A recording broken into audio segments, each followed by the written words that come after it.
Welcome to the year 3021, a time of interstellar travel and cosmic wonders. Humanity has long since said goodbye to planet Earth. They've built a massive new empire among the stars, living side by side with humanoid alien races. But with this new age came a new evolution. You're either a regular, pure-blooded human or you're one of them. The beastmen, genetically superior, stronger, faster, and let's be honest, ridiculously hot. In the heart of the third star area, while the legendary first commander Guju is off winning wars against giant space bugs, a far more sinister battle is happening at home. A new federal law has been passed, and it's a real doozy. Every pure-blooded woman must marry by her 20th birthday. If she doesn't find a husband herself, the system will randomly assign one to her. Talk about a blind date from hell. Our poor heroine never thought this ridiculous law would apply to her until today. The whole city is gossiping about the high-profile wedding between two powerful families. And this is our bride, the beautiful Su Wan. She waits alone in her wedding dress, a knot of dread tightening in her stomach. Something is very, very wrong. Her mother rushes in, frantic. The wedding is about to start, but the groom is nowhere to be found. Suddenly, a call comes through from the missing fiancé. He's not coming. Why? Because her little adopted sister had a convenient accident and he just had to go rescue her. He hangs up, leaving our girl utterly humiliated at the altar. Her mother is seeing red. I knew we never should have adopted her, but Su Wan isn't surprised. She knows this was no accident. You see, years ago, our girl was attacked by space pirates and put into a cryogenic sleep for 5 years. While she was frozen, fighting for her life, her father gave up on her. He adopted another girl, Su Man, to fill the void. When Su Wan finally woke up, she was a stranger in her own home. The new sister was a master of manipulation, turning everyone, even Su Wan's own brothers, against her. This conniving little snake stole her family. And now she's stolen her fiancé too. Our girl is left completely abandoned on her wedding day, with the government's marriage deadline just hours away. She imagines the system forcing her to marry some creepy old dude. The thought makes her skin crawl. No, anything but that, but then something inside her just snaps. The despair in her eyes hardens into pure, icy resolve. She tells her mother the wedding will go on as planned.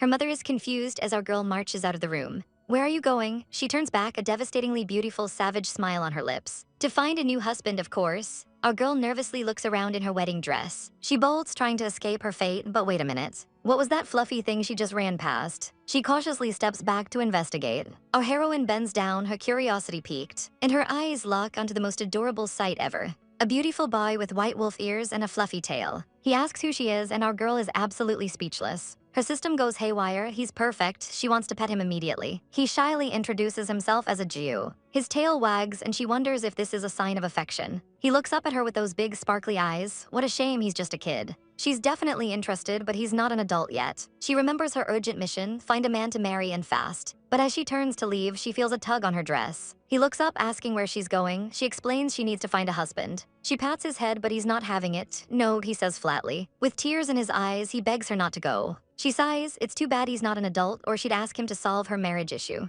He immediately puffs out his chest. I am an adult. She can't help but tease him with that baby face. Yeah, right. Fine, then she decides to call his bluff. She challenges him to prove he's an adult by using his optical brain to help her. And holy smokes, he actually pulls up a holographic interface. His system seems damaged, but the marriage registration is still working. There it is, a marriage request button. She thinks she can just annul it later if he chickens out. He looks up at her so hopefully. Sister, he asks. Her mind is racing. A beautiful beast human boy like this, she'd be hitting the jackpot. But just then, two familiar figures approach. It's her no-show fiancé's mother and sister. She quickly shushes a Jew. The sister snidely asks what she's going to do now that the groom is missing. The mother tries to smooth things over, telling her to just wait a bit longer. But our girl knows better. There are only 3 hours left and he's not coming. She stands tall and announces the wedding will proceed as planned. The mother calls her sensible, but the sister just scoffs. The sister can't wait to see her humiliated. Meanwhile, the system warns that time is running out. A Jew pops up, practically vibrating with excitement. Pick me, pick me. She asks if his family would object. He declares they wouldn't dare. That's all she needed to hear. She holds out her hand. A Jew, marry me. With a touch of their hands, their fate is sealed. The system confirms it. Marriage registration submitted. He pulls our girl along, ready to ditch this wedding dress for good. When he stands, she's shocked. Dang, this boy is tall. She waits for him to change, calling out to see if he's done. But there's a problem. The clothes are a little snug. He steps out and oh my god, he's a whole snack. He looks incredible in the suit, but there's one fluffy issue. Since the clothes weren't made for a beastman, she has to help him tuck in his tail. He blushes furiously, grabbing her hand and insisting he can do it himself. Our girl apologizes for being so forward, but secretly she's thinking about how soft and fluffy it was. Later, she stares at her old wedding photo, a bitter reminder of her trash ex-husband. The irony is just painful. Just then, her new fluffy husband appears, asking what's on her mind. And would you look at him, he is serving pure, unfiltered gorgeousness. She brushes it off, wondering why their marriage registration is taking so long. Meanwhile, at the first military fleet headquarters, an urgent report is being made. The first commander of the Interstellar Federation, Guju, has gone missing. He vanished after defeating the insect tribe. All they found is wreckage and his silver mask. The Emperor immediately orders a total lockdown and a media blackout. Commander Gu is in a weak state, and if his enemies find him, it's game over. The Emperor is clearly distraught over his nephew. He blames himself, knowing the commander's health was fragile. But his pity party is interrupted by a notification. A marriage registration request? He snaps at his AI to just handle it and stop bothering him. The message is sent to the main system AI by Z. And this little guy does not appreciate being told he's replaceable. In a fit of chaotic rage, he pulls up the request. With a final salty grumble, he mashes the accept button, and just like that, our girl is officially married. A message notification suddenly pops up for our girl. She's sitting next to a very handsome wolf man, both looking stiff in their wedding clothes. She glances down at the message, a look of pure determination on her face. Her new beau pipes up, "Our marriage application was approved." Just as the door slides open, a woman enters, reminding our girl Su Wan that it's already 11 o'clock. She says her father gave the okay to just get the wedding over with. But then she finally sees the wolf boy and completely freaks out. Who is he? Su Wan just smirks, grabbing her new man. "He's my husband now, what a savage move." The woman is completely baffled but tells them to hurry up before the ceremony starts. As they walk, Su Wan feels his hand burning up with fever. He's blushing like crazy, whining that it's too hot and he wants to take off his tail. The older woman immediately recognizes the symptoms. Is he going through his bipolar disorder phase? Apparently, it's a beast-human thing and it gets pretty intense. The system explains that during this phase, they become emotionally unstable and extremely insecure. Without a mate, they need special medicine to prevent permanent mental damage. Su Wan agrees they'll just have to get through this chaotic wedding first. She tries to reassure him and he just meekly calls her sis. Meanwhile, the wedding guests are getting bored and starting to gossip. The rumors are flying that the original groom ditched her at the altar. Some absolute clowns are even laughing about it. The nasty gossip continues while her family looks ready to throw hands. Her father and brother are fuming when suddenly the doors burst open. Bam, they make the most dramatic entrance of the century. The entire hall goes dead silent, jaws on the floor. Our girl is completely unbothered. "Sorry for the wait, let's get this started." The crowd absolutely loses their minds. "Who is that guy? He's so handsome," they whisper. The original groom's sister is practically vibrating with rage. "You actually changed the groom." Su Wan completely ignores her, checking on her new husband who looks like he's about to collapse. She tells the MZ to cut the fluff and get straight to the point. The poor officiant is flustered but starts the vows immediately. He asks the groom if he takes this woman's. "I do." The MC stammers, "Wait, no one even told me this gentleman's name." But her wolf boy has had enough waiting. He grabs her, shouts, "I do," and smashes his lips onto hers. It's a chaotic, passionate, and completely unscheduled first kiss. The MC just gives up and announces them married. The second it's over, she's already ordering that special medicine. She asks her AI for another solution, and the AI gets cheeky. "Master, you could be his special medicine." His fluffy tail suddenly wraps around her waist as he whimpers her name. He leans into her, looking absolutely miserable. "I feel terrible." He calls out for his sister, clearly in distress. Our girl tries to calm him down, promising a remedy is on its way. But he's not listening and pulls her in close. He clings to her, desperately begging her to never leave him. Our girl thinks he's the one who will want to leave once this episode is over. And just like that, things get spicy as he bites her neck. She tries to stop him, but her system pops up with a chaotic revelation. She is the remedy. The realization hits her like a ton of bricks, so that's what it meant. He's panting, saying he's so hot, and honestly, who could refuse this face? He calls for her again, looking absolutely pitiful. He begs for her help, already starting to undress. He can't wait any longer, and our girl, bless her heart, agrees. The scene immediately gets steamy, and the clothes start coming off. Things are escalating very, very quickly in this room. He leans in close, totally lost in the moment. And finally, they share a passionate kiss. Our girl grips the sheets, completely overwhelmed. Meanwhile, outside the room, her parents are in total confusion. Her father is absolutely livid. He demands to know why she swapped grooms. "Who is that man?" he roars. Mom tries to intervene, but Dad just blames our girl for the chaos. Mom claps back with some savage facts. He dismisses it as business, worried about his daughter's condition. Mom decides to go in herself to check on things. She has the remedy, but Dad stops her, wanting to confront Su Wan personally. He blames his wife for spoiling her, wishing she was more like Su Man. Oh no, he didn't. Mom absolutely loses it. How dare he talk about being humiliated? She grabs him, ready to drop a truth bomb. She demands to know why he always treats Su Man so much better. Then she asks the question that changes everything. "Is Su Man your real daughter?" The slap echoes through the room as our girl's mother finally snaps. "I was right, wasn't I?" she whispers, the pain clear in her eyes. Her husband can only stammer, completely caught off guard. She drops the ultimate bombshell, "Fine, Sujen, just wait for my divorce." Just then their son walks in on the chaos, asking why his parents are fighting. He reminds his father that important guests are leaving and they need to see them off. The father reluctantly agrees, leaving the tense scene behind. Outside, the guests praise the wedding, completely unaware of the drama inside. The family's patriarch apologizes for the embarrassment and asks where the groom is. The father lies, saying the couple went to rest, admitting he doesn't even know where the groom is from. The guests politely say there's no need to disturb them. As they walk away, one man asks his companion why he's so curious about the groom, who looked familiar. His friend thinks he resembles His Majesty, but quickly dismisses it, noting the groom is a powerful beastman they'll likely see again. Suddenly, an alert goes off on their ship. A new mission flashes on screen: find a target in District 3. The mission is classified as top secret. Meanwhile, our girl wakes up, her stomach grumbling. She wonders what time it is. She sits up and her eyes go wide. Is that a tail?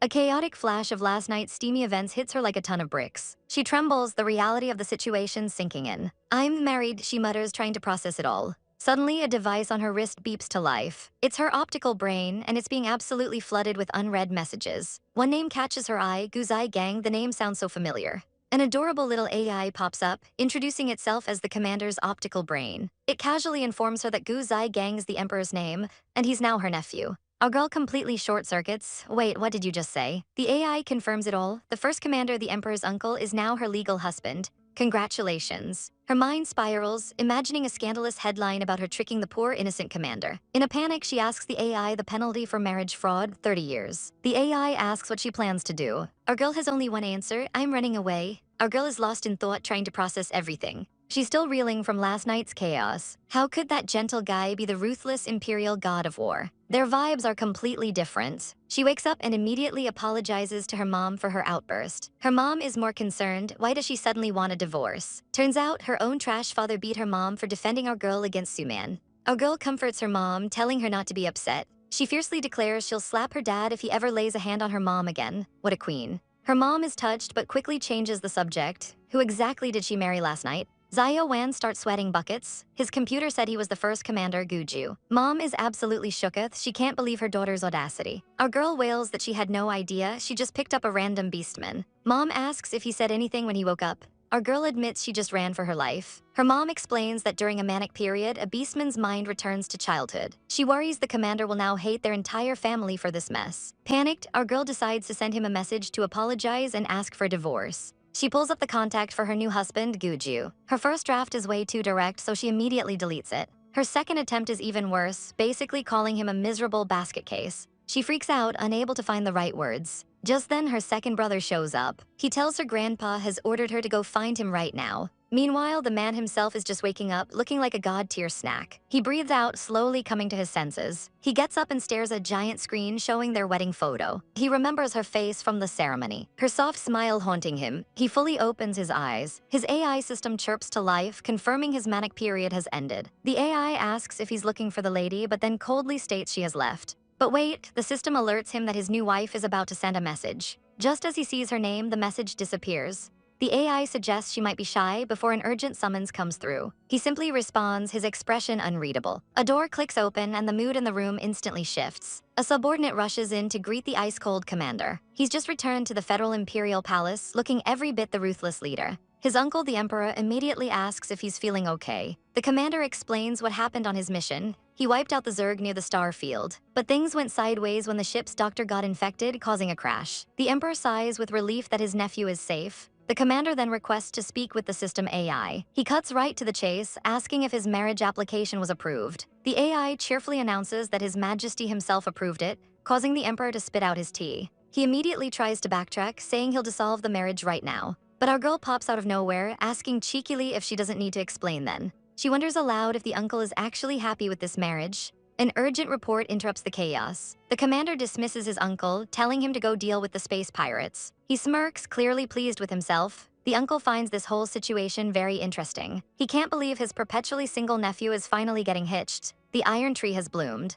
He immediately orders his AI to send him all the information on this mystery woman. The AI has to remind him that our girl is literally still standing in the room. Busted. The scene shifts and someone is yelling at a girl named Su Wan. This guy is screaming that because of her, his parents are getting a divorce. She fires back, asking why he isn't blaming the two people who actually caused the accident. A girl in a wheelchair interrupts them, telling them to stop arguing. She claims it's all her fault, playing the victim card perfectly. She asks her brother to leave them alone so she can have a private chat with her sister. Once he's gone, she begins her fake apology tour. She says she doesn't expect forgiveness for the accident. She just hopes our girl won't be mad at her dear brother. Ugh, the manipulation is thick. But our girl is not having it. She sniffs the air and asks if she smells something weird. The sister is confused. Our girl says it's a very strong smell. She leans in close, her eyes glinting, and whispers, "The taste of tea." Savage. Xiaomin grabs our girl, her eyes full of fake tears. "Sister, what do you mean by this?" She clutches Su Wan's shirt, playing the victim card perfectly. "I feel so guilty if you two separate, but our girl isn't buying it. Don't blame yourself, you helped me find true love."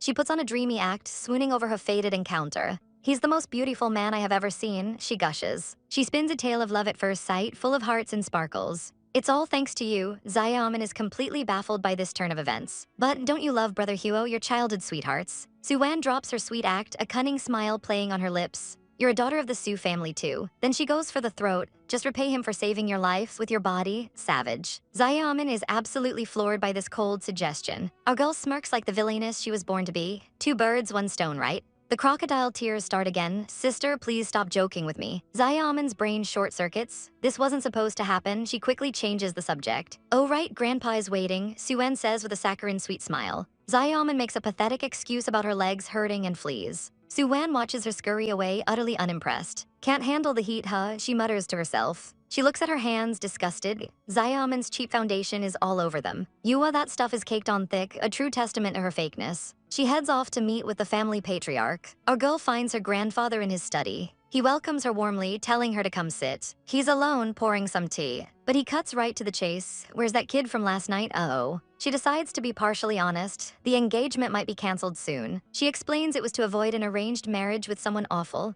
Grandpa asks if she likes this new guy. Her expression darkens. "It's a pity, I can't bear to like him." Grandpa gets straight to the point, asking why she never told her new husband his real identity. Our girl starts sweating bullets. She can't even get her words out. She nervously explains that with Grandpa's status, he could destroy her restaurant with a single cough. But Grandpa just brushes it off, saying the Su family can easily afford to support him. Our girl is internally screaming. Supporting the #1 commander in the galaxy is not a small problem. She quickly changes the subject, asking what brings him here today. He tells her the family is opening its largest branch yet in the 1st district, and that she and Suman will be attending Imperial University. But there's a catch. Her father wants Suman to take over the new branch. The official excuse, our poor heroine is not feeling well. She scoffs. Yep, that sounds exactly like her biased dad. She looks to her only ally, asking her grandpa what he thinks. He calmly puts down his tea, saying the hotel they're in belongs to the Su family. She immediately understands his hidden meaning. She confidently pours him more tea, telling him to leave the new branch to her. With a fire in her eyes, she promises he won't be disappointed.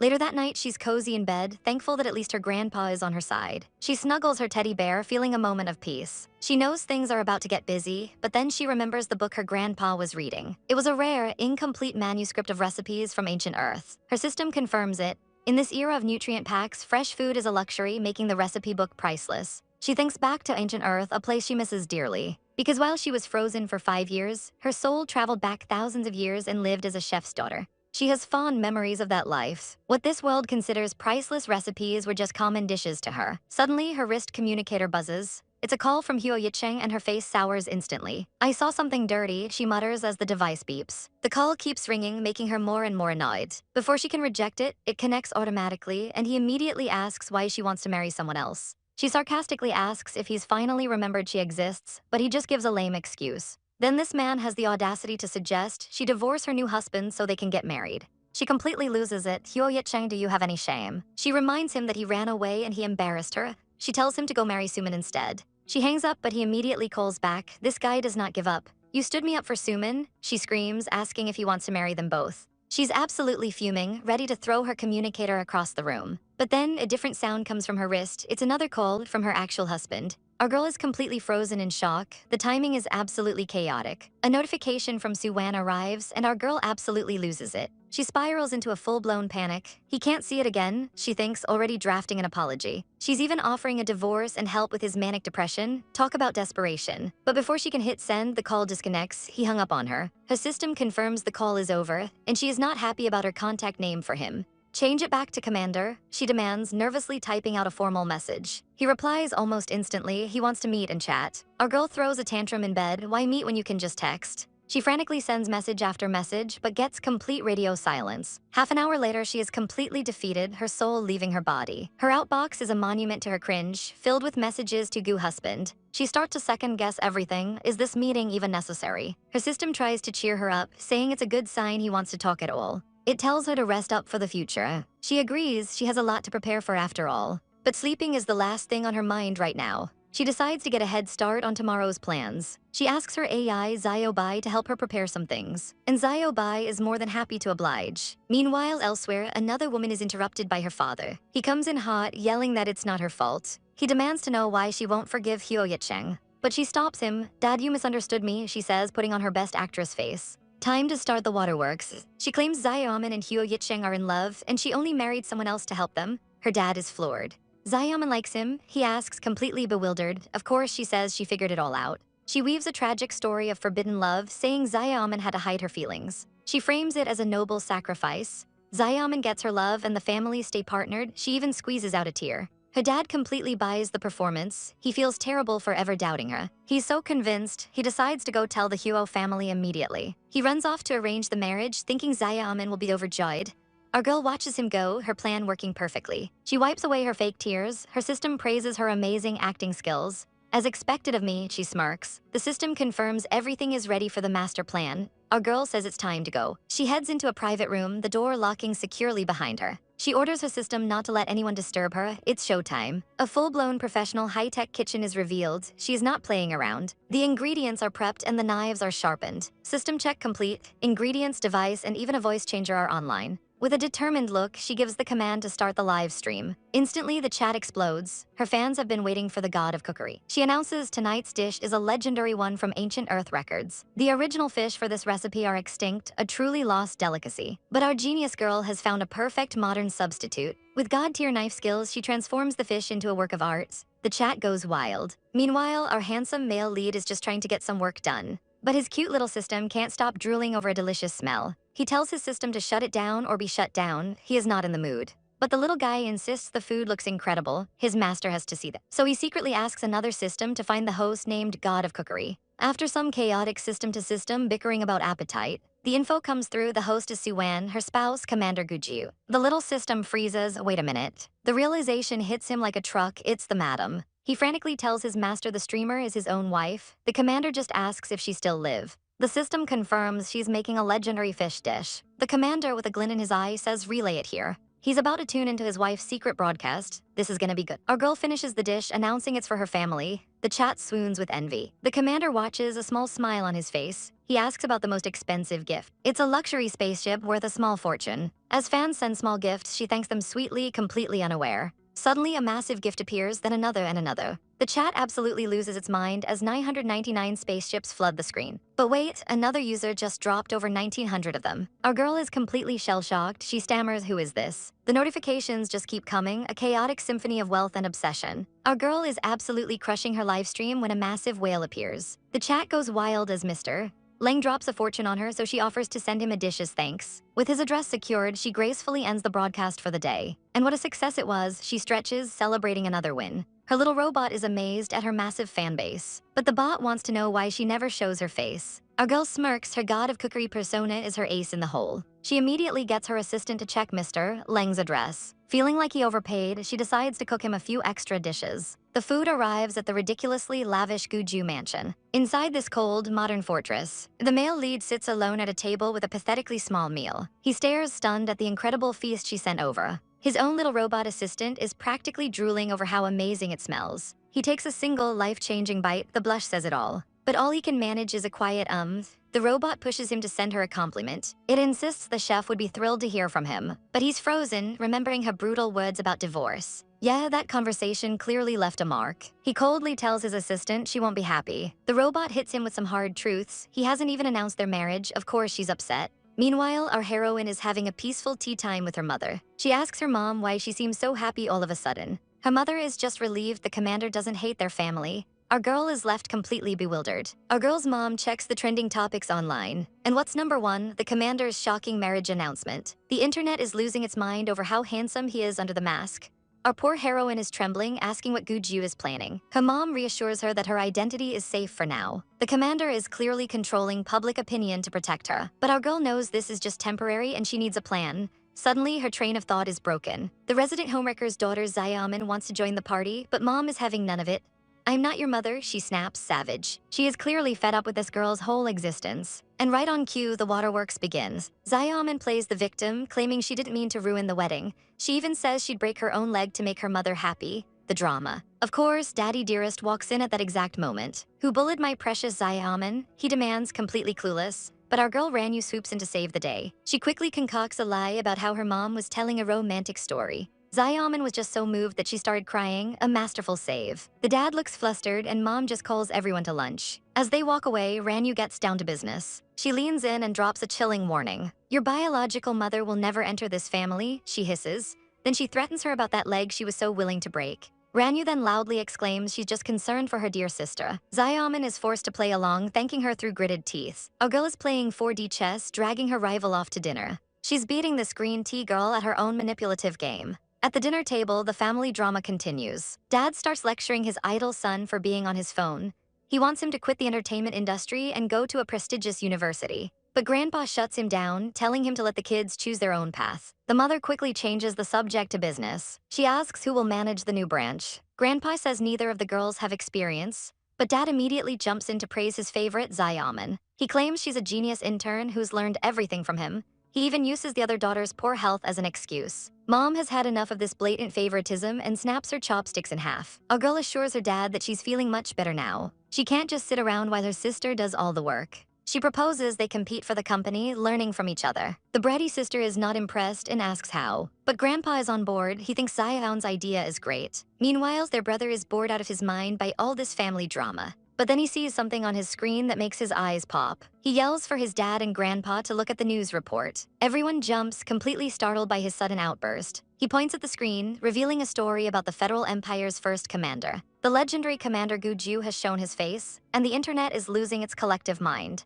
The brother realizes this is the man his sister, Xiaomin, married that day. Xiaomin asks if her husband is just a relative of the commander. Our girl tries to play it cool, saying they just look similar. But Xiaomin drops the bomb with a smirk. "It's him." Our heroine is absolutely shook. The sister looks absolutely feral, loving every second of this chaos. Our poor girl is internally screaming, "You have got to be kidding me." The family is in an uproar, demanding answers. Xiaomin spins a quick lie, saying it's a very long story. She claims it was love at first sight and they just got married. A complete fabrication. Her dad freaks out, but she calmly explains the commander had to leave on business right after. Grandpa decides they'll all go visit him when they take the girls to university in 2 days. It's a great opportunity to meet the famous Commander Gu. But Mom, sensing something is off, steps in to de-escalate. She suggests it's better to let Xiaomin contact him first, so they don't seem too pushy. Mom shoos our girl away to her room to call her husband. The second she's alone, she asks her system if the commander replied to her message. Just then, a video call comes in from her trash ex-fiancé, Yichang. He demands to know about her marriage and their engagement. Our girl's response, "Bye." He tries to blackmail her, threatening their business relationship and food supplies. But she hangs up on him mid-sentence, absolute savage. She knows she can't cut off the Huo family completely, but they need to prepare. Their family has been getting way too greedy and testing her family's patience. Her system reminds her of a mysterious big shot who helped them out of a jam before. She decides to contact this person again and will ask her grandpa for the info. It's the grand opening day at Imperial University, and the air is buzzing with excitement. Everyone has gathered to see the future leaders of the empire. The crowd is whispering about the student union president, the one and only senior Su Wan. He's a total big shot, rumored to be joining Commander Gu's first fleet. He and his friend stand there looking impossibly cool and unbothered. His buddy tries to make small talk, asking if he has a girlfriend, but Su Wan coldly shuts him down, saying his sister is married. Just then, a sleek vehicle crashes the party and a door slides open. A single foot steps out and the whole world seems to hold its breath. Our girl has arrived, looking like an absolute goddess. Su Yun's friend completely loses his mind. He can't believe Su Yun was hiding such a beautiful sister. But wait, another girl with pink hair appears. She runs up, calling Su Yun her big brother. Su Yun completely ignores her and confronts our girl Xiaomin for not answering his calls. She just says she blocked everyone and asks him to get his friend to help her other sister. But our girl immediately shuts that down. Wrong direction, she says. She's in the medical school, not liberal arts. Su Yun is stunned, but the pink-haired sister doesn't miss a beat, immediately cozying up to his friend. Our girl just watches this chaotic scene unfold. Su Yun then tries to guilt-trip her, asking if she really married Commander Gu just to abandon her sister. He tries to spin it like she's being sensible for the family's sake. But our girl knows the truth, they only remember her when they need something from her. He quickly changes the subject, dropping her off at her dorm. He gives a final reminder about the opening ceremony and bolts. Our heroine makes her way to her massive 3-bedroom dorm suite. She wonders who her new roommate could possibly be. She swipes her keycard and the door slides open. Bam, she's face to face with a fiery redhead who looks ready for a fight. Our girl nervously introduces herself as Su Wan from the medicine department. The redhead just sizes her up, immediately demanding to know which district she's from. Our girl introduces herself to her new roommates as being from District 3. But the attention is on the redhead, Regina, from the prestigious First Star region. Oh, and her dad's an admiral and her sister is the freaking queen. No big deal. Then a shy girl introduces herself as Shang-an from the much less glamorous District 10. Su Wen internally scoffs at how an identity can make someone so arrogant. She introduces herself properly, but her new roommate is shocked she's not fazed by Regina's status or her own ghetto background. Our girl smiles, admitting she's a little surprised. But she lays down the law, here they're all equal students. She tells the nervous Shang-an that she thinks she's awesome. Getting into this university from District 10, that shows incredible hard work. The poor girl is moved to tears, saying it's the first time anyone said that. Later that night, her little AI reminds her to check in with the commander. She realizes it's the perfect time to make the call. Meanwhile, the commander is getting a debriefing about his surprise wedding appearance. His aide is gushing over how handsome he is, but the commander is all business. He demands an update on the Zerg incident, confirming it was no accident.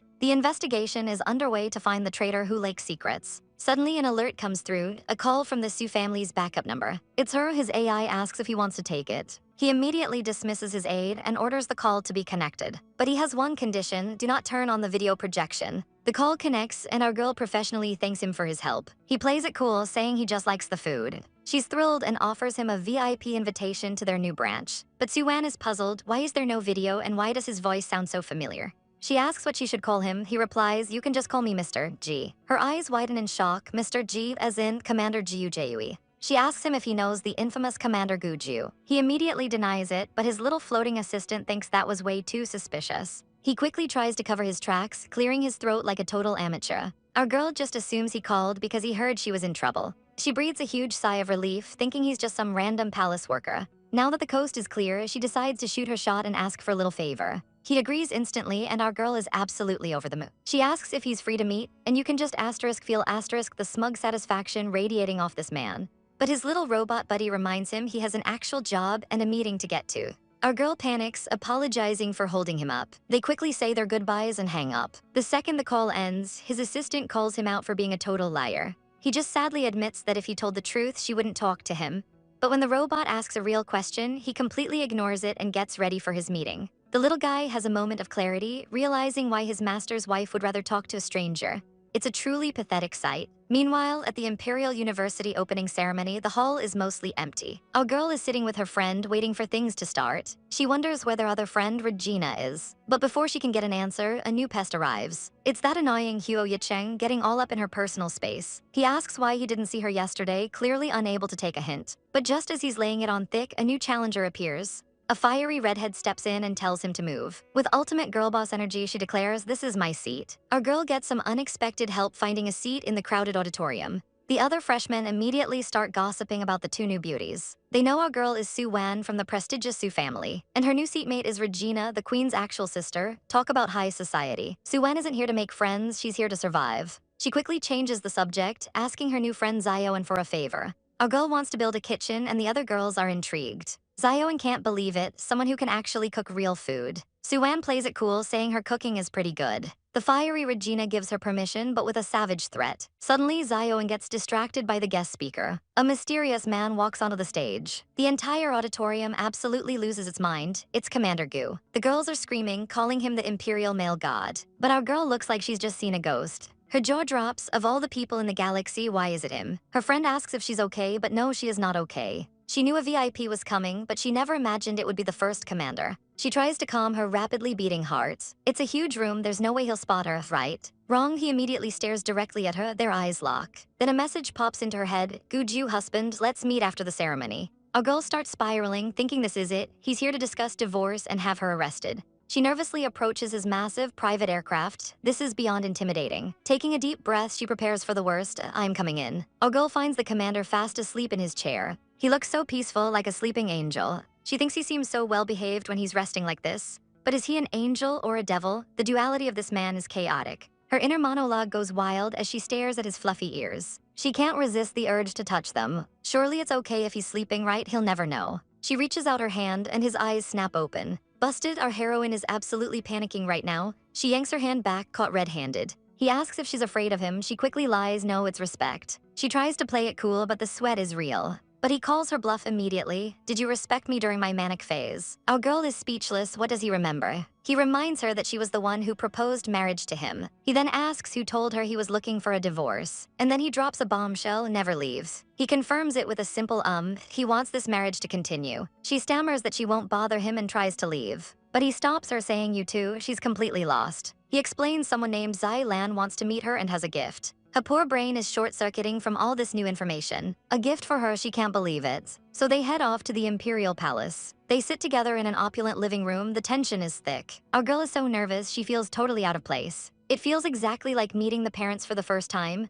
She whispers, asking what to say if His Majesty asks about their marriage. He calmly tells her to just tell the truth. He clarifies, just say the second half of the sentence, the part about falling in love at first sight. Our girl calls out the uncle for whispering behind their backs. Turns out he's scheming with the beautiful Queen Romana. The queen asks our heroine if she's from the Imperial University, but the Duke immediately cuts in, telling her to call the woman aunt. Our girl absolutely short-circuits while her new aunt begs for help. The Duke is not amused. Apparently calling his sister aunt was too much. Playing along, she asks her new auntie what her major is. What a coincidence, they're both freshmen studying medicine. And they're even in the same dormitory. Our girl is totally charmed. But the Duke leans in, asking if she forgot something. Oh right, the welcome gift, a massive glowing box is presented. She stares at the high-tech case, completely baffled. The Duke gives her a smug look, telling her to just take it. She feels like a little kid getting a present from the adults. He then pressures her to open it, acting all curious. She hesitantly lifts the lid. Inside is a controller for a private starship, the best in the universe. Our girl's mind is blown, she can just travel the universe now. He casually mentions his relatives do it all the time, but he's too busy. The aunt and uncle duo watch the couple walk away, totally amused. Suddenly, a fluffy tail tangles around her waist. Wait, a tail. She looks up and the commander is flushed, breathing hard with wolf ears. He grunts that it's his manic-depressive phase, but she thought that was over. She immediately panics, yelling for Behu to bring the potion. The commander staggers and she struggles to hold him up. The little spirit finally appears, explaining that the master's condition is special. He gets this once a month. Our girl is shook. Once a month, this is a disaster. She asks what happened to the exclusive potion he made for his sister. It hits her like a truck. Guju needs her as his exclusive medicine. Behu, looking completely out of it, tells her to go to his master's house. She can't go back to the dorms like this, so she heads to the massive Gu estate. He lives all alone in this ridiculously huge mansion. She helps the poor, wobbly wolf boy towards the sofa. But just as she gets him there, he yanks her down on top of him. His face is flushed as he stares up at her with those intense, needy eyes. He leans in, and our girl's heart is about to explode. And he just goes for it, planting a kiss right on her lips. He pulls back, looking like a lost puppy. Sister, don't go, he whispers. Our girl tries to soothe him, but this boy has only one thing on his mind. Then kiss me again. And honestly, who could resist this face? The aloof commander is gone, replaced by this clingy fluffball. Things are getting seriously heated, and she can barely breathe. Our poor heroine is completely flustered and overwhelmed. He's panting, clearly just as affected by all this. But it's still not enough for him. He pulls her back down for more. He keeps calling her sister as he asks her to, please help him. She finally manages to stop him, shouting that she has class. Meanwhile, her friends are waiting in the lecture hall, wondering where she is. Our girl makes a mad dash across campus, barely making it in time. Turns out she overslept in a major way. Her system warned her she only had 15 minutes left. Waking up next to him after a chaotic night definitely threw off her schedule. It's all Guju's fault. Just then, a sickly sweet voice calls her name. It's her lovely stepsister who says she was looking for her last night. She invites our girl to dinner with their father, acting all friendly. But our heroine is done with the games. What trap are you trying to set for me now? She asks, pure ice. The sister plays dumb, but our girl just gives a cold thank you for your concern.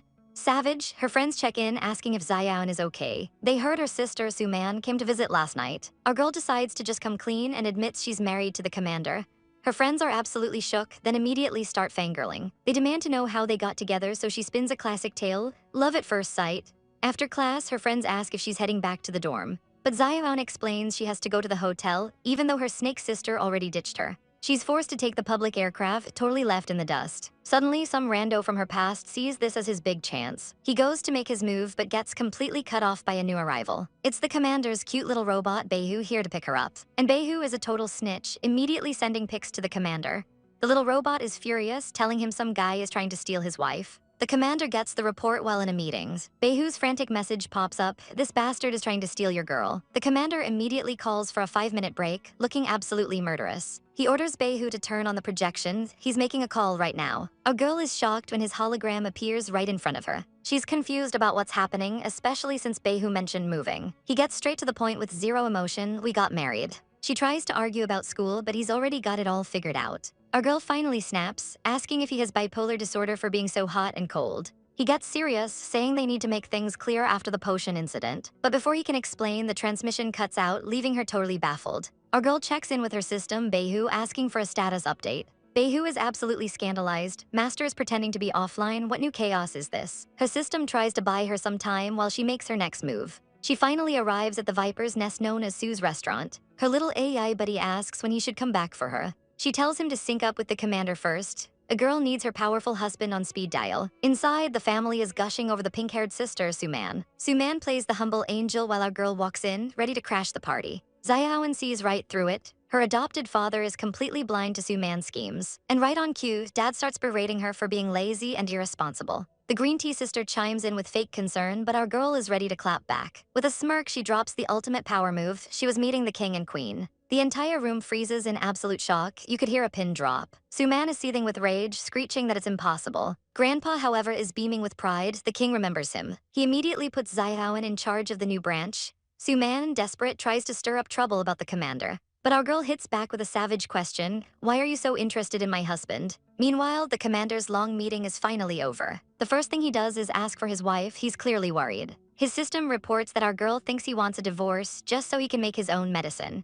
The poor man is absolutely stumped. His own AI has to tell him to learn how to coax his wife. It even suggests he ask the king for marriage counseling. The commander is just speechless. The commander gets a new message from his nephew asking for advice. The kid's advice is simple: give her flowers, jewelry, or just kiss her. Even his little robot assistant thinks he's being pathetic. Meanwhile, our girl Su Wan is hard at work in her new office. She stretches, finally feeling a sense of accomplishment. She's deep in the zone, organizing data and planning menu prices. But of course, the snake has to slither in. Su Wan immediately shuts her down, need not. She calls her out for trying to spy on her. The sister sneers, warning her not to mess up the opening ceremony. She thinks she's way more suitable to manage the branch than our girl. She whines about how much effort she's put in over the years. But Su Wan hits back with a savage reality check. She then drops an absolute bombshell, asking if she's anxious because her mother is coming back. Our girl goes straight for the throat, reminding her that her mother was their father's first love. She recounts the whole sordid tale of her mother's imprisonment and her own adoption. Su Wan connects the dots perfectly. Her mother is getting released, so she's desperate for power. The sister tries to deflect, bringing up Commander Gu. Then she snaps, revealing she was supposed to marry Brother Huo but refused. She tries to taunt Su Wan, but our girl is completely unbothered. In fact, she calmly predicts someone is about to be miserable. And right on cue, Brother Huo walks in with flowers. He ignores the sister and immediately confronts her about what happened to the aircraft. He tells her he only ever saw her as a sister and is disgusted by her actions. She's completely speechless, finally caught in her web of lies. Her ex, Yichang, shows up with flowers begging for another chance. He claims he was deceived and really wants to marry her. But our girl has had enough of his lies and slaps the flowers right out of his hands. She icily tells him she only needs to understand her husband now. And speak of the devil, her handsome husband, Commander Gu, appears with a massive bouquet of red roses. Just look at him, an absolute vision in that uniform. Our girl is completely stunned, asking why he's here with flowers. She's totally blushing as she accepts the bouquet. She even leans in for a quick photo, looking like the perfect couple. The ex and his sister can only watch in bitter silence. The commander's AI notes the ex is trying to poach his wife, and the temperature in the room drops by 20 degrees. The commander looms over the pathetic ex, his aura absolutely terrifying. He demands to know what the man wants with his wife. The ex starts sweating bullets, quickly making up a lie that he was there to see Suman. He makes a hasty escape with Suman running after him, leaving our couple alone. Our girl asks her husband why he came all this way. He pulls her close and simply says, "I'm here to take you home." He wants to continue their conversation at home, but they are interrupted. It's her family. Her grandfather, father, and uncle have all come out to see what the commotion is. Our girl thinks to herself that at least his clingy manic phase is over. She introduces the commander to everyone. Internally, she's worried his possessive words will cause a misunderstanding. But her grandpa is delighted and invites the commander to stay for dinner. To her absolute shock, the stoic commander agrees immediately. He turns to her and gently asks if he's forcing her into this. He tells her they are her elders, so of course he should have a meal with them. The whole family is gathered for one seriously awkward dinner. Grandpa offers Gu some crazy strong liquor, but our girl steps in to take the hit for him. She says she can handle it, but he's not about to let his lady get drunk. The jealous sister is absolutely fuming over their little moment. She desperately tries to get a compliment on her cooking, and he just says not bad. Then she throws some major shade, saying Su Wan can't cook to save her life. Our poor heroine is totally blindsided by the sudden attack, but Gu smoothly defends her, saying her cooking is actually delicious. The whole family is impressed, while our girl is just confused. He's just making it all up to protect her honor, what a man. The sister is about to explode, realizing he's lying just to spite her. Oh, she is plotting some serious revenge right now. Later, Gu pulls the classic "I'm too drunk to walk" move. He gets real close, whispering about the last time they were in this room together. His little robot wingman has set the stage perfectly for romance. Our girl feels the sudden shift in the atmosphere and tries to escape, but he snatches her wrist before she can make a run for it. He pulls her close, their lips practically touching. The tension is electric. His gaze softens as he gently touches her cheek, and then he asks why she doesn't call him by his first name anymore. He leans in close, asking if she remembers what happened. Our girl is panicking, wondering just how much this fluffy boy recalls from their wild night. She tries to escape, but he grabs her hand, asking with sad puppy eyes if she hates him. His adorable ears and tail pop out from the sheer emotion. She quickly denies it. Our heroine confesses that if she didn't like him, she wouldn't have married him at first sight. He blushes furiously. She asks if it's because she couldn't use her poison on him. She promises to take responsibility, but he just asks, why me? She explains that if he'd been with someone else, the poison wouldn't belong to her anymore. This talk of responsibility just makes him look so disappointed. Poor baby. He lets her go, saying he's tired and she should rest in the next room. He's totally avoiding her. She's confused by him pushing her away. But if he doesn't want a divorce, she'll just have to deal with his cold attitude for now. Still, she thinks he's a pretty decent husband for giving her space. His little robot helper asks why he sent her away. He just sadly says she's afraid of me. But then a robot delivers soup she made just for him. His little tail wags in excitement. They exchange sweet goodnight texts. Maybe there's hope for these two after all. 2 days later, preparations for her restaurant's grand opening are in full swing. Her grandpa wonders why her new husband isn't on the guest list. She says he's on a mission. He then asks about her brothers, but surprised, they bailed when they heard Officer Gu wouldn't be there. Our girl is so over her trash brothers. Can we just ignore them forever? Grandpa tries to hype them up, but she's not having it. She confidently tells him she doesn't need them to make her opening a huge success. You go, girl. Instead, she's setting up a small kitchen at her dorm to treat her actual friends. Her friend is absolutely blown away by our girl's cooking skills. Su Wan says she'll make more for them later, and her friend invites her to a restaurant opening. Our girl happily agrees, saying she'll bring her sister along. Meanwhile, across the galaxy, the commander finishes up some planetary defense mission. His uncle calls, letting him know about Su Wan's restaurant opening. He even suggests the commander go with his sister since he can't make it. The commander's face immediately sours at the suggestion. He hangs up, fuming that our girl didn't even tell him about it. His little AI robot calls him out, telling him to step up his game or lose his wife for good. He almost calls her, but chickens out and calls his adjutant instead. At that exact moment, Su Wan lets out a massive sneeze. Her friends tease her, saying the commander must be thinking about her. Our poor heroine gets all flustered at the mere thought. She quickly denies it, claiming he's way too busy to think about little old her. The conversation shifts, and the redhead mentions her own sister is too shy to attend the grand opening. She offers to arrange a private room for her and the queen, which sends their other friend into a panic. Su Wan encourages her friend, telling her to be more confident because she's an excellent person. With that settled, the girls finalize their plans for the big day. That night, Su Wan is talking with her mother about the ceremony. Her mom asks if she's prepared, noting that her other siblings won't be there to support her. Su Wan just scoffs, saying they're not important anyway, which makes her mom question her life choices. She explains her brothers are either useless or total fools being manipulated by their evil stepsister, Su Man. She suspects Su Man is getting desperate because their grandpa is giving her control of the restaurant. Her mother is confused since Su Man's mother was sentenced to 30 years in prison. But Su Wan is certain that wicked mother-daughter duo is making a move on the family business. Her mother sighs, admitting their father has always been hung up on his ex and spoils Su Man rotten. But this woman is a queen. She's not interested in a man who doesn't love her and is just waiting for the right moment to dump him. Su Wan is a supportive daughter, promising to find her a handsome new man if she gets divorced. They say goodnight, but our girl has one last thing to take care of before bed. The system alerts the master that our girl is home, and she's in the kitchen, cooking. He immediately tells his AI to pull up the feed, but to make sure she never finds out. He's totally spying on her, look at her, so focused on her masterpiece. With a triumphant smile, she announces that her meal is complete. Meanwhile, our sneaky fox boy tells his AI to erase all evidence of his peeping. Our girl is exhausted but proud. Finally, she can get some rest. She lets her hair down, ready for a relaxing bath. But suddenly, she gets a weird feeling. The chilling sensation that someone is watching her. She brushes it off, but our boy totally panics and cuts the connection. His little AI insists she won't find out, But he's not so sure. Look at those blushing, fluffy ears. The next day, it's the grand opening of her family's new restaurant. Our girl arrives looking like a total boss. Inside, the old-timers are already singing her praises to her grandfather. They're all impressed by how capable she is for her age. Grandpa proudly mentions she's 20 and already married. The old men gossip about her mysterious husband who didn't even show up. But their chat is interrupted by some dude yelling her name. He storms over, absolutely furious. The head chef is having a tantrum because she changed the main course without his permission. But our girl isn't fazed. She calmly says she's the host and will take full responsibility. The peanut gallery starts whispering that she's too young and can't even cook. The chef glares, promising she'll face the consequences for her actions. A rival watches from the sidelines, smirking at the chaos. She sneers, thinking if Su Wan fails, all the restaurant's rights will be hers. Up in a private room, the mean girls are already gossiping. They're ready to swoop in and help our girl if things go wrong. But down in the main hall, a hologram suddenly appears. It greets the massive crowd. Then the figure drops a bombshell. He is the legendary culinary god. The entire room loses its mind. How in the world did this new restaurant manage to invite a living legend? Even Grandpa Su is completely floored. He had no idea his granddaughter had this ace up her sleeve. But you know who's really mad? The pink-haired rival is absolutely seething. The culinary god announces he'll be making dishes from a lost ancient imperial feast. The old masters are shocked. The recipes for that feast are practically a myth. Grandpa Su plays it cool, pretending he doesn't even have the guy's contact info. Then the culinary god announces the dishes will be for sale via auction. The guests are ecstatic. They're finally getting a chance to taste his legendary food.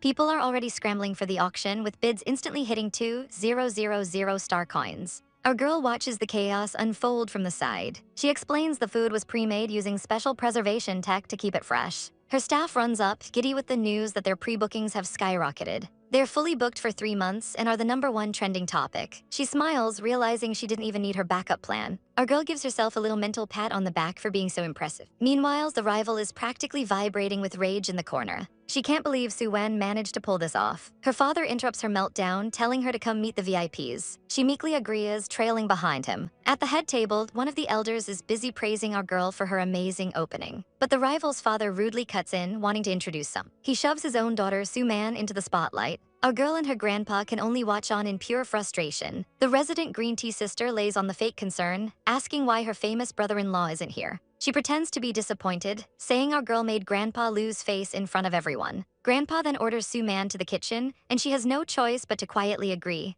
The family sits in awkward silence until a guard suddenly bursts in with urgent news. A fighter jet is outside. Our girl tells everyone to continue their meal and she'll go check it out. She steps out into the garden, looking absolutely radiant in her red dress. And she sees a massive military-grade ship just hovering there. A man steps out, gracefully draping his coat over her shoulders from behind.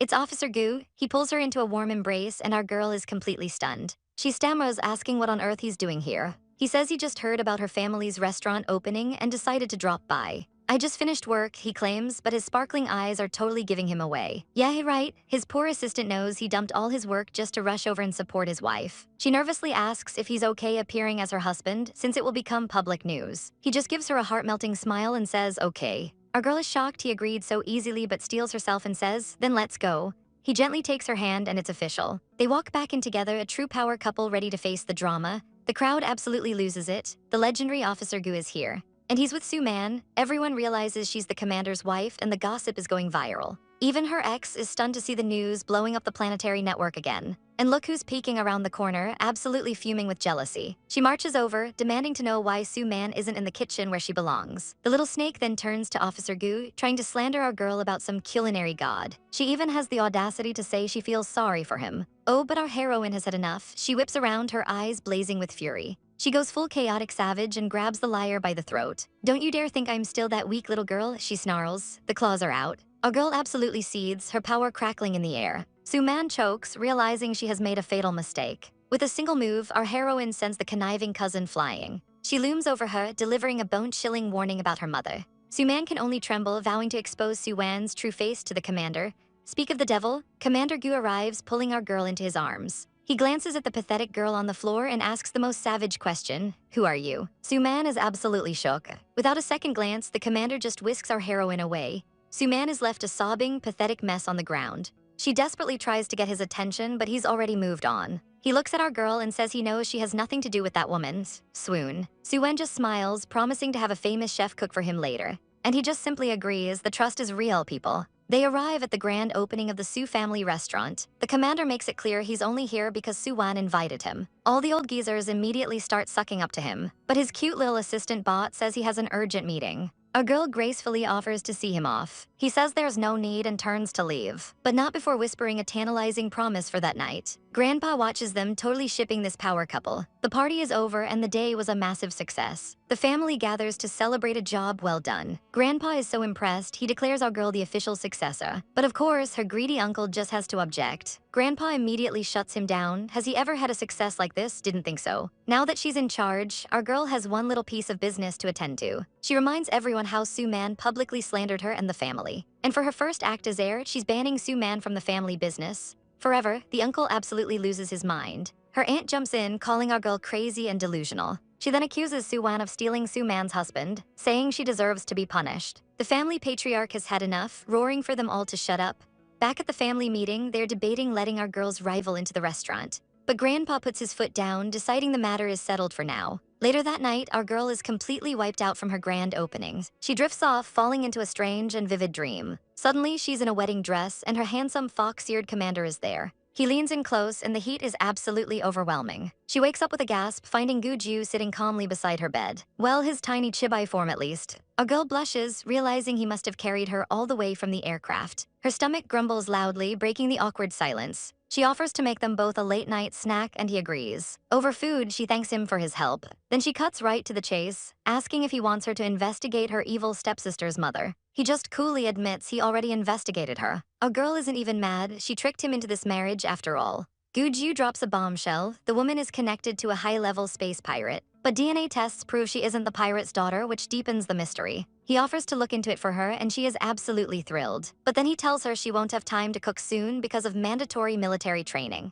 He tries to reassure her that it won't be that bad. Our girl isn't worried about the training, though. She's worried about something much more personal. She asks him what he'll do about his condition, while she's gone, leaving him completely speechless. The awkward silence is so thick you could cut it with a knife. Our girl laughs nervously, saying she's full and needs to head back. He tries to call her back, but she's already gone. The little AI is totally judging him. And with a slam of the door, she makes her grand escape. Back in her room, she tries to calm her racing heart, telling herself it's not the first time. She realizes his excitement cycle is just a physiological thing, which means her own physiological cycle must be approaching too. She decides to hit up the medical office tomorrow to get things checked out. The next day, she arrives at the prestigious Daiguo University. But something's wrong. Everyone is staring at her like she's a ghost. She quickly overhears the gossip. They know she's married to the commander. The campus mean girls are already dissecting how she could have possibly landed him. Suddenly, the fiery redhead snaps at the gossiping crows. She savagely tells them to go ask Su Wan themselves if they're so curious. Just then, her friends spot her and call her over. Talk about chaotic timing. The gossipers immediately panic and make the lamest excuses to flee. Her friends welcome her warmly, joking that the entire school misses her. It's no joke, her leaked photo with the commander sent the whole school into an uproar. A teacher suddenly interrupts, announcing they're leaving for military training this afternoon. One of her friends is asked if she's a beastman too. Su Wan explains her excitement cycle is mild and she has medicine to control it. They ask what her beast form is. She reveals she's a bird species with wings. They beg her to transform, but our poor girl admits her wings can't fly yet. This immediately gets them wondering what the commander's powerful beast form could be. Our girl doubts he'd tell her, so she decides to just focus on training for now. They arrive at a massive, futuristic spaceport. A cute little robot greets the freshmen, ready to guide them. It announces a 34-hour journey on a military spaceship to the training base. The robot asks if they want to rest, but there's a rumor of a mecha match. A mecha battle, our girl has never seen one and is totally down to watch. They head to the combat room where two giant mechs are already fighting. The battle is intense as the two massive robots clash with brutal force. Our girl is completely captivated by the chaotic energy of the arena. But then a hand forcefully grabs her shoulder from behind. She turns to see a girl with a face full of pure rage. The girl sneers, the wife of the first commanding officer. Here we go again. Of course, another mean girl shows up to ruin the day. Her friend explains this is Panduole, a major rival and a fan of the commander. She challenges our girl to a mecha fight, and our poor heroine is completely stunned. The redhead goads her, and our girl's friend isn't having any of it. She reminds the grand lady that they are medical students, not pilots. Our girl delivers a savage comeback, saying she's too busy to play video games. Panduole sneers, but our girl accepts the challenge anyway. She just needs 10 minutes to learn the controls. An absolute queen, Panduole agrees, while some bystanders wonder if they should stop this madness.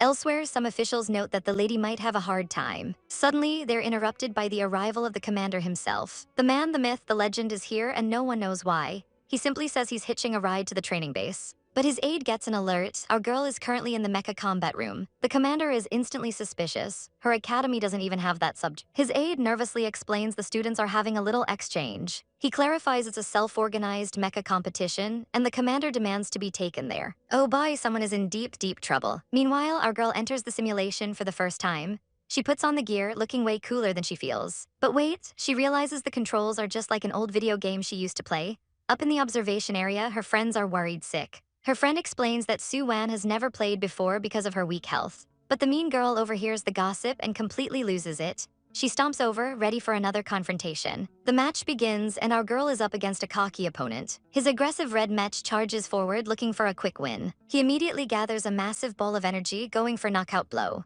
But our heroine is way too quick, dodging the blast with ease. Her opponent is already getting tilted. "Stop running, you coward," he yells. Her friends in the audience look worried. They know Xiao Wan is a total beginner. But Panduo is getting impatient, wondering how long she can keep dodging. He locks on with his arm cannon, ready to end this little game. A massive laser beam fires straight at our girl's mech. The whole arena explodes in light as her friends scream her name. Her rivals smirk, thinking it's all over. Panduo looks completely satisfied. But when the smoke clears, she's gone. Panduo is stunned. She teleported, our girl appears right behind him, the crowd is in shock. Xiao Wen charges her own cannon. "Bye-bye," she says with a savage smile. A chaotic blast of energy completely engulfs the red mech.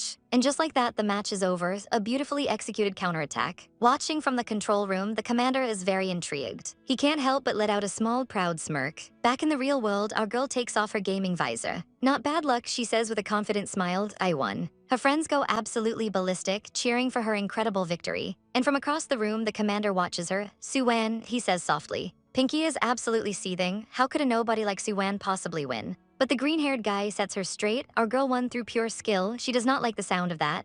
Just look at that salty face. Suddenly, new faces pop up, totally starstruck by our girl's skills. This is Luo Jai Na, a first-year student, and her stoic friend Lin Yu.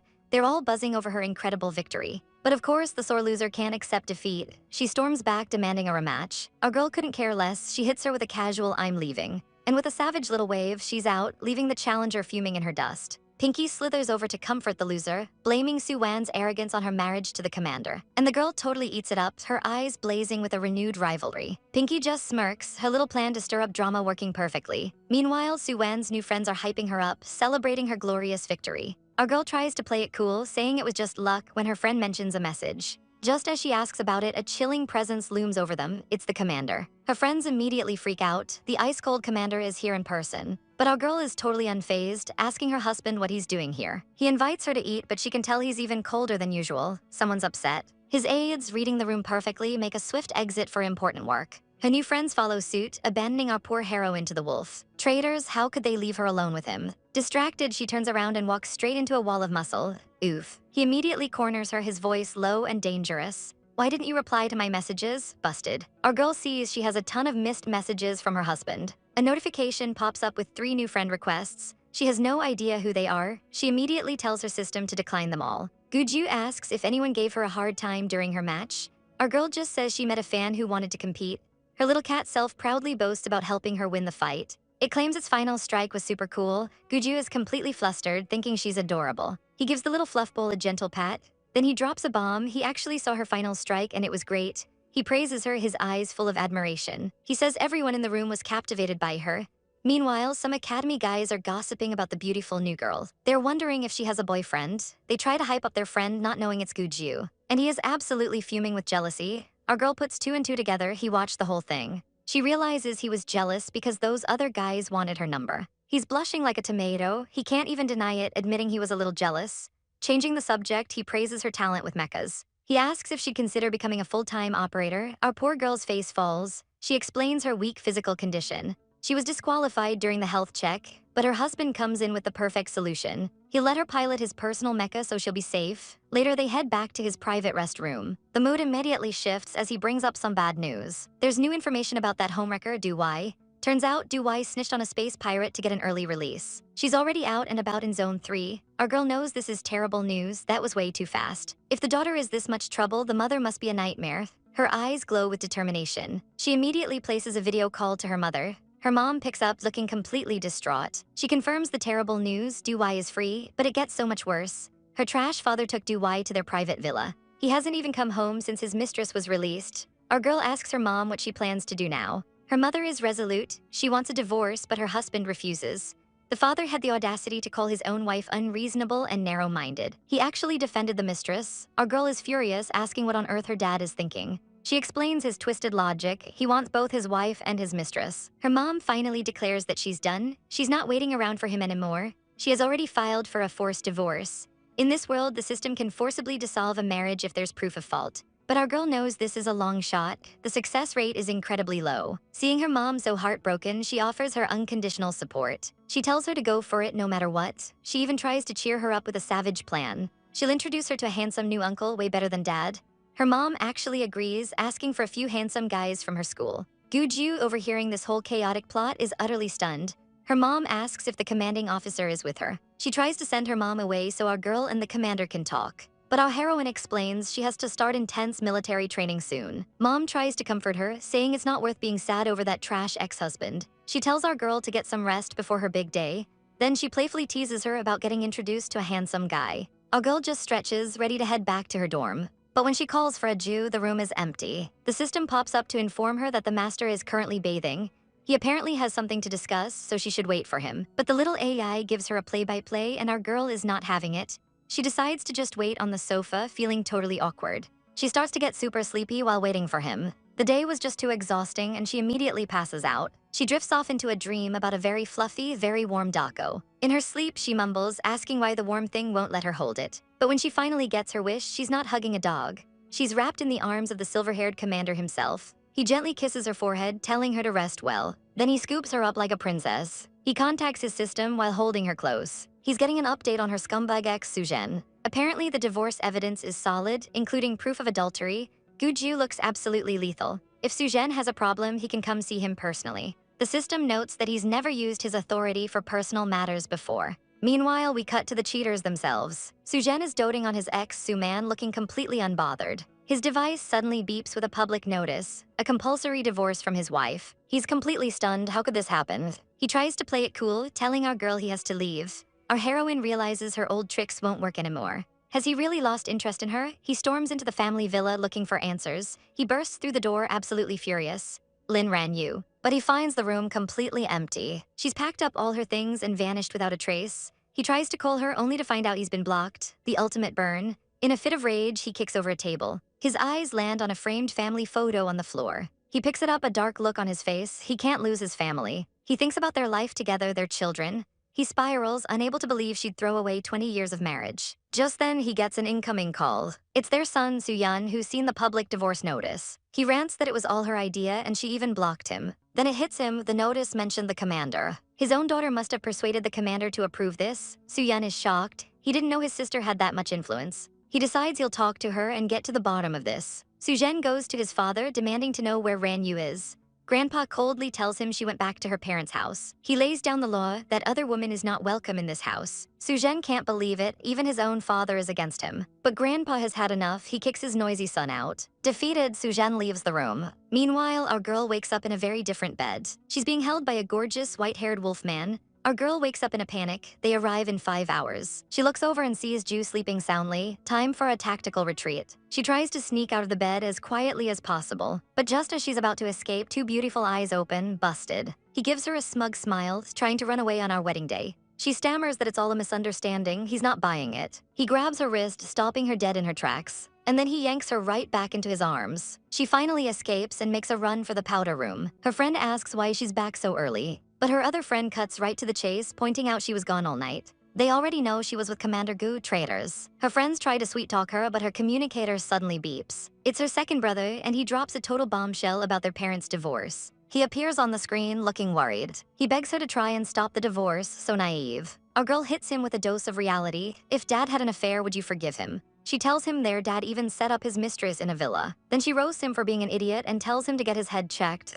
Savage. Her brother is absolutely fuming. Did she just call him brainless? He's about to completely lose his idle composure, but a hand suddenly clamps over his mouth. A mysterious redhead appears, introducing herself as his manager. Cecilia makes a frantic call before her signal dies. She needs help with her family's endless drama. The redhead tries explaining it to her friend. Her dad was just being nice, and now her mom wants a divorce. He listens intently, trying to make sense of the chaos. But when she asks if it's okay to like a boy, he completely loses his mind. Are you crazy? She tries to use a hypothetical on him. What if his girl was visiting another man every day? She smirks, knowing she's got him right where she wants him. His brain completely short-circuits, he can't even process the thought. He turns it back on her, bringing up her annoying ex-husband. What a savage comeback. She quickly changes the subject, pointing out his tie is a complete disaster. He just grins and asks her to fix it for him. Our girl is so done with him. He turns on the full-power puppy dog eyes. How could she possibly refuse? She yanks him in by the tie, and the tension is electric. He turns into a blushing mess. And just like that, we're at the military training base. The vibe just got way more intense. Our girl Wan arrives at her new dorm room.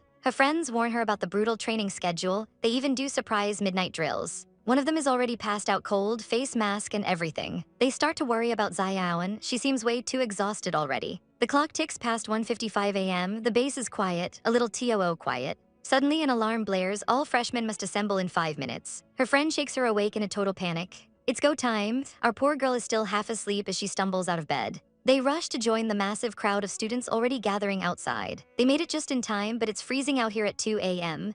An instructor lays out their first nightmare task, a 5-hour run carrying 100 kilograms. As they set off, our girl realizes her painful days have officially begun. An instructor screams that they are too slow, then he adds a fine for anyone who's late. An hour of running uphill and her friend is absolutely dying. She complains about her weak physique, but then notices Xiaoan looks awful. Our poor girl is sweating and pale. Something is seriously wrong. Our girl is confused. Her physical fitness should be decent after 2 years of training. But then a horrifying thought hits her. Her period is late and she's been so sleepy. Her friends snap her out of it, telling her to run ahead since the test results are important. One of them is the commander's daughter, so she's got nothing to worry about. They know these results will affect our girl's entire future, unlike theirs. Suddenly, a wild rival appears, reminding everyone that our girl's fitness used to be top-notch. She smugly tells her not to let her friends drag her down. But our heroine claps back immediately. Classmate, you are wrong. She hits her with a moral dilemma. Would you abandon an injured companion? The rival just scoffs, calling her an ignorant nerd. Fine, get punished with your sisters then. She sneers, taking off like a rocket. Our girl is fuming. There's no way she's losing to that witch. Suddenly, she feels a strange jolt. A weird heat spreads through her abdomen and she doesn't feel tired or cold anymore. But her friend Wan is about to collapse and asks for help. The other friend, Anan, also says she can't run anymore. She then snaps at our girl, saying she looks perfectly fine and could probably carry another 100 kilos. They're falling way behind, all the way back in 146th place. The rival Su Wan is grinning, thinking she's secured the last passing spot. But in a burst of speed, our girl and her friends blast right past her, claiming the final spots. Su Wan is left in the dust, doomed to 300 push-ups for failing. She is absolutely livid, screaming that they did it on purpose. Our girls play innocent. Oh, so sorry, we didn't know you were so slow. The shade is real. They walk off to get breakfast, leaving the fuming rival behind. Su Wan seethes, vowing to get her revenge. Our girl feels strangely energetic after that intense run. She decides a checkup is in order. Her friend agrees, knowing the training is about to get brutal. Just then, a call from hubby pops up, asking her to breakfast. Meanwhile, the commander gets a mission alert and a text from his wife canceling their plans. His little AI is confused. If she's tired, why is she in the medical bay? Is she hurt? That's all he needs to hear. The commander immediately changes course, heading straight for her. He storms into the medical room, demanding to know if she's injured. Our girl is totally busted. She quickly stammers that she just felt a little off. He tries to check her medical data, but she physically blocks the screen. She begs him not to look, looking like a deer in headlights. Seeing her panic, his expression softens. He gently tells her he's here for her. He promises to cure any disease she might have, but that's not what she's worried about. She takes a deep breath and drops the bomb. Do you, like children? The commander freezes, the gears in his head turning. He finally understands. Our girl is freaking out, thinking it only happened twice, but he just smirks. I am the best beastman. What a totally chaotic and savage response. This man is something else. He then asks the real question, don't you want this child? She admits it was just a little sudden. He pulls her close, stroking her hair reassuringly. He'll take care of everything. First order of business, suspending her military training. Her health comes first. He suggests they get a doctor's opinion before making any final decisions. As they walk away, he secretly tells his AI to wipe the data and call in the experts. Soon they are sitting down with the base's top brass. The doctor and general manager arrive, confirming the good news. Mom and baby are perfectly healthy. They even speculate the baby is a beastman with special powers, which explains her sudden energy boost. A girl asks if she can possibly continue training with a superpowered baby on board. The doctor smiles, explaining that a beastman baby can actually be a huge asset in a fight. Well, that's a plot twist our poor heroine was not expecting. The staff insists he can go home because of his wife's condition. The old man is practically begging him, worried about the baby. This is a stark contrast to his sweet proposal. He wants to give her a proper wedding this time, with no room for nasty rumors. He holds her close and promises to arrange everything. Our girl is totally swooning, realizing she doesn't have to worry at all. Planning a wedding with him is a dream. Unlike her last disaster where the groom ran away and everyone gossiped, he just wants her to be a happy bride. A little robot pops up, telling the commander it's time to investigate the Zerg. He tells our girl not to force herself with training and to just rest. He even opened a special communication channel just for her. She teases him for being so talkative, and he just smiles, promising to be back soon. Then he's off, telling his nephew Zilan that a little cousin is on the way. The news sends everyone into a state of absolute shock. Zilan is over the moon, so excited that the family is growing. He immediately starts planning the most ridiculously lavish wedding in the universe. But the sweet moment is shattered by an urgent report: Zerg have been spotted. The commander's face turns to steel. He gives the order to eliminate them all. Meanwhile, our girl is chilling on the couch, calling her mom. She shares the amazing news: I am pregnant. Her mom is completely stunned by the announcement. Are you serious, Su Wan? Mom confirms the baby is healthy and is totally ready to help plan this new wedding. And she's got good news of her own: her divorce was finally approved. Our girl is shocked at how fast it went through, suspecting her man pulled some strings. Just as she's about to ask her mom more, the system chimes in that it's time for training. Her friends crowd around her, one spilling the tea. I heard you're pregnant. The other friend does a literal spit take. The secret is officially out. They immediately start worrying about her ability to continue military training. But of course, the baby daddy himself chooses this exact moment to appear with his new fling. Our girl gives him the iciest glare. This has nothing to do with you.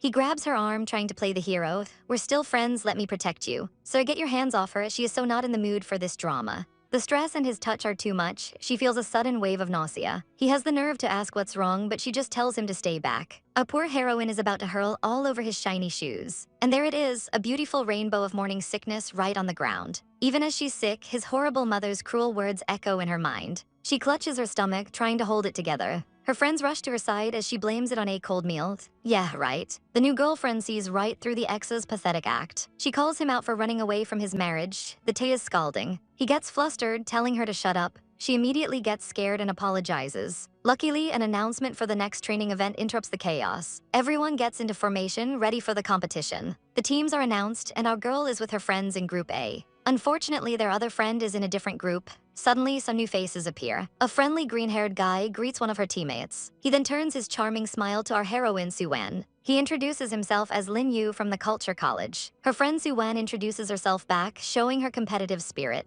The new team stands together, looking pretty solid. The first challenge is a 4-meter jump. Our girl thinks it looks awesome. They quickly strategize. The half-beast will handle the climbing. Meanwhile, the ex's new girlfriend also picks her event: swimming. The swimmers take their places on the starting blocks. The tension is high as they get ready to dive into the water. But her opponent picks the worst possible time for gossip, shouting about her mom getting out of prison. The race begins, and someone's already complaining that our girl jumped first. But the instructor isn't hearing any of it. The game has officially started. This other girl is way too confident, thinking Su Wan is too weak to keep up. But she's shocked when our girl blazes past her. Time to play dirty. Suddenly, Su Wan feels a strange jolt in the water. This isn't right. The rival smirks, but our girl's limbs are going completely numb. Her team tries to report the foul, but the instructor is ruthless. The race must go on. Even the guys watching from the sidelines think this is absolutely inhumane. It's electricity. Our poor heroine is getting electrocuted and calling for help. But then the numbness vanishes and her strength returns. Is her little cub helping her? Her teammate rushes over, worried since she looked so weak just a second ago.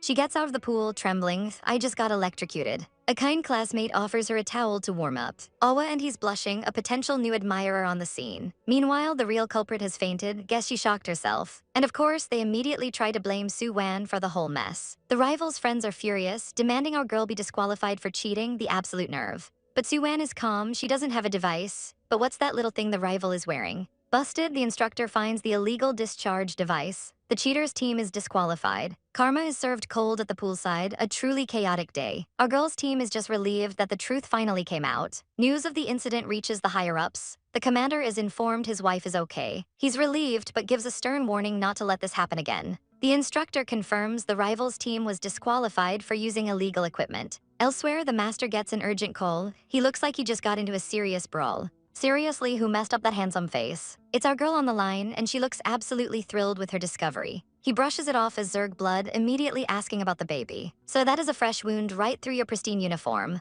Our girl explains that the electricity was actually their baby helping her out. She's curious, asking what his complete beast form is, and immediately pictures their baby as a tiny, adorable wolf cub. So cute. He reveals his true form is the Frostwing Wolf, an actual angelic beast. Our heroine is absolutely swooning. She begs to see his wings. He smirks, telling her she'll have to wait a month, such a tease. Then he quickly hangs up, saying it's time for training. The moment the call ends, an alert pops up on his screen. It's the full incident report and video of his wife being attacked. His entire expression shifts. The temperature in the room just dropped to absolute zero. Meanwhile, some rivals are already plotting their next moves. But Adju is locked in. His eyes are promising a world of pain for someone. He gives the order to connect to the Federal Security Department. It's payback time. And speak of the devil, the villainess is fuming on her couch. She's absolutely livid that she has to get Su Zhen back into the Su family. But her evil monologue is cut short. The feds are at her door. They're not here about the last incident, but a whole new space theft case. Busted. She completely loses her mind as they drag her away. You love to see it. In another chaotic household, Su Zhen pleads with Ranyu's family. But the patriarch of the Lin family is not impressed. Su Zhen tries to downplay the drama, calling it a small accident. Grandpa goes straight for the jugular with a savage comment about her daughter. Su Zhen stammers, saying he just wants to take care of them. But the old man isn't having it. The Lin family can take care of our own. He basically tells him to get lost before he gets really angry. Defeated, Su Zhen has no choice but to leave. Right after he's gone, our girl walks in, asking if someone was there. Her grandfather smoothly dodges the question and asks about her friend's training. Our girl is completely drained from all the training. She's having literal nightmares of being chased and water-gunned into submission. Her friend's advice, just think of it as exercise. Another points out that she's pregnant. But our heroine pops right back up, flexing her newfound strength. She credits it all to her super energetic baby. Her friend smiles, saying she likes both boys and girls. Then she casually mentions this baby is technically the same generation as them. Our girl, completely unfazed, declares herself the baby's protector from now on. Her friend just watch, amused by her chaotic wholesomeness. The bookworm friend is clearly fond of her spirit. Since training is cancelled, they decide to cook a proper meal. The commander's lounge has a kitchen, so that's the plan. But one friend worries it's a bad idea. So naturally, they decide to invite even more people to their illicit cooking party. They turn a corner and run straight into Director Murray. He stares them down, demanding to know what they are up to. Then he hits them with a weird question, can you cook? Gina, ever the smooth operator, says her family runs a restaurant and invites him to join. And now the director is just there in the kitchen with them. He sips his drink coolly while everyone else panics. One of the guys whispers frantically for them to go talk to the director. Just as he's about to light a cigarette, Gina swoops in with a plate of fruit for his health. She apologizes, saying she forgot about his situation. He accepts, then turns to Su Wan, complimenting her excellent training performance. Our girl tries to deflect, saying her physical fitness isn't good enough for the academy. She adds that her spirit is too weak for the command department, a classic excuse. She immediately pivots, recommending her talented roommate Shengen instead. The director reveals Shengen is already on his list of top students. He'll help the roommate, but says Su Wan's physical fitness isn't the real issue. She clarifies that it's the mental training she's worried about. Then she drops a bombshell. Her soul is from ancient Earth and is unstable. She asks for time to think, and he graciously agrees. But the serious mood is broken by the allure of her famous shrimp dumplings. Suddenly, the entire squad wants a taste of her family's secret recipe. So our girl decides to host an impromptu dumpling making class. She even invites the stoic Director Mu to join in on the fun. He looks completely caught off guard. This is not in his job description. The lesson begins. First, place the shrimp on the wrapper, easy enough. Su Wan folds it with lightning speed, leaving everyone in awe. Her hands are moving so fast they literally leave afterimages. What is this sorcery? She holds up a perfect dumpling. They didn't even have time to blink. But wait, Director Mu holds up his own perfectly folded dumpling. The crowd is stunned. Alex is flabbergasted, asking if his wife is happy, but Director Mu is single. He then delivers this savage line, a wife should be cherished, not be a nanny. Mic drop. Our girl is absolutely swooning. A man who respects women, we love to see it. But Alex, the king of chaos, asks why he's still single at 39. He cheekily asks if the director has some unspeakable secret. This boy has no filter. Now our girl is looking at him with suspicion. The seed of doubt is planted. Director Mu is just confused why she's giving him such a weird look. Meanwhile, Alex gets a well-deserved smack for running his mouth. As everyone else continues, someone completely fumbles their dumpling. They apologize profusely as everyone laughs at the flying shrimp. Director Mu watches the chaotic, happy scene with a thoughtful expression. The whole room is filled with a comfortable, friendly vibe for now. The commander is back, and he is not happy to see a house full of people. He stands there, a whole entire thundercloud in a pristine military uniform.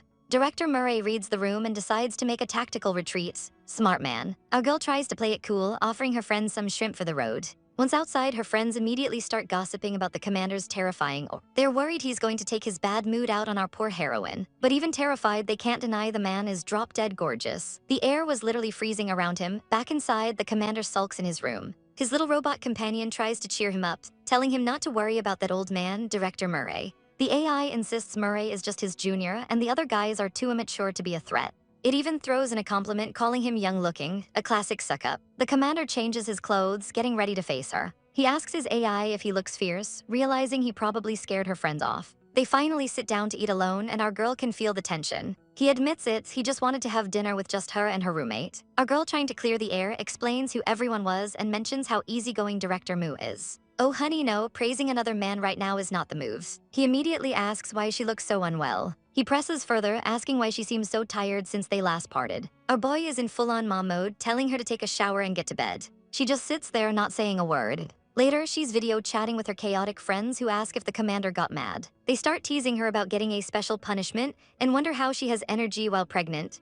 Our girl shouts at them to stop with their dangerous comments. Just then, she gets a message from her mom, who's already playing matchmaker. Mom sends over a picture of some handsome-looking director. Our girl just sighs and agrees to let her mom help. But she's totally swooning, thinking this guy is way more handsome than her own dad. Savage. She starts getting sleepy and wonders where Aju has disappeared to.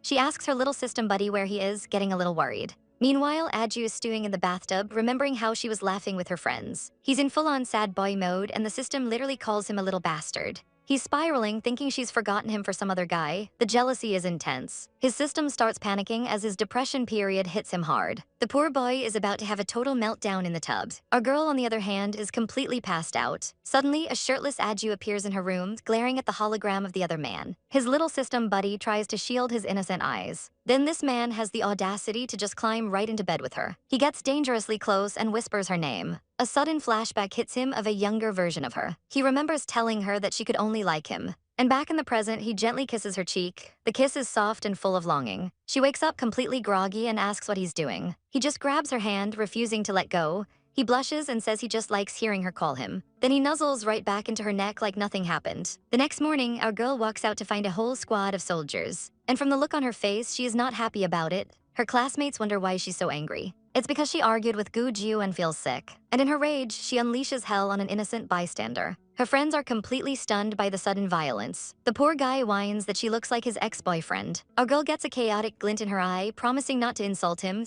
just hurt him. She proceeds to beat the absolute stuffing out of him. Don't mess with Su Wan today. Meanwhile, at headquarters, some serious business is being discussed, until the chef bursts in with dumplings from Su Wan. The timing is just terrible, and the commander is not amused. His poor aide is sweating, knowing the commander is about to go nuclear. The chef happily explains that Su Wan cooked for everyone. The aide tries to smooth things over, praising her kindness. But it's too late. The commander slams his hands down and adjourns the meeting. The remaining officials decide it's a shame to waste good dumplings. One even cheekily asks the other to feed him. Back in the lounge, the commander eats all alone. He had ordered a meal for our girl, but she's not coming. She's back in the girls' dormitory, sulking hard. Her friend asks what happened last night, but a message from the commander goes unanswered. She just ignores it and hides under the covers. The next day, she's still moping in her room. Gu Jiu is getting worried. She's not replying to any of his messages. He asks his aide if she's angry. The little system pet is like, obviously, yes you idiot.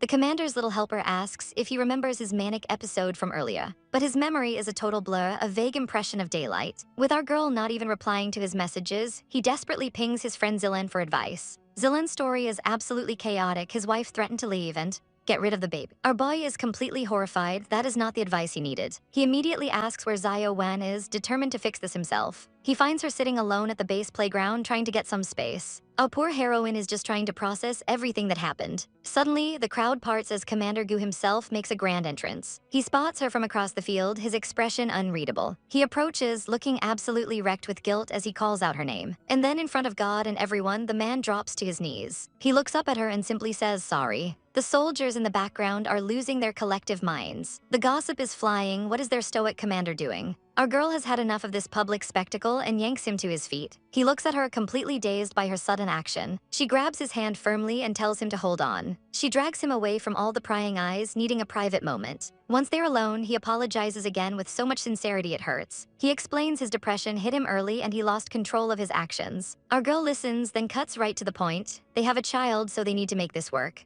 He agrees instantly, desperate to live a good life with her. She lays down her terms. She wants to be a real couple, not just his exclusive potion. And rule number 2, don't you dare take advantage of her while she's sleeping again. She also scolds him for the ridiculously dramatic scene he just caused at the playground. He leans in close, his voice soft, worried that she's still angry with him. He pleads with her, asking how he can make it better, his gaze intense. And she knows exactly what he needs. She reaches out and gently pets his fluffy white ears, and he just melts into her touch. He tells her he's leaving on business for over half a month. He leans in close, promising he'll be back before she knows it. Our girl cheekily says she'll just find a new groom then. He immediately shuts her up with a surprise kiss. He smirks, coolly explaining that wolves are dogs too. Then he whispers that no one in the world would dare replace him. The scene flashes back to our girls suffering through intense training. A few months pass and they are absolutely exhausted. Finally, an instructor announces that the hellish military training is over. He gives a big speech about their duty to the Empire, and as a reward for their hard work, he's planned a surprise party. The crowd of students goes absolutely wild with excitement. They're taken to a stunningly luxurious ballroom. Our girl and her friends finally get to relax and celebrate. They look absolutely gorgeous, all dressed up. Her friend is amazed by the quality of the fresh juice. The buffet is on another level, fit for royalty. Our girl proudly reveals her family's restaurant is catering the whole event. She's not just a student, she's a marketing genius networking with future customers. Her friends worry if it's appropriate for students to be at such a lavish party, but our heroine assures them it's a long-standing tradition to help them relax. The conversation then turns to gossip. Why is the handsome director Mu still single? Her friend explains that his beast form is a bit intimidating. It's revealed he's a snake beastman. Her friends are busy discussing the local dating pool. They even use Commander Gu as an example of a fine, older man. In this world, lifespans are ridiculously long, so age is just a number. But our girl is busy making her own list, immediately crossing off one dude who's scared of snakes. Meanwhile, at a high society party, some girls are gushing over the food. They're all trying to get close to a girl they think is from the prestigious Su family. Even some random guy tries to slide into her DMs, thinking she's the one. The pink-haired girl soaks it all in, loving the mistaken identity. But her little fantasy is shattered when the real villains of the arc arrive, calling her a liar. This girl exposes her for cheating and being a total pest. The faker, Annie, immediately starts playing the victim. But the new girl is having none of it, calling her a shameless, kicked-out adoptee. She even brings up Annie's mother getting out of prison, absolutely savage. Our girl watches this chaos unfold from the sidelines, looking completely unbothered. As the imposter seethes with rage, our heroine just sips her drink with a smug smile. The drama is just too boring for her. She slips away to a balcony for some peace and quiet. A call comes in and it's her mom checking up on her. Her mom asks if she's okay and our girl just says she needed fresh air. They start discussing wedding plans, specifically who will walk her down the aisle. Our girl says she'll handle it, but her mom is in full wedding planner mode. She's already picked out dresses and accessories. She tearfully reminds her daughter how much she suffered at the last wedding. Mom gets emotional, talking about how she never thought she'd see this day. She feels like she's truly marrying her daughter off this time. Then out of nowhere, Mom asks about that director Mushi mentioned. Our girl tries to play it cool, but her mom has been Googling him. She found out his beast form is a snake and thinks it's awesome. Our girl is absolutely stunned as her mom excitedly asks if he's poisonous. Our girl arrives at a sleek, futuristic building. She spots a familiar and unwelcome sight. It's her trash father, his mistress, and their bratty daughter. The stepsister is already whining about how Su Wan bullied her. Our girl can't be bothered and just turns to leave. The stepsister plays the victim card perfectly. She begs her dad for forgiveness while Su Wan tries to drag him away. But our girl is ice cold. She simply told Grandpa and the commander what he said. Suddenly, a powerful voice cuts through the drama. It's her mother, Ranyu, and she looks absolutely furious. She slaps the father so hard his mustache trembles. She roasts him for being a pathetic excuse for a human being. He's completely stunned that his ex-wife would dare touch him. So she slaps him again, a savage payback for the wedding. With a final glare, she grabs Su Wan and they walk away like total queens. The dad immediately gets a call and it's from his father. Grandpa lays down the law, he's changing the will and fully supports the divorce. Defeated, the sad little family limps away. The stepsister gets a call and is immediately annoyed. But the dad sees it's Commander Gu and starts sweating bullets. The shock is too much for his weak heart and he just faints. Later, at the commander's ridiculously modern house, Su Wan is fangirling over her mom's epic slaps. She asks why her mom is back from her travels so soon. Mom says taking care of her baby is her top priority now, but she can't help but notice the decor is weird, almost like a laboratory. Our girl just brushes it off as some pre-wedding renovations. Meanwhile, the mistress is laying it on thick with the scumbag ex. She pulls out the crocodile tears, reminding him of his promises. She pushes for them to get married immediately, clearly eyeing his family's money. But for once, he actually hesitates and pushes her away. He dodges the question, saying they need to pick up their daughter first. He sits alone, contemplating her marriage proposal. For years, this is what he thought he wanted. But hearing it now just feels empty. He tries to call his ex-wife, but she's already blocked him. Savage. He then unleashes his fury on his daughter, Su Wan, via text. He sends a storm of the most hateful messages imaginable. After cursing her out, he actually feels better. What a monster. Just then, his son calls with a simple question about the wedding. And then he drops a massive bomb. Su Wan is pregnant. The commander is over the moon, and the wedding is now a huge royal event. The dad's face drains of all color as he realizes what he's just done. He desperately tries to unsend the messages, kicking a stool in pure rage. And in a glorious moment of instant karma, he steps right on a piece of glass. Flying into the station, our girl Su Wan looks absolutely serene. She's waiting for someone looking like a goddess. But of course, her trash ex-husband shows up with his new family. The brat immediately starts whining to her parents. "Su Wan bullied me, you have to help me," she cries. The father, a complete tool, tells our girl to just leave. The little actress isn't done yet, putting on a tearful show. She grabs her dad's arm, playing the innocent victim in front of everyone. But Su Wan is completely unbothered. She calmly says she wasn't angry, she just passed the anger on to Grandpa and Commander Gu. Suddenly, a figure storms in. It's Su Wan's mom, and she is not happy to see her husband there. Whack, she slaps him right across the face. "How dare you speak to our daughter like that?" she yells. The man is completely stunned. You hit me." "Oh, she's just getting started. That's for the slap you gave me at the wedding. Stay away from us." Mom grabs our girl and they make a swift, dignified exit. Later, the ex gets a call from his own father. Grandpa is absolutely livid. "I've changed my will. You won't get a single penny if you stay with that woman." Grandpa even says he supports the divorce. What an absolute king. The other woman gets a call and looks completely mortified. Her dad sees the caller ID. It's Commander Gu. The realization hits him like a truck and he just faints. Absolutely pathetic. Later at Commander Gu's ridiculously fancy house, our girl is praising her mom's epic takedown. "Mom, those slaps were so cool. You should treat that scumbag like he's dead," she says. Her mom explains she's staying until the wedding to take care of her. But Su Wan looks around, confused. The decor is a little strange. She thinks it looks less like a home and more like a cold, experimental base. The commander's aide is fuming that the space pirate Lucifer escaped again. But a tiny bot interrupts his rant. The lady is calling. Our girl is on the line, asking if she can redecorate his gloomy house. He just smiles softly, telling her to do whatever she wants. She's so excited to build their home together, and he casually drops that he already dealt with her father. He basically scared the man straight so he'd never bully her again. The commander smirks, fishing for more compliments. Our girl gets shy and quietly admits she misses him. His face softens instantly and he confesses he misses her too. And of course, his chaotic aide was eavesdropping the entire time. His coworker asks what he's grinning about, but Eric is too busy shipping his boss to answer properly. Meanwhile, our heroine is finally catching up with her friends. She drops the bomb that she's getting married this weekend and has been crazy busy. Her friend Gina announces she's also getting married next year. But it's a cold, political marriage. She hasn't even seen her fiancé in a year. She cynically says it's better to marry for status since love is rare. Her friend's words clearly make our girl think about her own whirlwind romance. After saying goodbye, she gets right to work on her own happy ending, calling her man for decorating advice. She shows him some options for their new home. We get a quick peek at the massive, empty house. It's super modern and sleek, but needs a woman's touch. Just then, her system AI announces the new broadcast room is ready.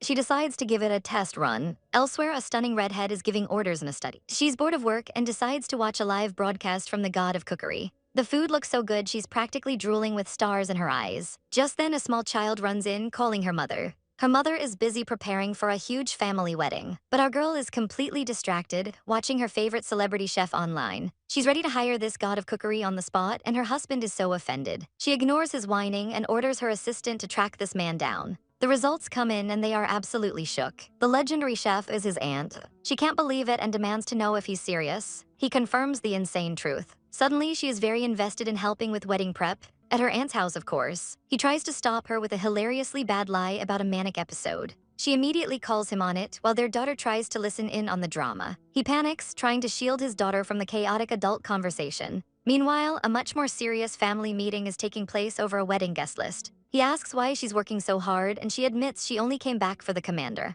But he's not here. She then gets savage, questioning her brother's sudden concern for someone else. She accuses him of just trying to suck up to their father. This girl does not hold back, telling him he only cares about climbing the social ladder. He tries to defend himself, but she completely shuts him down. He looks wounded, admitting she has a point before calling her spoiled. And with that final parting shot, he gets up and leaves her sitting there. She watches him walk away, bitterly thinking he still blames them for everything. Her companion asks what he could possibly have to complain about. She reveals a massive family secret. Her brother is a twin, and the other twin is a beastman. The beastman brother was sent away as a baby, raised in a completely different environment. She sadly admits that by the time they noticed their neglect, he had already grown up. Our girl is taking a walk with her aunt when an unexpected guest arrives. Well, if it isn't the queen herself, looking radiant as ever. She greets our girl's aunt with a warm smile. The aunt is just admiring the renovations when the queen asks about the adorable little kid. This tiny tot introduces herself as Guru Yuan, the Beastman princess. Her beast form is a super fierce palace cat, and now our heroine is terrified to even touch her. But the queen is here on business. It's time to talk wedding details. She pulls out a mountain of information, and our girl's soul immediately leaves her body. The etiquette team gets right to it, settling in for the long haul. They remind her about the insane wedding plan, starting with a worship ceremony, and an entire lineup of tall, long-legged, handsome men in military uniforms. Yes, please. Little Ruangyuan is totally on board with this. They move on to the public appearances and royal dinner. Of course, there's a grand reception with a full orchestra and a gigantic multi-layered cake. Just hearing about it makes the princess hungry. The queen, a master strategist, calls for a snack break. Well played, Ruangyuan, well played. As they leave for the night, the queen thanks our girl's aunt for her help. She wishes them genuine happiness, looking so sincere. But then she leans in and whispers about a dress she sent over. They say their goodbyes, leaving our girl utterly confused. Wait a minute, why did she have to whisper about a dress? Our heroine is completely baffled, calling out her fiancé's name in confusion. Yichang confronts our girl, demanding to know why she's at his door. He gets desperate, whining that he waited all day for her. He's having a full-blown meltdown, claiming it's all his fault. He even pulls the childhood sweetheart's card, blaming the commander for stealing her. Our girl is so over this drama as he begs to know if her love was ever real. Suddenly, something clatters in the nearby bushes. A hand reaches out and picks up a small, strange box. And would you look at that? It's the commander himself, looking like an avenging angel. His men are not impressed, calling out this fool for daring to show up. Our girl explains to her ex that federal law forced her to marry young. She confesses she didn't care who she married back then until she met Aju. Her entire world changed because of him. She realized he is the love she truly wants, and right on cue, he pulls her into a hug. Our girl is overjoyed, melting into his arms. They share a tender moment while the other guy just has to stand there and watch. The commander gives him a look that could freeze hell over, and the boy starts trembling. He tries to backpedal, but the commander gives him a savage order instead. Yichang plays dumb, but his little act is about to come crashing down. The commander's aides step in, revealing he was secretly recording them. Our girl is disgusted. He was going to use it to threaten her. As the aides drag the pathetic man away, the commander tells our girl they can finally go home. His men watch the couple leave, commenting on the chaotic but sweet turn of events. They even have the nerve to taunt the crying ex, asking if he enjoyed the show. One of the aides then asks his partner about his questionable reading habits. And with the drama finally over, our couple drives off into the night. He asks if she likes the new renovations in their home. But our girl immediately notices something is wrong. His clothes are wet, and they smell like blood. He tries to play it cool, saying it's just a minor injury, but she's not having any of it. She rushes to get the first aid kit. He starts to unbutton his shirt. Even his little spirit helper knows this is a golden opportunity. She comes back with the kit, ready to play doctor. But she finds him still fully dressed, looking helpless. He pulls out the oldest trick in the book, My Hands Hurt, with a perfect pout. And of course, our girl falls for it hook, line, and sinker. She sees the bloody gash on his shoulder. He reassures her he's a beastman and will heal quickly. She gently scolds him to take better care of himself. After patching him up, she spots some mysterious gift boxes. He explains their outfits for their upcoming wedding. Another woman appears, showing off some very special wedding night attire. Our girl is mortified, calling them mere pieces of cloth. She's beet red, insisting she can't possibly wear something so scandalous. But he just holds up the box, a wicked glint in his eyes. He asks why not. She can barely form a sentence. Then he smirks, claiming his watch is in there and he wants to see it. What a smooth, chaotic liar. She panics, trying to snatch the box away from him. He just holds it out of her reach, teasing her relentlessly. He pulls her into a sudden hug, whispering how cute she is. Our girl's brain short-circuits completely. Just then his comm goes off, breaking the tension. He suggests they head to bed since the wedding will be tiring. She tries to escape to the guest room, but he stops her for a sweet head pat. They say their goodnights, the air still thick with what-ifs. But the moment is interrupted by an urgent call. It's her friend Cecilia. Cecilia apologizes, saying she might not make it to the wedding. The redhead explains their pirate hijacking story to Su Wan. She mentions Zionai has a special wedding gift for her, but the guy in the bed immediately denies it after she hangs up. What a tsundere. He tries to play it cool, but she calls him out for being a secret softie. He just blushes and looks away, this chaotic man. She brings him some bitter medicine to help him heal. When he refuses to drink it, she takes matters into her own hands. She downs the medicine and slams her lips onto his. He is absolutely shook. Meanwhile, elsewhere, someone is watching the news about our girl's wedding. And she is not happy about it, absolutely seething with jealousy. But then she gets a brilliant gold-digging idea. The wedding will be crawling with rich bachelors. She decides to borrow some of her mom's jewelry to snag a husband. But as she approaches her mom's room, she hears a man's voice. She barges in and finds her mother looking super guilty. Zio Man just innocently asks to borrow a necklace for the wedding. Her mom quickly lies, saying she was just on the phone with a friend. She shoves her daughter out of the rooms. The second the door closes, her mom breaks down, apologizing to a shadowy figure. It's Lord Lucifer, and this mom has the audacity to complain to a demon that her daughter is ugly. Lucifer, however, is more interested in a picture of our girl Su Wan. The mother gets viciously jealous, ranting about how pretty girls get everything, and Lucifer just grins, revealing his terrifyingly evil plans for our heroine. He coldly tells her it's none of her business, her only job is to hide him. Suddenly, the news flashes on screen. The first commander of the Empire is getting married today. Her friend casually suggests they all go watch the royal wedding banquet. And so they head to the palace, which is swarming with guards. The groom finally makes his appearance, looking like an absolute snack. This is the legendary commander, the Federation's god of war. But today, he's just a nervous guy, eager to finally see his beautiful bride. His buddies tease him for being so whipped. He just smiles, completely lost in his own little love bubble. And then he sees her, his bride Aju, his whole world just stops. They finally meet, and the chemistry is electric. He asks what she's looking at, she cheekily replies, "I'm looking at you." She calls him handsome, then husband, and he melts into a puddle before pulling her close. He sweeps her up into his arms, ready to make her his wife. Meanwhile, at the wedding, the guests are a chaotic mix. Security has to tell a demon to hide his fangs. The venue is packed with the most elite people in the Empire. Our girl and her friends arrive, marveling at the insane security detail. But then a man in the crowd freezes, he sees a familiar face. And he is absolutely losing it seeing her being so cozy with another man. He immediately tries to shove his way through the line to confront her. A guard blocks the entrance, saying some of them aren't on the list. The sister immediately throws a fit, demanding they let her and her relatives in. But the guard isn't looking at her, he's focused on her shady-looking cousin. He tells the cousin he needs to come with him for an examination. Oof, that sounds serious. The cousins see that calling his companions useless, this guy is pure chaos. Meanwhile, another guest is buttering up Director Mu. She's praising him for looking after Zio Wan, hoping for a favor. She lays it on thick, hoping he'll help Zio Wan transfer to the military academy. But their conversation is rudely interrupted by a very angry man. Her ex-husband appears out of nowhere. Absolutely furious she's with another man so soon after their divorce. She screams at him that they are divorced and he needs to back off. Director Mu steps in like a true gentleman, telling the trash ex to leave her alone. The ex goes ballistic and grabs him, demanding to know who he is. She finally snaps, threatening to have security throw his embarrassing self out. He looks absolutely shocked that she'd treat him this way, the audacity. He finally stomps off, and she apologizes profusely to the poor director. She explains she can't get into the details right now, but will explain later. Director Mu is a class act, telling her not to worry, they should head to the ceremony. They make their way to the absolutely breathtaking wedding hall. It's finally time. Our girl is about to walk down the aisle when her groom asks if she's nervous. She admits she is, especially since the whole Federation is watching them live. But he just looks at her with those swoon-worthy eyes and says, "I am here."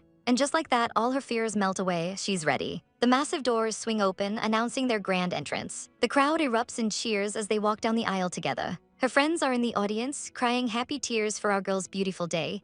Our girl remembers her last wedding where everyone just laughed at her. But this time, she's surrounded by people who genuinely wish her well. And it all started the day she met him. The priest begins the sacred vows in front of all their friends and family. He asks Guju if he's willing to marry the lovely MS, Su Wan. Without a second of hesitation, he says, "I do." Now all eyes are on our girl as she prepares to give her answer. Tears of joy stream down her face as she accepts, thanking him for making her so happy. They pull into a tight embrace as he whispers, "Me too." And they seal their vows with a swoon-worthy kiss. The guests erupt in cheers for the newlyweds. Everyone is wishing them a lifetime of happiness together. The wedding has already gone viral on the Star Network. Reporters are swarming the cathedral, desperate for a glimpse of the happy couple. He drapes his coat over her, but she insists she isn't cold. He gently scolds her, telling her to wear it so she doesn't get sick. The crowd absolutely loses it over this adorable public display of affection. But in a dark room somewhere, a wedding photo is thrown to the floor. A man bitterly watches the news, scoffing at their marriage. He bursts into tears, screaming that Su Wan was supposed to be his fiancée. His mother fires back, calling our girl a sickly woman who can't even have a child. Savage. The man-child just screams back at her, completely losing it. He continues his pathetic wailing, crying for his Zio Wan. His mother finally snaps, yelling that his crying is ruining the family's luck.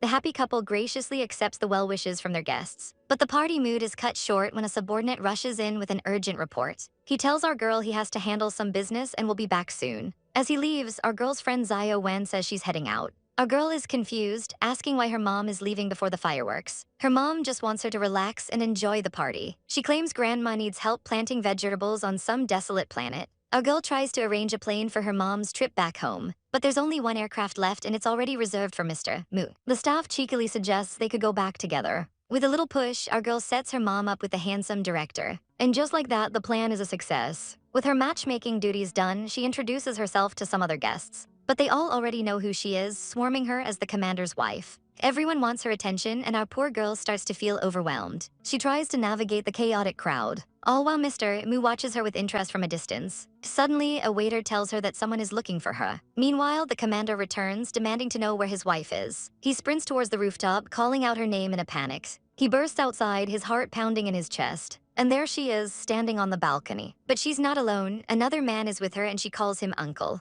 Seeing she's safe, the commander finally lets out a massive sigh of relief. The scene opens on a beautiful, romantic dessert spread. Little Yuan arrives, telling our girl her cakes are the best. But then the Duke appears. He asks what she's doing here, looking a little concerned. Our heroine explains the queen sent for her. Apparently, there's a special spot on the rooftop to watch fireworks. Sounds like a total setup. Across the room, she spots her cousin Manya laughing at her. Manya just plays it off, saying she was just being polite, Suura. In reality, these two are being petty, bragging about keeping dessert from a child. Our girl is led away, thanking the queen's messenger. The rooftop view is amazing, but wait, are those tentacles? She tries to play it cool, but the monster is right behind her. Suddenly, Yuan pops up out of nowhere, wanting to hang out. The messenger is having a full-blown panic attack. How did this kid get here? The little girl asks for snacks, but then stops dead. She smells seafood. The messenger starts sweating, his cover is blown, the kid's eyes light up. She thinks the tentacles smell amazing and demands more. This child is a menace. The poor guy is just stunned. What kind of princess asks for monster tentacles? Meanwhile, Yuan strikes a deal with the Duke. He agrees to keep her secret about cheating at her game. Our girl finds it adorable, and the Duke mentions he ordered a special mecha just for her. He then invites our heroine to the military academy, but she's worried. After being in a coma for so long, she's scared the training will be too much for her soul. But he reassures her, saying they can test her mental stability first. He suggests hypnosis, and our girl immediately panics about the side effects. What if she accidentally reveals she's a transmigrator from Earth? He just looks at her softly and asks, besides what? Then he leans in and kisses her forehead, promising he'll find her again no matter what. He pulls her into a comforting embrace, telling her he'll handle everything. Feeling brave, our girl decides to change the subject, asking about the wings he promised to show her. He leans in, a sly smile on his face. Want to see my wings? Our girl is absolutely vibrating with excitement. Yes, please. She insists on taking a photo first, just the two of them. He agrees just as the fireworks explode in the sky. Her little system pops up to help them take the perfect couple shot. They snap an adorable photo against the brilliant background. She tells him to come closer for the next one. He leans in for a surprise kiss, and his fluffy ears pop right out. He's so extra, offering to set off more fireworks just for her photos. But she's done with pictures, it's wing time. He teases her about the fireworks, but she's got eyes only for him. Suddenly, a magnificent pair of white wings burst into existence. He stands before her, an actual angel reaching out his hand. Our girl is completely stunned. They are breathtaking. She can't resist burying her face in the soft feathers. She tells him how beautiful and warm they are. Then she gets curious, wondering if his wings are as sensitive as his ears. She gives his ear a little touch, and he immediately turns beet red. He admits that in this form, it's harder to control his urges. Our girl compares it to bipolar disorder. He just says, And then the horrifying realization hits her. This is way more dangerous than his last episode. She immediately tries to de-escalate. Fold the wings, let's watch the fireworks. But it's too late. He grabs her hand, his eyes glowing with dangerous intent. She tries to distract him with small talk, but he leans in and steals a kiss. Meanwhile, the commander's men are on high alert for space pirates. But it turns out to be a false alarm, though one waiter related to Su Wan was acting shady. Zio Rui is not playing around. He's the commander's love bodyguard, and no one will ruin this day. But the groom himself is mysteriously absent. A text comes in, the commander has taken his wife home to rest. Oh, we know what rest means. Our girl is panting his name as he whispers in her ear. He tells her that her wings are almost here. He leans over her, telling her to take another look. Things are getting chaotic. The next thing she knows, she's waking up completely drained. And of course, our girl is absolutely starving. She asks her AI for the time, and it's 5 p.m. She slept the entire day away. She tries to get up, but a sudden jolt of pain hits her. Ouch. She clutches her aching back, only to see her husband standing there. He's walking in with a tray of food, looking like a total angel. He greets her with a gentle smile, and she turns into a blushing, flustered mess. He tells her she must be hungry and to eat first. The man is a mind reader. He softly asks if she's angry. She denies it, but her pout is a dead giveaway. He reminds her of something she said yesterday, and she wants the ground to swallow her whole. She clarifies she's not mad at him, shoving a spoonful of food in his mouth to prove it. She's mad at herself for not knowing about lycanthrope stamina. A beastman anatomy course is needed ASAP. The porridge is surprisingly good. She asks where he bought it, but the AI reveals a secret. He called her mom for the recipe and made it himself. He's just happy she likes it and even offers to take her shopping. What a keeper. But forget shopping, our girl has her priorities straight. She needs another bowl and she needs it now. Her friends can't believe she's back in class already. Our girl explains that as the commander's wife, she can't afford to fail. She fibs about her honeymoon, saying they just relaxed at home to avoid the media. Suddenly, a new voice cuts in and it's her new anatomy teacher. Our girl wonders why he seems a little too excited to see her. Oh, it's because he's a massive fanboy of her husband and wants to dissect him. The girls are rightfully horrified by this gentle-faced psycho. He asks our girl to communicate with him more and she just nervously agrees. Her friends warn her to keep this man far, far away from the commander. The lesson begins and they're face to face with a muscular beastman specimen. Her friend is a little too impressed, but the other one points out that the specimen is staring right at them. The redhead completely loses it, unable to even look at the creature. She clings to our heroine, absolutely terrified. Our girl asks the obvious question, why major in anatomy if you're this scared? Turns out her family pushed her into it. She then asks our girl why she chose medicine. Our heroine explains she's studying medicinal food because of her own poor health. Her other friend, Shang-an, has a similar motivation. She grew up in the poor 10th district where medical care is a luxury. She even lost friends who couldn't get treatment in time. Our girl realizes just how much her friend has overcome to get here. She asks if Shang-an is sure about wanting to transfer out. Shang-an explains that doctors can only do so much, but as a military academy graduate, she can be assigned to her district and enact real change. She's determined not to fall behind. Our girl feels her own goals pale in comparison to her friend's noble mission. She's so inspired that she makes a vow of her own. She'll open a special branch of her business in the 10th district. Her goal is to give them access to fresh, delicious food for the first time. Her friend points out it'll be a massive financial loss, but our girl knows some things are more important than money, and her other friend promises to invest. Shang-an is moved to tears, ready to work harder than ever. Our girl says goodbye to her friend, ready to head back to the dorms alone. But as she turns the corner, she slams right into a tall, mysterious figure. She stammers out an apology, looking up at the stranger. He pulls down his mask and it's him, Wan when it's me. Our girl is completely stunned to see him here on campus. He says his work ended early, so he came to pick up his wife. Total swoon moment. He explains the disguise is to avoid the paparazzi swarming the gates. He asks if the outfit is weird, a little insecure, but she just thinks he looks like a handsome senior from school. This gets her wondering what he was actually like back in the day. He plays it cool, claiming he was just an ordinary student. She can't help but want to take a walk since she's been cooped up for days. He simply agrees and they walk off together. Elsewhere, some girls are gossiping about how popular he was back in the day. And of course, a jealous rival is watching them from the shadows. She recognizes our girl and seethes, remembering the flirting from before. Meanwhile, some other students are gathering at the Imperial College Square. They're all talking about the upcoming mecha competition. They note that registration is way down this year. Apparently, the top fleet isn't recruiting, so nobody's motivated. One of the guys, Su Wan, is getting grilled about joining. He looks deeply annoyed by all the questions and makes his exit. He's got a plan though, he needs to coax that girl to join the fleet. Back with our couple, Wanwin asks about the competition posters. He explains it's an annual military academy event and pulls up the rankings. He points out that some girl named Pandora is in 3rd place. Our girl immediately recognizes the name of the freshman she fought before.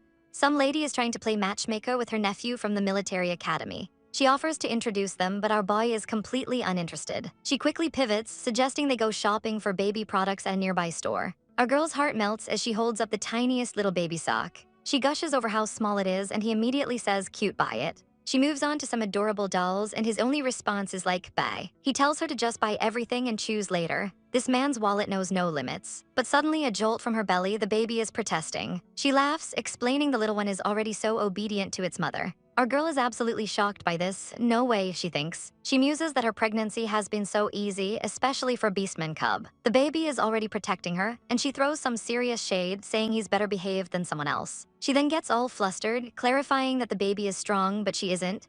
But their cute shopping trip is interrupted by a couple of fans. They ask for a picture, promising to be discreet. Our girl happily agrees. The fans are absolutely gushing, telling them they are a perfect couple who should stay together forever. Our couple just smiles awkwardly as the fans thank them profusely. But as they leave, a shadowy figure watches from afar. It's the pink-haired villainess. She smirks, having finally cornered our girl. She reveals her evil plan to send photos to the media and ruin her reputation.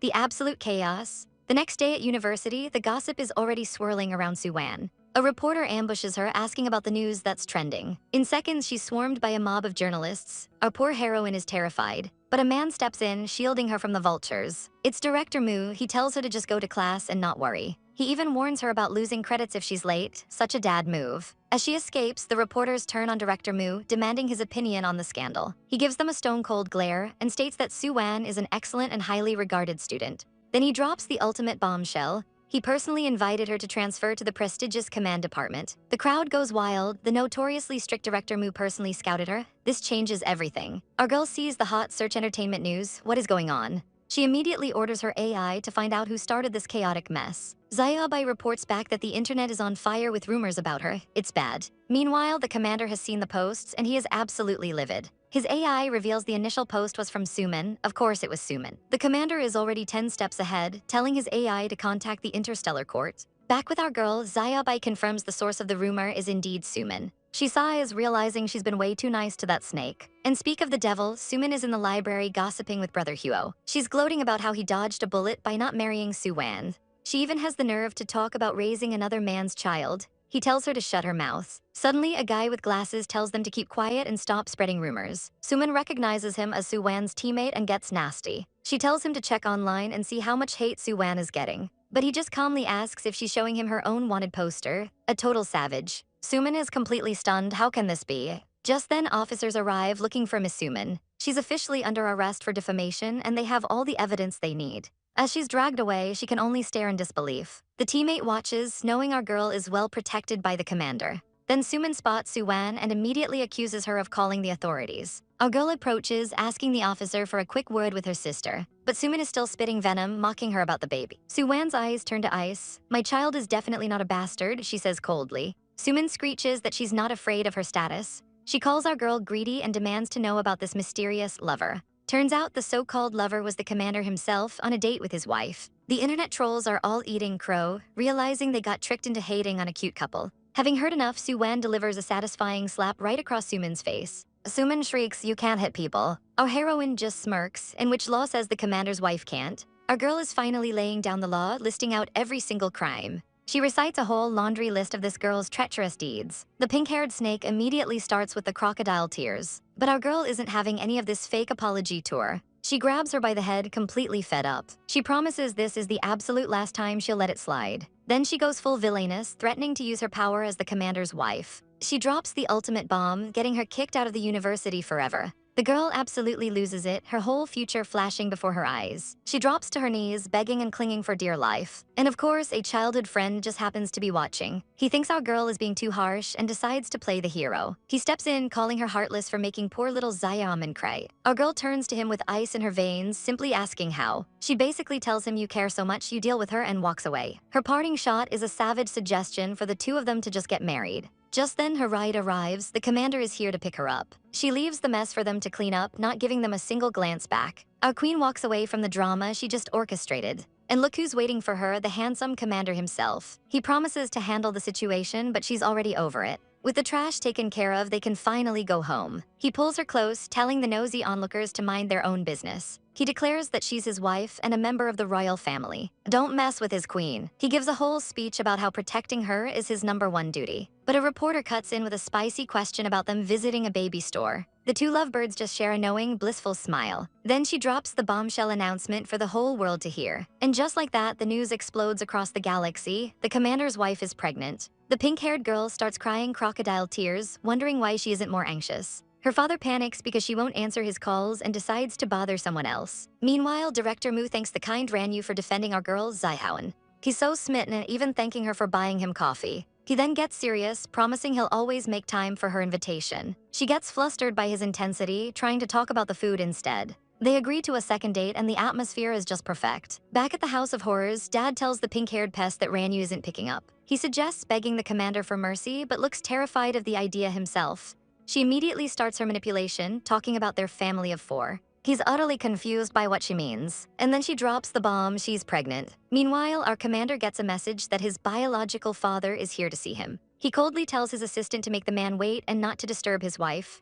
The dad, Su Zhen, sits nervously, asking if Xiaoan is home. He's terrified of meeting the commander alone. He really wishes our girl was there as a buffer. He stands up trembling as the commander enters the room. The commander doesn't even look at him. "What's up?" he asks. Su Zhen immediately starts groveling for his daughter, Xiaoman. He tries to frame it as a simple conflict between sisters that doesn't need to go to court. The commander hits him with a savage "so what?" and Su Wan starts begging. He pleads that prison will ruin her life as a student. The commander finally speaks. "I can let her go, but you have to agree to 2 requests." Desperate, the dad immediately agrees. 2, I'll agree to 10, just say it. The commander drops the first bomb. Sever all ties with your daughter publicly. Su Wan is absolutely shook. Gu Yanjai's eyes are cold as ice as he dares him to question the order. Su Wan panics internally. His status as the commander's father-in-law is on the line. But Gu Yanjai shuts him down with a single terrifying glare.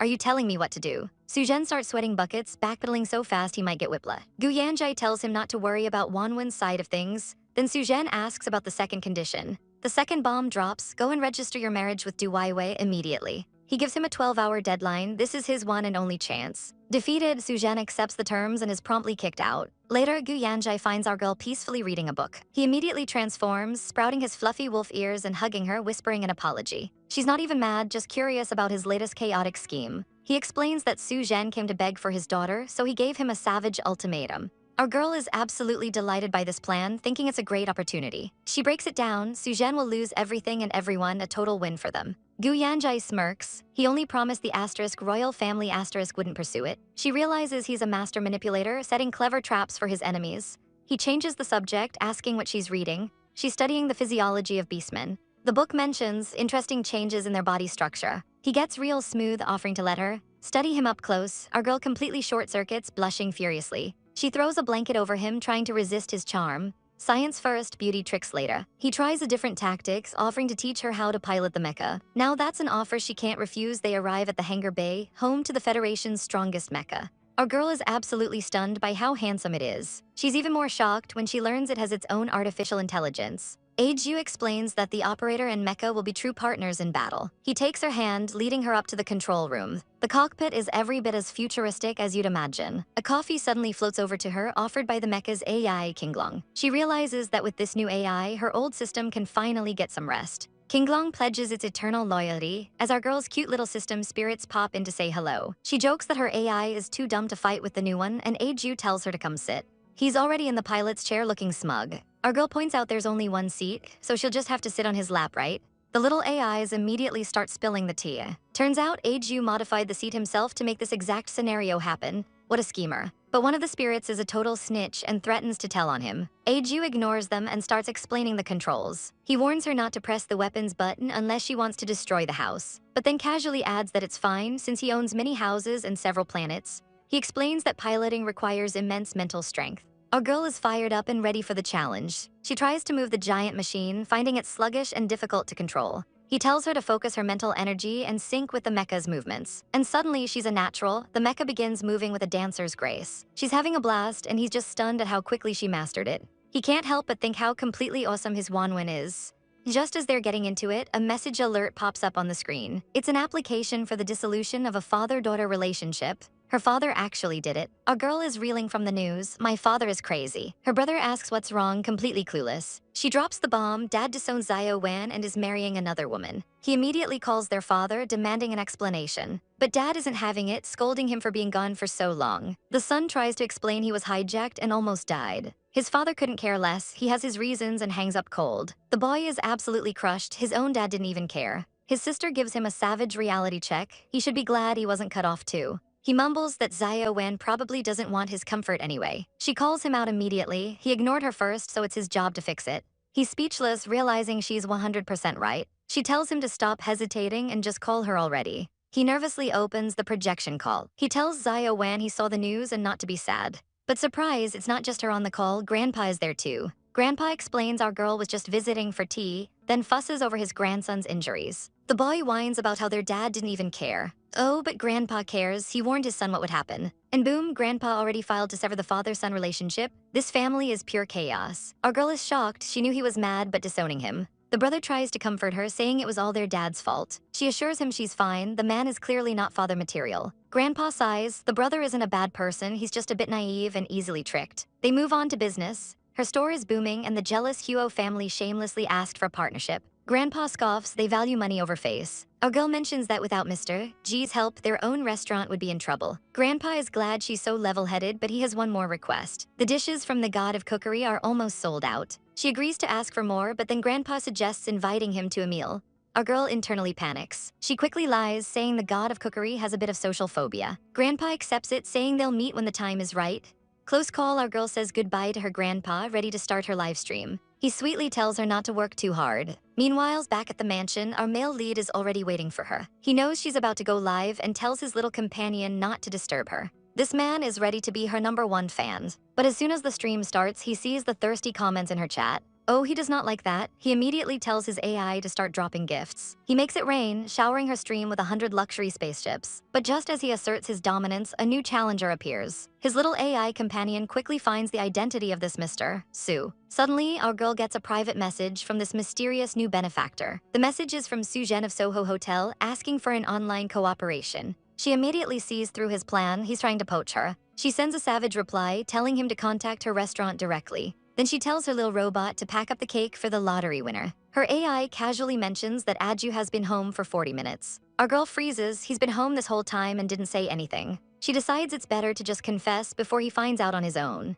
She wraps her arms around him, trying to act casual. He plays it cool, saying he didn't want to bother her. He totally knows. She nervously admits that she started live streaming recently. He just smiles, telling her she can do whatever she wants. Elsewhere, the cake she sent out arrives at its destination. A delivery man brings the box to a welfare home in District 10. A small child inside looks up from his nap. He smiles, thinking his big brother has finally come back. Shingle is picking up his little brother Dean, who immediately gets suspicious. He demands to know where his mother is. Shingle stays quiet, and the kid instantly accuses him of lying. He threatens to go see for himself, but Shingle quickly stops him. The poor boy breaks down, revealing their mother is very ill. The medicine is too expensive, and the orphanage director won't use the money Shengen sent. Shingle's heart breaks. He quickly changes the subject, offering the kid some cake. The boy's eyes go wide-caked. He's never had it before. Shingle puffs out his chest, announcing he won it from the famous god of cookery. The little guy is ecstatic, realizing they could sell it for a fortune. But Shingle promises he's found a new job that will pay for everything. Dean is overcome with emotion, hugging him tightly and calling him his idol. Shingle gets a little flustered by the praise. The boy clarifies that a true idol is like Commander Gu or his sister. He tells Dean not to worry his sister with the bad news about their mom. The kid happily runs off to share the cake with everyone. He shouts that his awesome brother Leal is treating them all. Once alone, Shingle's face darkens. He sends a text to a stranger, accepting a dangerous-sounding offer. Meanwhile, our girl Shengen is with her friends at a cafe. She happily tells them her brother at the welfare home won a cake from the god of cookery. She even shows them a picture of the ecstatic kid. Her friends are amazed, knowing how rare it is to win that prize. One friend wants to meet this mysterious chef to thank him personally. Shengen gets flustered, admitting they are only online friends and have never met. Her friends swoon over the mystery man, who she describes as having a nice voice and beautiful hands. Her redhead friend, Gina, suddenly accuses her of being the god of cookery. Shengen quickly changes the subject, asking Gina about her fiancé. The girl is not having it, but Shengen reveals she's also thinking of changing her own groom. Both girls are stunned. Gina confesses her fiancé stood her up and she has no feelings for him. Absolutely zero feelings for the guy she's supposed to marry. Worse, she can't even remember his face or his full name, the sheer chaos. Her friends are speechless. She wonders if she should just find a random guy to date instead. Shengen wisely tells her to think carefully before she makes a decision she'll regret. The topic then shifts to Shengen's sister, who was just expelled. But Gina cuts the conversation short, saying class is about to start. As they leave, a handsome man at another table watches them go with a cold, intense gaze. Zaoyan considers changing his fiancée, seeing it as a golden opportunity. He's eyeing Rosna, who has the perfect family background for his ambitions, but his plans are interrupted by a sudden video call. It's his dad, and he does not look pleased. Dad immediately starts grilling him about marriage, but Zaoyan isn't interested. So his father drops an absolute bomb: just marry Zayaman. Zaoyan is completely stunned into silence. Are you kidding me? He's always thought of Zayaman as his little sister. He explodes, reminding his dad she almost went to jail and angered the commander. But Dad pulls the guilt card, saying she'll be married off to a stranger otherwise. Zaoyan puts his foot down. He will never ever marry her. His father is furious, asking if he even respects him anymore. And Zaoyan goes for the jugular. You're right, you're not qualified. This man is so done, he's sending over paperwork to legally sever their relationship. His dad absolutely loses it, smashing the communication device in a fit of rage. Meanwhile, the family drama queen Zayaman is crying about being expelled. The mother complains that our girl went too far, but Dad is defeated. Su Wan won't even acknowledge him. Zayaman wails about her future, wondering who will marry her now. So Dad comes up with a new brilliant plan: marry the second brother Zayonai. Mom thinks it's a great idea since he's good-looking and can be a star. Plus, he's naive, so Zayaman can easily take control of all his money.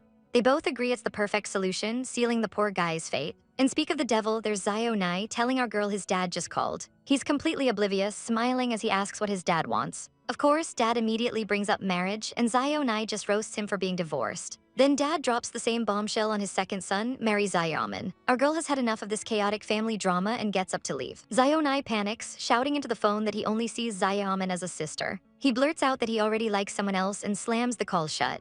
The second the call ends, our girl catches him stress smoking. She reminds him he has a sore throat, but he just gets defensive. And then she drops a bombshell of her own, because I want to marry you. He turns into a blushing, stuttering mess, asking what on earth happened last night. He drops the marriage bomb, claiming responsibility for her feverish clinginess last night. But our girl is having none of it. She shuts him down, saying he was a willing participant. She tries to play it cool, calling it a trivial matter for adults, but he's not letting this go. His face turns beet red as he prepares for the real confession. He finally screams it out loud, because I like you. Our heroine is stunned, but she hits him with a reality check. She's been married before. He doesn't even flinch. He calls her ex-husband a trash bag who didn't deserve her.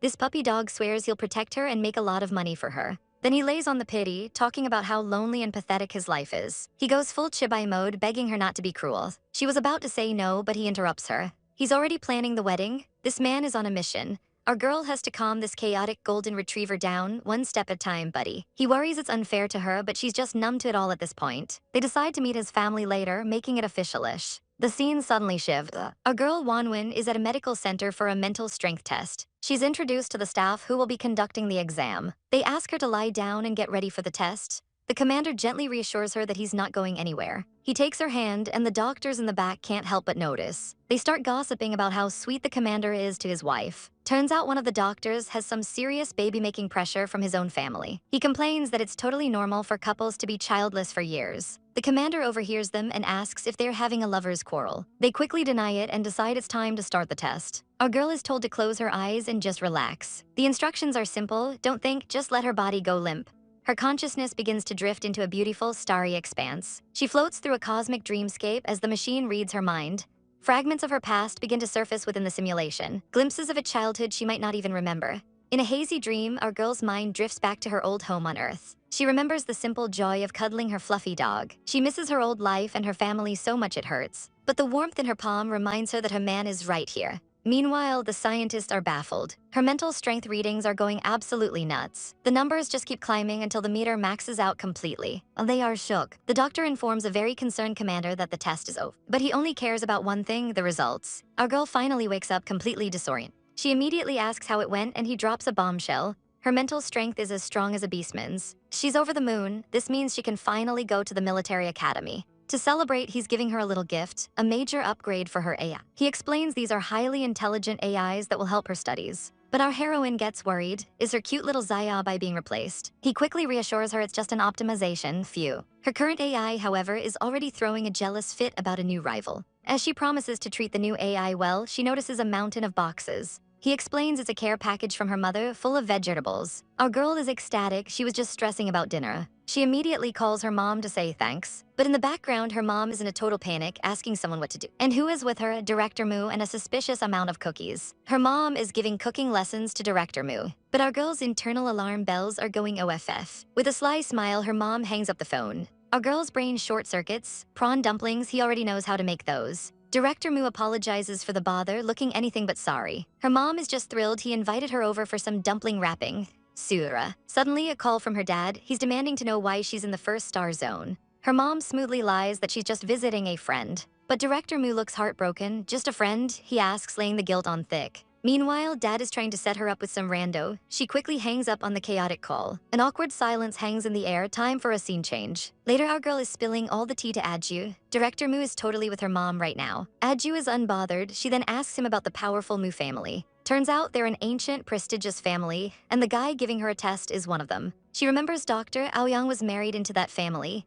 Adju drops a bomb. They've been separated for years. The reason: the Mu family is obsessed with having heirs. Even a perfect woman like Dr. Aoyang was torn apart by their insane demands. Our girl starts panicking. Does her mom even know what a snake pit she's walking into? Later that night, she's still worried about her mother. Adju gently tells her to dry her hair. He then offers to do it for her, and look at these two being absolutely adorable. The hairdryer whirs to life. While drying his fluffy ears, she explains her fears about the Mu family. But Adju suddenly pivots, asking if she thinks he's too old. Talk about a random question. She stammers, saying of course not. He reveals his biological age is 40. But our girl is smart. She knows that as a beastman, his lifespan is way longer than hers. He looks relieved. She tells him it's a good thing he's older. It just means they get to spend more time together in the long run. Now that is romance. She leans in close, promising they'll have the next 100 years together. He looks absolutely mesmerized by her words, and they seal that promise with a tender kiss. The next day, our girl is at Imperial University when a familiar voice calls her name. It's Director Mu, and he wants to know what she's doing here. She's just dropping off her transfer application to the military academy, and he looks pleased. She hands him the documents and quickly tries to make her escape. He just stares after her, totally dumbfounded, while his nephew roasts him for looking old. The kid keeps going, calling him an ugly uncle. This boy is absolutely savage. Director Mu has had enough of this little brat's nonsense. He drags the kid off for some special training, threatening his entire future lineage. Cold-blooded. Meanwhile, Su Wan's friend Gina is getting her game on with some dude named Alex. She's celebrating a win, gushing about how good her gaming partner is. Just then, Su Wan walks in with some big news about her transfer. But Gina cuts her off, screaming that she's transferring too. Su Wan asks which department and Gina sheepishly admits it's logistics. Our girl is nothing but supportive, giving her friend a big thumbs up. Gina is thrilled they'll all be together, especially since Alex is there too. Suddenly, Su Wan has a moment of realization. Gina's been fighting with her fiancé a lot lately, and she remembers Gina saying she wanted to change her groom. Wait, is she planning to switch to Alex? Director Mu is filling out an application to transfer to the military academy. He's tired of his boring life path and hits submit, a man on a mission. He meets with our girl, Su Wan, telling her the transfer is approved. They have a mecha class tomorrow morning. He tells her not to be late. Then he drops an absolute bombshell. He wants to pursue her mother. Our girl is completely unfazed. I can see that, she says, but she has a warning for him. Don't you dare hurt my mom, she threatens, because I will absolutely get my revenge. She's judging his potential as a future stepdaddy. So far, he's on thin ice. The moment he gets her permission, he texts her mom asking if she wants to remarry. This man has zero chill. Our girl heads off to her new class, wondering where the mecha practice room is. Suddenly, a hand lands on her shoulder. It's Lin Yu. He transferred to, what is this, a reunion? The other students are already gossiping about the delicate beauty, joining the military academy. The boys are totally freaking out over nothing. But then a terrifying presence looms over them. It's Andrew, the mecha practical course teacher. This guy looks like he eats nails for breakfast. He introduces himself and tells the new transfers to watch and learn. And by learn, he means watch him absolutely verbally destroy the other students. This teacher is savage. He tells one student to just go be a chef, ouch. He turns to our girl and Lin Yu. They both say they know the basics, so he tells them to get in a mecha. Their first task, a 2-on-1 fight, our girl is already feeling disrespected. The teacher then tells her to just hide since she's pregnant. Oh, he did not just say that. Our girl is furious. She's not gonna let this slide. She declares she'll beat her opponent herself. She's got that look in her eye. The teacher is completely baffled by her chaotic energy. The opponent mocks her from inside his mecha, telling her not to trip. Big mistake, buddy. The two mechas face off in a tense standoff. But our girl doesn't hesitate for a second and lands a savage one-punch K. Oh, the entire class is absolutely floored. Even the teacher can't believe his eyes. The other students are screaming so fast. One punch was all it took to solve the problem. Our girl thinks to herself that these school mechas are way easier to handle than Qinglong. The stunned teacher asks if she's ever even piloted a mecha before. She casually replies, oh, I controlled Qinglong once and played with a virtual one. The teacher is internally losing his mind. Qinglong, the most powerful mecha in the empire. He realizes he's found a bona fide genius and immediately asks her to join the mecha competition. Our girl tries to get out of it, saying she's new and doesn't know anything. But the teacher isn't taking no for an answer. He insists she has more than enough talent. Our poor heroine is just so done with this situation. Later, she meets up with her man and tells him the chaotic news. She was so excited to train with Qinglong, but now she has to practice with a regular school mecha. She knows using the super S-level Qinglong will make it harder to pilot weaker models later. So he takes her to a massive private mecha hangar. She asks if these mechas are intelligent, but he explains only Qinglong has a true AI. Still, he says he has the perfect A-level mecha just for her. He reveals the Suzaku, and it is absolutely gorgeous. He explains it's a brand new model, perfectly suited to her needs. Overcome with gratitude, our girl gives him a big smooch on the cheek. She thanks him for being so incredibly kind to her. She then runs off to her new toy, leaving him completely flustered. The little system pet cheekily notes that its master seems to have fallen hard. Suddenly, the Suzaku's wings embrace them both, pulling them into a hug. A few days later, our girl arrives at the Imperial University's training ground. A little robot informs her that the mecha auditions are packed, so she'll have to wait in line. Our heroine is a bit nervous since the auditions are just 2 days away. Even with Aju's help, she still feels she has too little experience with mechas. She asks her AI companion, Suzaku, about her randomly selected opponent. Her opponent is Mordo, a junior from the military academy. That name sounds familiar. Oh right, he was Su Yun's old roommate. And speak of the devil, Su Wan and his new bestie show up right on cue. He immediately gets in her face, demanding to know why she signed up for the competition. His friend smugly tells her to just give up since she's pregnant and he doesn't want to hurt her. But our girl stands firm, saying she won't give up and won't ask for mercy. She claps back with a savage, "Senior, who do you think will be crying then?" The two guys are left completely speechless by her confidence. Su Wan assumes she's just doing this to get back at him for their past issues. But she shuts that down instantly, telling him he thinks way too highly of himself. He tries to pull the family card, but she hits him with the cold, hard truth. "When I was bullied and needed support, I seem to have never seen you. Ouch." As Su Wan stammers, completely defeated, his friend points out the obvious. But just as things get tense, a new voice cuts in, telling Su Wan to stop embarrassing himself. It's Musayeoj, and he is not impressed with Su Yun's attitude. He steps right up to our girl, declaring that this is his business. He places his hands on her shoulders protectively. She finally recognizes him. He's the director's nephew. Su Wan tries to warn her away, saying Musayeoj is a bad influence. But she defends her new ally, questioning what a true brother should even do. Musayeoj swoops in with some great trash talk about her opponent, Mordo. He tells her she can definitely beat the guy in under 5 minutes, easy. Su Wan is flustered, but Musayeoj just offers to have a discussion if he doesn't get it. Yeah, no one wants to get into a fight with this chaotic pretty boy. Defeated, Su Wan walks away, telling her to take care of herself. Our girl smiles, genuinely thanking Musayeoj for having her back. He reveals he already knows about her family situation, hinting at a deeper connection between them. Commander Gu swoops in, offering to be our girl's personal sparring partner. But when they get to the training grounds, he's not sparring with her. He immediately lands a cheap shot on poor Mordo. Our girl is absolutely furious. A sneak attack, how dishonorable. Gu just smirks, calling it a tactic. The absolute audacity of this man. He schools Mordo on the art of war, saying you have to plan from the first move. Mordo tries to get his own back, lunging forward. He attempts to sneak attack Gu while he's monologuing. But Gu is completely unfazed, telling him he's not quite there yet, because he's already walked right into a masterfully laid trap. Mordo is tangled in glowing red wires, completely immobilized. He trips and goes down hard. A total and utter defeat. Our girl finally gets it. This wasn't a sneak attack, it was a perfectly executed strategy. Gu is impressed she caught on so quickly and tells her to come at him. And so their intense training session begins. The other students can't believe their eyes. This freshman is a total monster. After a great session, Gu praises her talent, promising to teach her even more. But later that day, he doesn't come to pick her up. Aju explains that some very important guests have arrived from another planet. And here they are, arriving at the Grand Palace. We're introduced to some fancy-looking new characters. This is Lan Tuachin, the ruler of the mermaid planet. He's brought his little sister, Princess Lan Rui, along for the trip. She seems very fond of the Federal Empire. The guests ask if they can watch the upcoming mecha competition. Then the princess gets bold, asking Commander Gu for a personal tour. But the emperor shuts that down instantly. Not free, ouch, savage. He dismisses them, saying he'll send a subordinate. His uncle starts talking business, but the emperor is already checked out.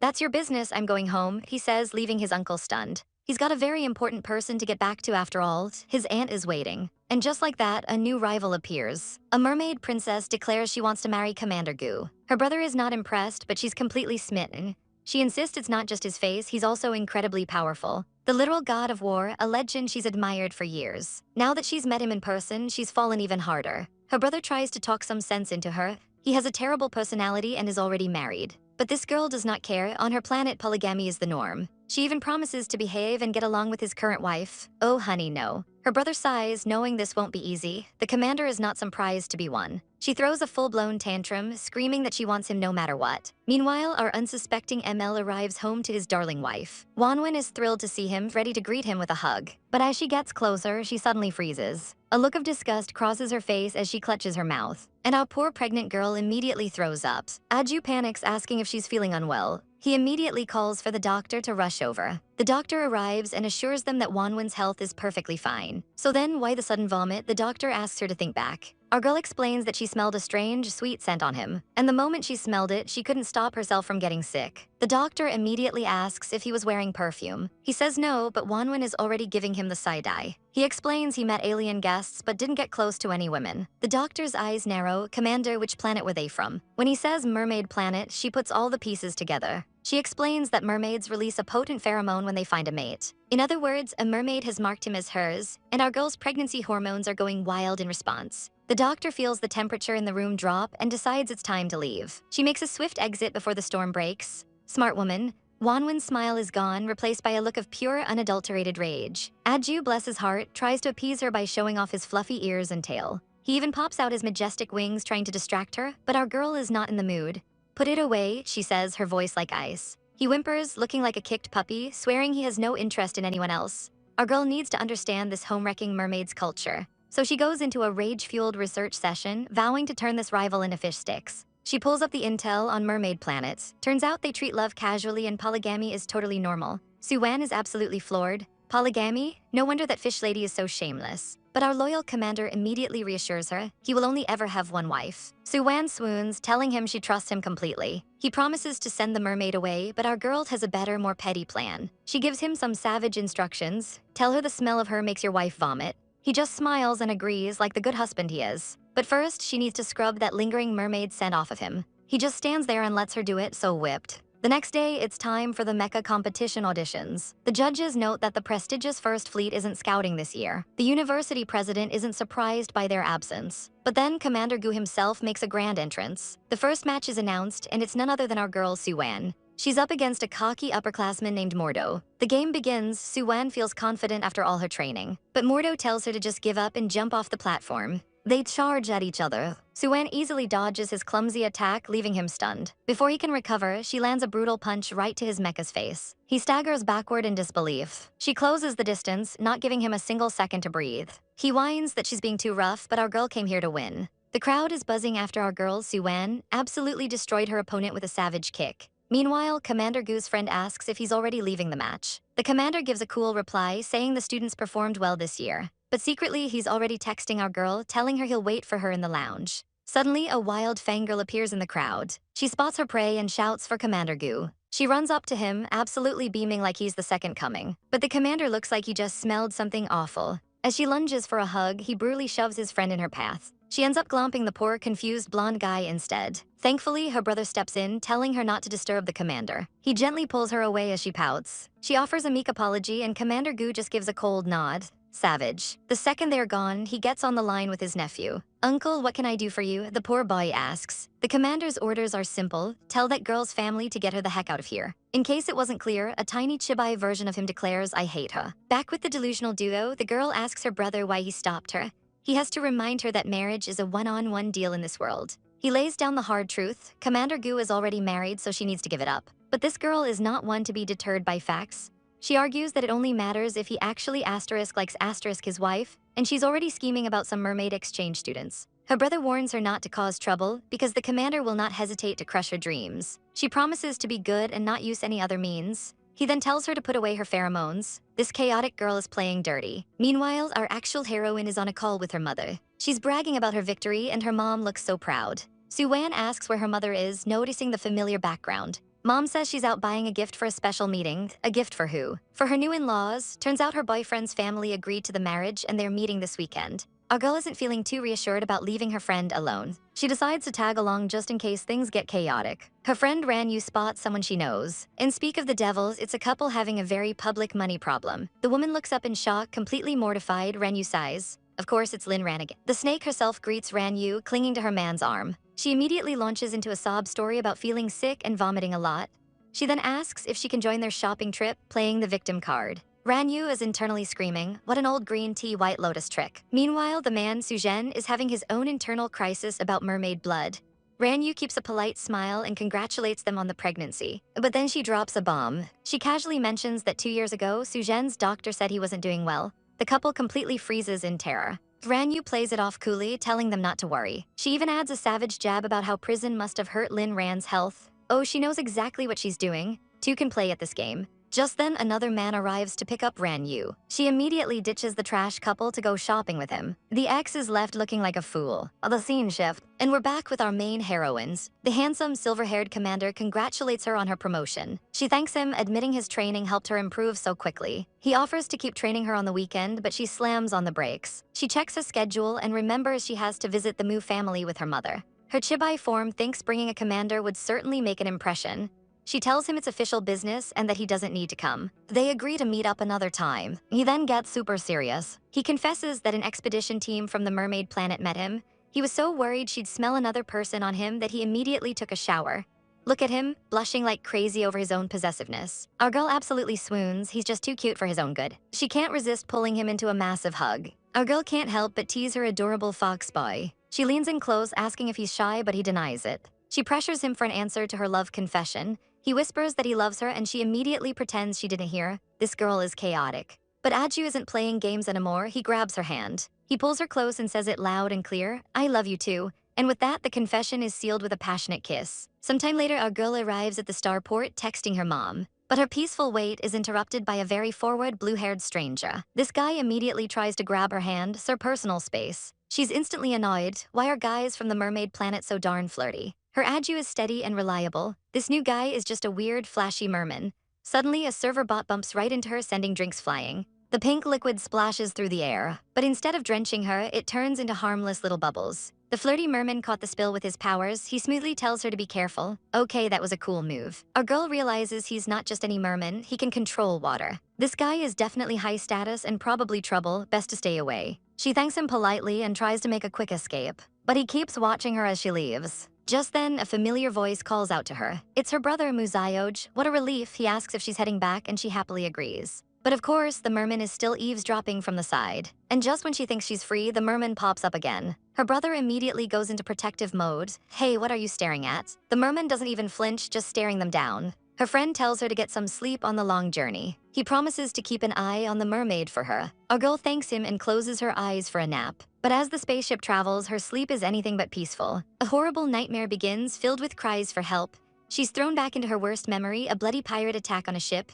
A little girl stands frozen in terror. Her parents and brother lie lifeless on the floor. A monstrous voice echoes through the chaos. She looks up and sees the terrifying creature that haunts her dreams. It looms over her, a massive, terrifying shadow. It reaches for her. She jolts awake with a gasp. Her eyes glow with a strange, powerful light. A gentle voice calls her name, Wan. It's her friend, waking her from the terror. He tells her they've arrived at their destination. Our girl is still completely dazed. He teases her, saying she was drooling in her sleep. But she can't shake the nightmare. Why did she dream of that day again? As they disembark, a butler is there to greet them. He welcomes the young masters and her mother, the commander. He then gives a very pointed and disrespectful welcome to her mother, Ms. Lin. Our girl immediately picks up on the cold, reluctant tone. The disrespect is so obvious, her friend even asks if they're truly welcome here. The butler's inner monologue is just savage. He thinks her mom is too old for his master. And while the mother is okay, he's heard the daughter is a real piece of work. Her brother tells her not to hold back if she has questions. He turns to his mother, promising to get an explanation for this injustice. Then he immediately confronts the butler, demanding to know who taught him such disrespect. With a dark look, Director Mu tells the fuming butler to let it go. He then turns to Ranyu, suggesting a little trip. He mentions a sea of flowers as a friend tries to catch up with them. Meanwhile, the scheming has already begun back home.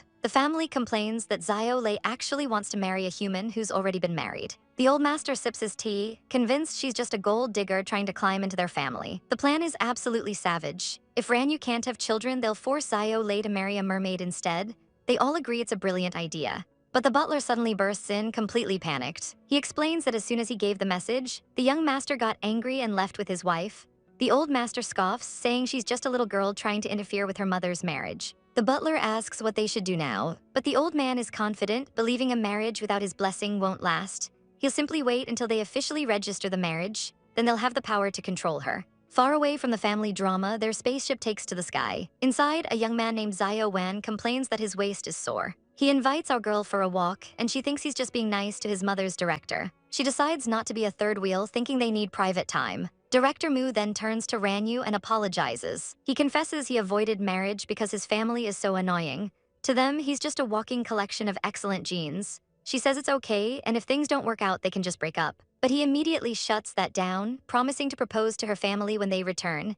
He even offers her a house near her friend's residence. She gets flustered, saying he's taking her metaphors too seriously. He then asks her to go back to his hometown as his girlfriend. And she agrees. Later, Zio Wan approaches her with a new plan. He's got tickets to an underground mecha fighting arena where the real fights happen. Our girl is interested but worries the commander would be furious. Zio Wan waves it off, saying they're just going to watch, not compete. He just asks her to keep it a secret from the commander. She promises not to tell a soul, and with that, they're off. The new partners in crime high-five, ready for some trouble. The old patriarch of the Mu family looks on disapprovingly. His grandson Muley arrives, asking where everyone has gone. Inside, the whole family is gathered to meet the imposing Commander Gu. The commander smoothly explains he came to surprise his wife, Wanwen. He's already texting her, worried sick about where she could be. The old man tries to suck up, praising Muley's accomplishments. But the commander drops a political bomb. He suggests Muley might be granted a royal surname for his contributions. The family is horrified. This would cut Muley out of their lineage.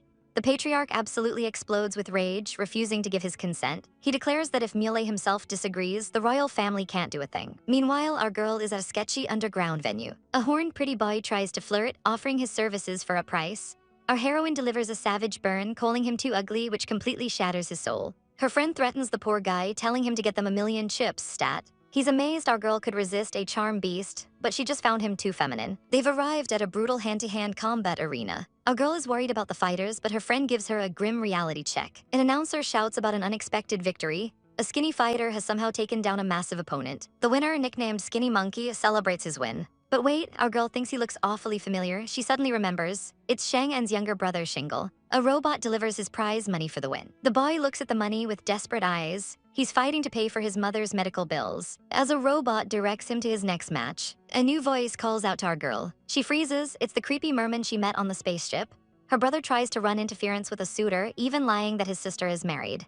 But the man's bodyguard isn't having it, saying it's a blessing. Suddenly, a sore loser grabs one of the fighters, furious about a lost bet. He threatens to straight-up murder the guy, claiming he can afford it. But our girl flies in like a bat out of hell, shoving the psycho off him. She immediately checks on the injured fighter. The rage monster now turns his attention to her. Huge mistake, buddy. A fist comes out of nowhere and connects with his jaw. It's her brother, and he looks absolutely feral. He cracks his knuckles, asking the dude if he's tired of living. Meanwhile, she checks on the fighter Lil, who's confused how she knows his name. She explains that her sister is his #1 fan. He immediately starts panicking, looking for her sister. Lil begs her not to tell his sister he was here fighting. She questions why he's so afraid of her, calling his fighting a reckless gamble. Our heroine gives him a lecture about his poor life choices. With the chaos handled, they turn to leave but are immediately stopped. The venue manager wants compensation for the damages. Of course he does. The annoying blue-haired prince pops up again, asking how much. He grandly announces that he will pay for everything. The manager drops the total, a casual 8 million star coins. The prince's bodyguard quickly whispers that they are completely broke.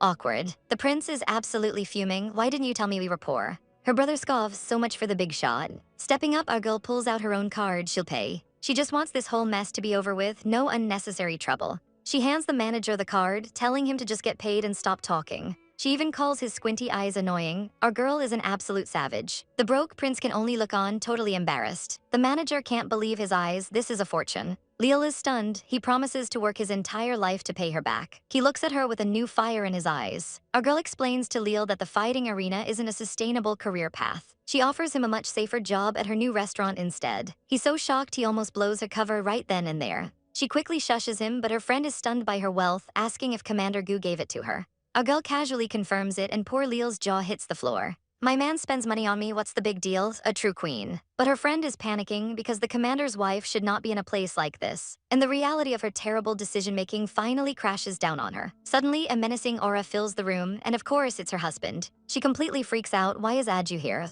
So she immediately switches to crocodile tears, running to him and playing the victim. He is not impressed one bit, coldly telling her he'll punish her when they get home. He grabs her arm, and she knows she is in for a world of hurt. Her friend tries to back her up, telling the commander how they were extorted. Aju just points at him and says, fine, you go get her money back. The poor guy is absolutely baffled. Me. Aju gives him a death glare, basically saying succeed or don't come back. The sheer pressure is terrifying, and our girl has to step in to stop him from scaring the poor kid. He asks her why she's meddling in things that could get her killed. Her genius plans, if things went wrong, she'd mortgage her brother and run away. Savage. Completely done with her chaos, he just scoops her up into a princess carry. He starts walking away as she begs him to put her down. Her friend warns Lil that an angry commander is no joke. They decide it's best to go get the money before they both end up dead. Meanwhile, she's still trying to defend herself, saying she was just curious. She gives him the biggest, saddest puppy dog eyes she can muster. Aju scolds her for making him worry all day. Just then, her system buzzes. The signal was blocked in the arena. Oh, and the commander sent her a ton of messages starting 5 hours ago. Our girl quickly apologizes, but he's already pulling her into a hug. He whispers that he would have come with her if he'd known. She internally sacrifices her brother's reputation to appease her angry man. He was just so worried about her. He just wants her to tell him her plans so he doesn't freak out. She immediately agrees, crisis averted. Phew, angry boyfriend alarm is officially turned off. She tries to change the subject, asking if the rumors about his parents are true. But his one-word answer tells her everything. Yeah, she decides it's better not to pry. But he totally calls her out on it. He teases that if she keeps asking, he'll spill all of Zilen's embarrassing secrets. Ooh, now she's curious, she wants to know what happened. But he clams up immediately, the ultimate tease. Our girl is not having it and demands he tell her, launching a cute attack. She even tries to coax him with a kiss on the cheek. But he says that's not enough and reminds her about her promised punishment. She tries to play the innocent card, asking for a waiver since it's her first offense. His fox ears pop out, he is not letting this go. Instead, he leans in close, saying first-timers need a much better education. The next thing she knows, she's waking up in her own bed. She's completely baffled, wondering how she even got home. Aju appears, explaining he brought her back since she was so tired. And he even cooked her porridge, what a man's. She thanks him, absolutely starving. But he's not done with his lecture. He asks if she'd ever dare do that again. She immediately shrinks, promising she would never ever be so reckless. Changing the subject, she asks about Shang'en's brother. Aju reassures her that he sent the kid home safely. The boy was so grateful he even tried to give Aju his prize money. She's glad the kid is on a good path now. Aju also tells her he's already warned the Mu family. And even better, Murray might be given a royal surname for being an outstanding beastman. The silver-haired boy tries to reassure her about the director's decision. Suddenly, her system pings with a new message. The mecha competition's semi-final date has been announced, but the students are in an uproar over the new rules. It's a rematch, but this time it's juniors versus sophomores. Our girl runs into her friend Alex, the green-haired charmer. They both made it to the semi-finals and agree to team up. At the strategy meeting, all the freshmen and sophomores gather to discuss their plan. But of course, a rival immediately asks Alex who our girl is. He introduces the new face, Roy, a powerful sophomore with a big-shot grandfather. Apparently, he's one of the strongest fighters in the entire academy. Our girl listens as the rules are laid out again. The 151 sophomores are Team A, and the 128 juniors are Team B. Winning means a massive 80% promotion rate, so the stakes are sky high. They need to pick a commander, and the arguments start immediately. One guy argues the commander should be from the command department, but another student suggests they settle it with a virtual battle to prove their strength. The motion passes, and everyone agrees it's the fairest way. Our girl just stays silent, having no objections. She quickly asks her system how to play this wilderness war game. Turns out it's a battle royale. Everyone is thrown into a city to fight until only one player is left standing. And just her luck, she gets a message from her nemesis, Pandora. Our girl sighs, wondering why this chick is so obsessed with fighting her. The game is about to begin, and she tells her system to log her. She spawns into the gritty landscape of Wild City. Our girl immediately crouches, ready for a fight. The match has barely started, and already 6 people are out. Her original plan was to team up with Alex, but it looks like everyone else had the same idea. She tells Alex to get ready for a fight. Our girl immediately grabs a brick, ready to get her hands dirty. 50 minutes later, they're still on the run.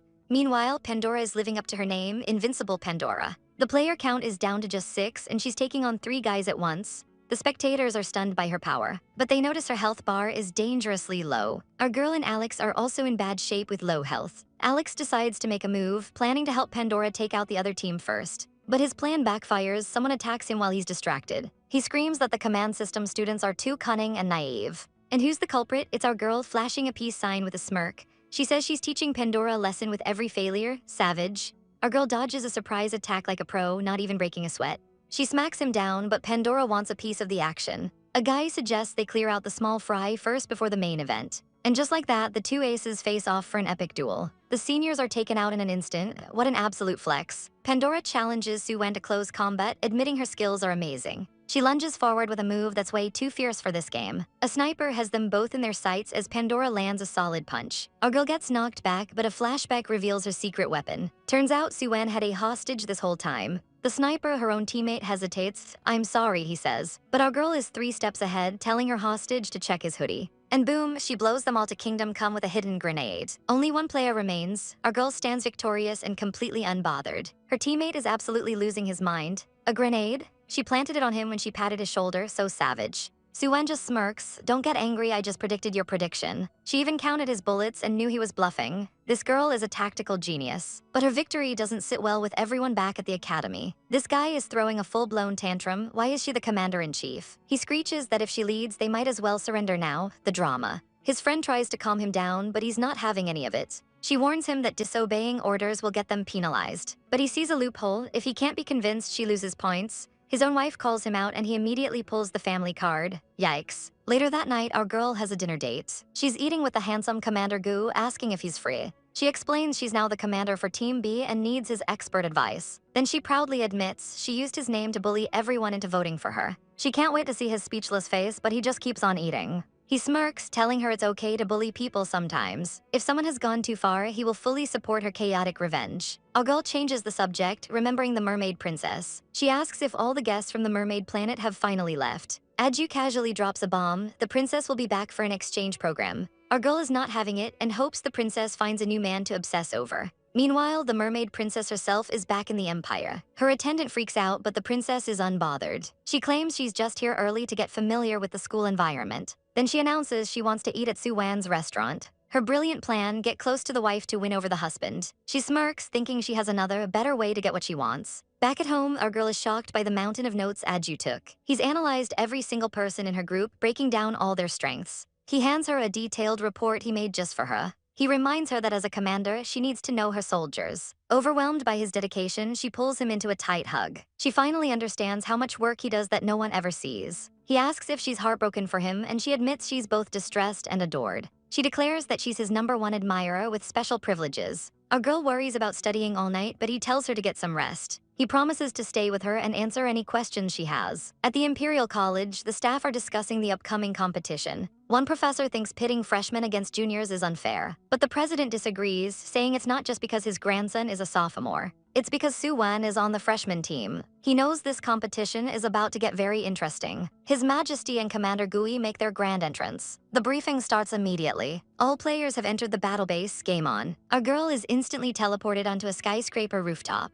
The rules of the game flash before her eyes. It's a city overrun by Zerg, and they have 3 hours to find a potion. A new message pops up: 2 groups have been formed. She realizes everyone has been randomly scattered across the map. Without wasting a second, our girl takes command. She orders all team members to report their coordinates for a meetup. But she notices 2 captains are pointedly ignoring her orders. She can already smell the petty drama. Just then, a giant Zerg spider crawls up the building. It looms over her, ready to pounce. A message finally comes in from the 2 insubordinate captains. Meanwhile, 2 other students are already arguing. One tells the other not to worry about our girl's future. But her brother fires back, saying he doesn't understand her at all. He insists he won't let her go just to satisfy their egos. The other guy gets condescending, saying she needs this to grow. He even has the audacity to say her brother doesn't deserve her. He tries to pull the "we're relatives now" card, and her brother is utterly disgusted. He tells him to get lost and find a power source. The guy storms off, fuming that he can't beat up the director's nephew. He rants about how awful his cousin is. Back with our girl, a team reports in. They've scouted the central mall and hand her a map.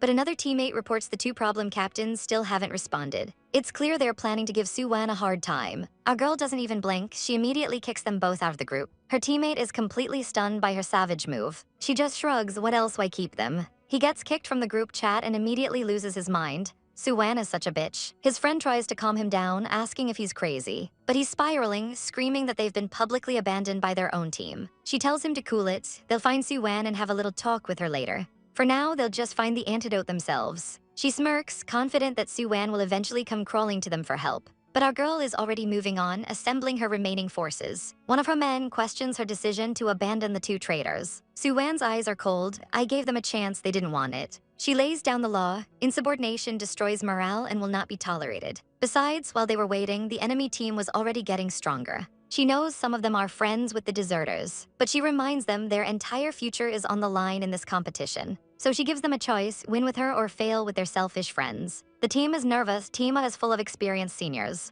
Our girl calls them out. Giving up before you even start makes you a coward. Her words light a fire. One of the guys gets hyped up, ready to fight. With morale restored, Su Wan lays out the strategy. It's time to hunt. The scoreboard shows they have more people, but only 2 hours left. Someone points out their numbers advantage, but our girl knows better. Impossible. She calculates that in 1 more hour, that advantage will be completely gone. She pulls out a map, ready to drop some big brain strategy. There's a high-risk Zerg zone that everyone's been avoiding, and she's figured out exactly where the enemy's strongest player is located. She starts giving out orders, assembling a crack team for a high-risk mission. The rest of the teams are given their own objectives. The plan is in motion. Her teammates are in awe. She's a freshman, but she's already a tactical genius. One of the guys sighs dramatically. It's such a pity that she got married so early. His friend has to literally shake him back to reality. Meanwhile, in the viewing room, 2 old guys are bickering about the kid's obvious crush. The commander just gives a non-committal grunt, but you know he's secretly proud. The clock is ticking down, with only 15 minutes left in the game. One of the guys is optimistic, thinking they can win just by hiding out.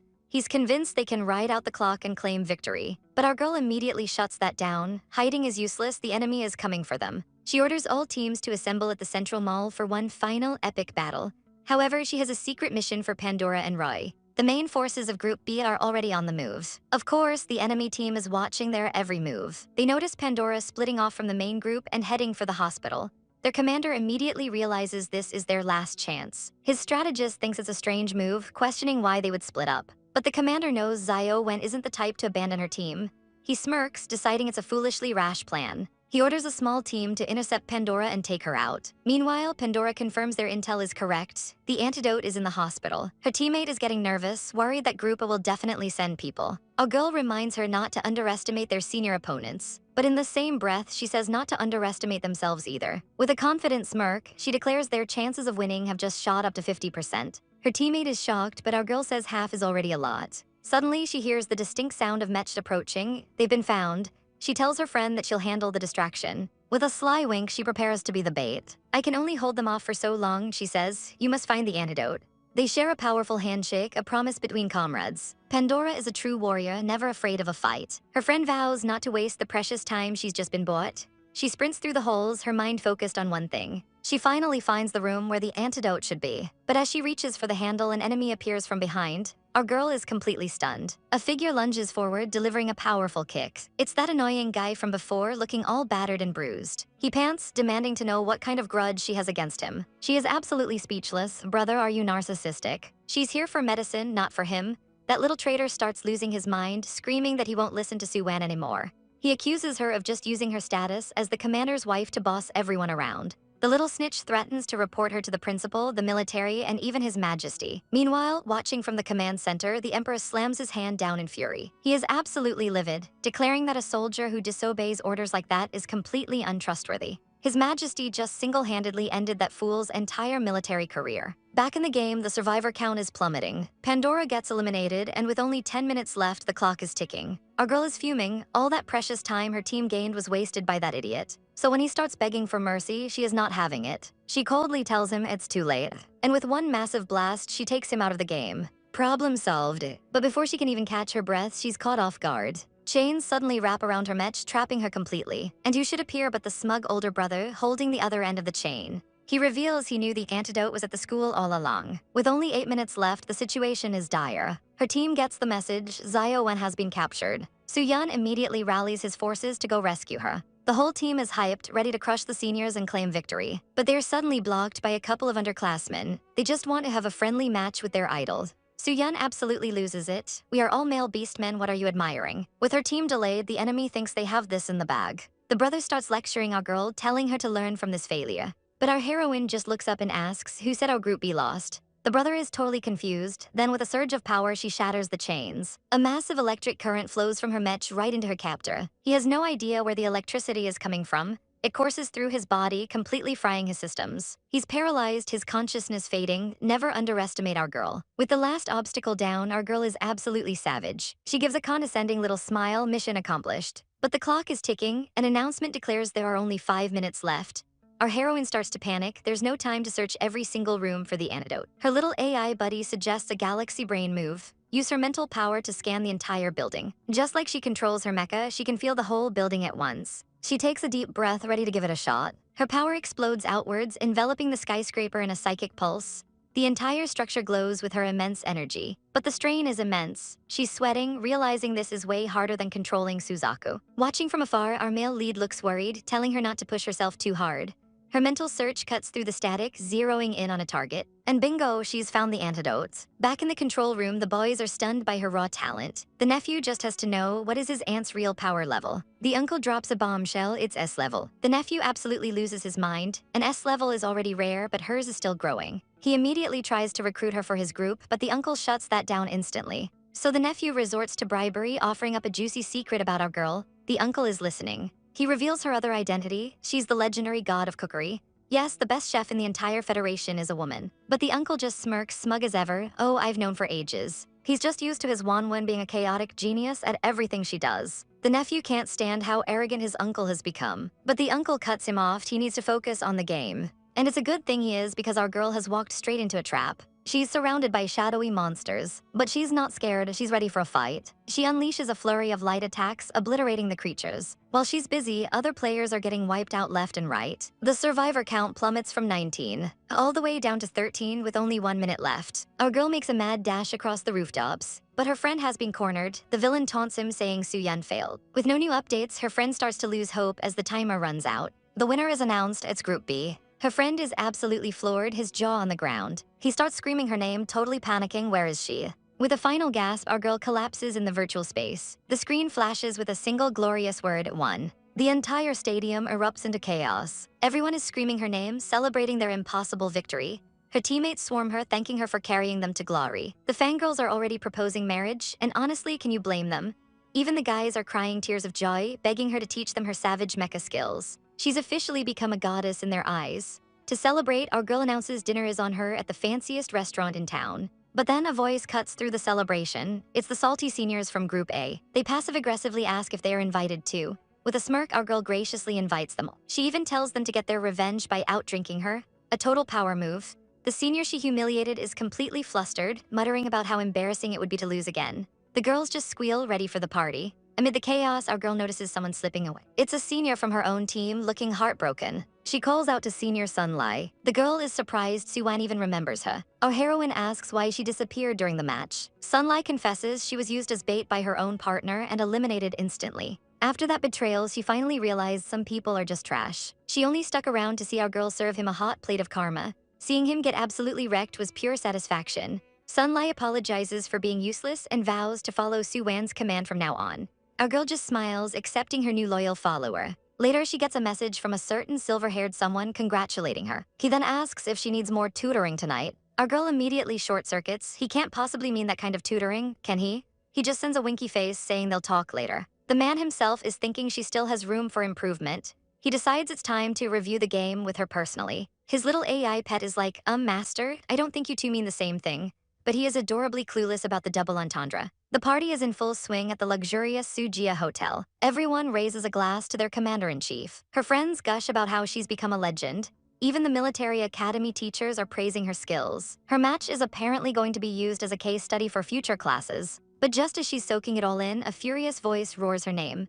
It's the salty senior, and he looks ready for a rematch right here, right now. The girl praises Pandora, saying she did very well. Our girl is completely flustered by the compliment. Her friends can't believe their eyes. Pandora can actually be shy. One of them straight up asks if she's attracted to the other girl. Suddenly, a guy from another table interrupts with a bottle. It's the guys from Group A inviting her for a friendly exchange. Our girl takes the bottle, a dangerous glint in her eyes. Oh, it is on. She's ready for this drinking competition. Her friends immediately decline to join. They know this is a disaster waiting to happen. 2 chaotic hours pass. Her friends enjoy their meal but start to get worried. Isn't it time for Xiaoan to call it a night? They look over to find a battlefield of empty bottles. And there's our girl standing victorious over the fallen. The other team has literally raised a white flag in surrender. Her friends rush to her side. She claims she's totally sober. Yeah, right. Only drunk people say they're sober. Just as her friend tries to call for help, a hand stops her. It's the commander. He's appeared out of nowhere to rescue his girl. He sweeps her into his arms as her friends look on in shock. He gently touches her forehead, asking why she drank so much. She just snuggles into his chest, saying he's so cool and comfy. He sighs and tells her to stay close. Drunk her is so clingy. The girls are stunned by this adorable chibai moment. They've never seen the fierce commander act so gentle. Another guy drunkenly stumbles over, looking for Xiaoan. Too bad, dude. She's already gone home with her man. He immediately feels sick, and Gina has to support him. Their friend watches them, thinking Gina is a little TOO concerned about Alex. The scene shifts to the commander's room. He lays her on the bed, but she brings up a message he sent her. He tries to get her to rest, but she's worried about his health. He pulls her up, apologizing for being so busy lately. He admits he forgot it was her manic depressive period and sent the message as a reminder. The commander looks absolutely stunned. The message meant something else entirely. Our girl is absolutely losing it over Adju's cute manic depressive form. She just wants to squish those fluffy ears. A chaotic thought enters her mind. What if she just bit them? And yep, she goes right for the chomp. Adju is completely flustered, begging her to stop biting him. But our girl throws a fit. You've bitten me plenty of times, what's the big deal? He immediately caves, apologizing profusely, but then he flips the script. Can I take a bite? Oh, he meant a kiss. Our girl's brain short circuits. She decides this is a fantastic idea and grabs a ribbon. She declares that he's so cute, he's getting kissed to death today. And to stop him from squirming, she's going to tie his hands. She ties a very cute, very ineffective bow. He holds up his wrist, asking if she likes ribbons. He whines that it's too tight. Smoothly, he takes the ribbon from her. Let me show you. He demonstrates the proper way to tie someone up. And suddenly, our girl is the one tied up and completely shook. He smirks, saying that's the right way. He leans in close, whispering that she can't run away now. The hunter has become the prey. He pins her down, he goes in for the kiss, and she tries to stop him. Our girl realizes this was a terrible, terrible idea. She's a flustered mess as he innocently asks why she's crying. "Don't you like ribbons?" he asks. The absolute audacity, the scene cuts away as he just hums smugly. Later at breakfast, our heroine is still traumatized. Her brother asks if she's feeling unwell, but then a terrifying thought clicks into place. His manic phase is coming, but this feels different. She asks if he can control his episodes now. He confirms he only recently discovered he could. He explains that he can now manage his Beastman episodes with clarity. Our girl is absolutely stunned. She screams, realizing this means he can go full Beastman whenever he wants. He calms her down, promising he won't force her. Our girl is only slightly relieved. But our girl shoves him away, her face bright red. She's got an exam to prepare for. She declares that handsome men will only distract her from her studies. But she immediately asks if he's free this weekend. So much for resisting temptation. Our girl invites him to her grandfather's birthday party. But he has to go on a trip and can't make it. He sweetly tells her not to overwork herself. The week flies by in a blur of studying. It's the last class of the semester, which means one thing: final exams are coming. The professor wishes everyone luck, which they are definitely going to need. Her friend desperately asks for any hints on the key points for the exam. The teacher just holds up a single textbook. He says the entire book is full of highlights. In other words, good luck with that. Her friend has a complete meltdown. That's the most useless advice ever. Another classmate asks our girl to go study at the library with them. Our diligent heroine immediately agrees. She needs to prepare well. But elsewhere, someone is keeping very close tabs on our girl. An aide reports in. Su Wan has just finished her class for the day. The spy on the other end confirms she's now heading to the library. The order comes down from the princess. Follow Su Wan and document her entire schedule. Later at a fancy hotel, the rival princess gets the full report on Su Wan's daily life. The aide details her incredibly disciplined schedule of class, work, and studying. The princess scoffs. What a boring life. Does this girl even have hobbies? She can't believe her rival is so strong but so utterly uninteresting. She really doesn't understand what the commander sees in such a dull woman. The princess smugly thinks she's way cuter. Her aide warns her not to be impulsive. She plays it cool, saying she'll treat Su Wan like a sister, before calling over a server. She asks the server if their boss is Su Wan. The plotting begins. With a sickly sweet smile, she asks for a little favor. This can't be good. The poor server is totally mesmerized by her and immediately agrees. We then cut to the night of the big party. It's grandfather Su's birthday and the whole family has gathered for a feast. Our girl is all smiles next to her happy grandfather. He's thrilled to have everyone together, especially since he's met some new faces. He mentions meeting his grandson's girlfriend, but he's quickly corrected. She's his wife now. The happy new couple greets everyone.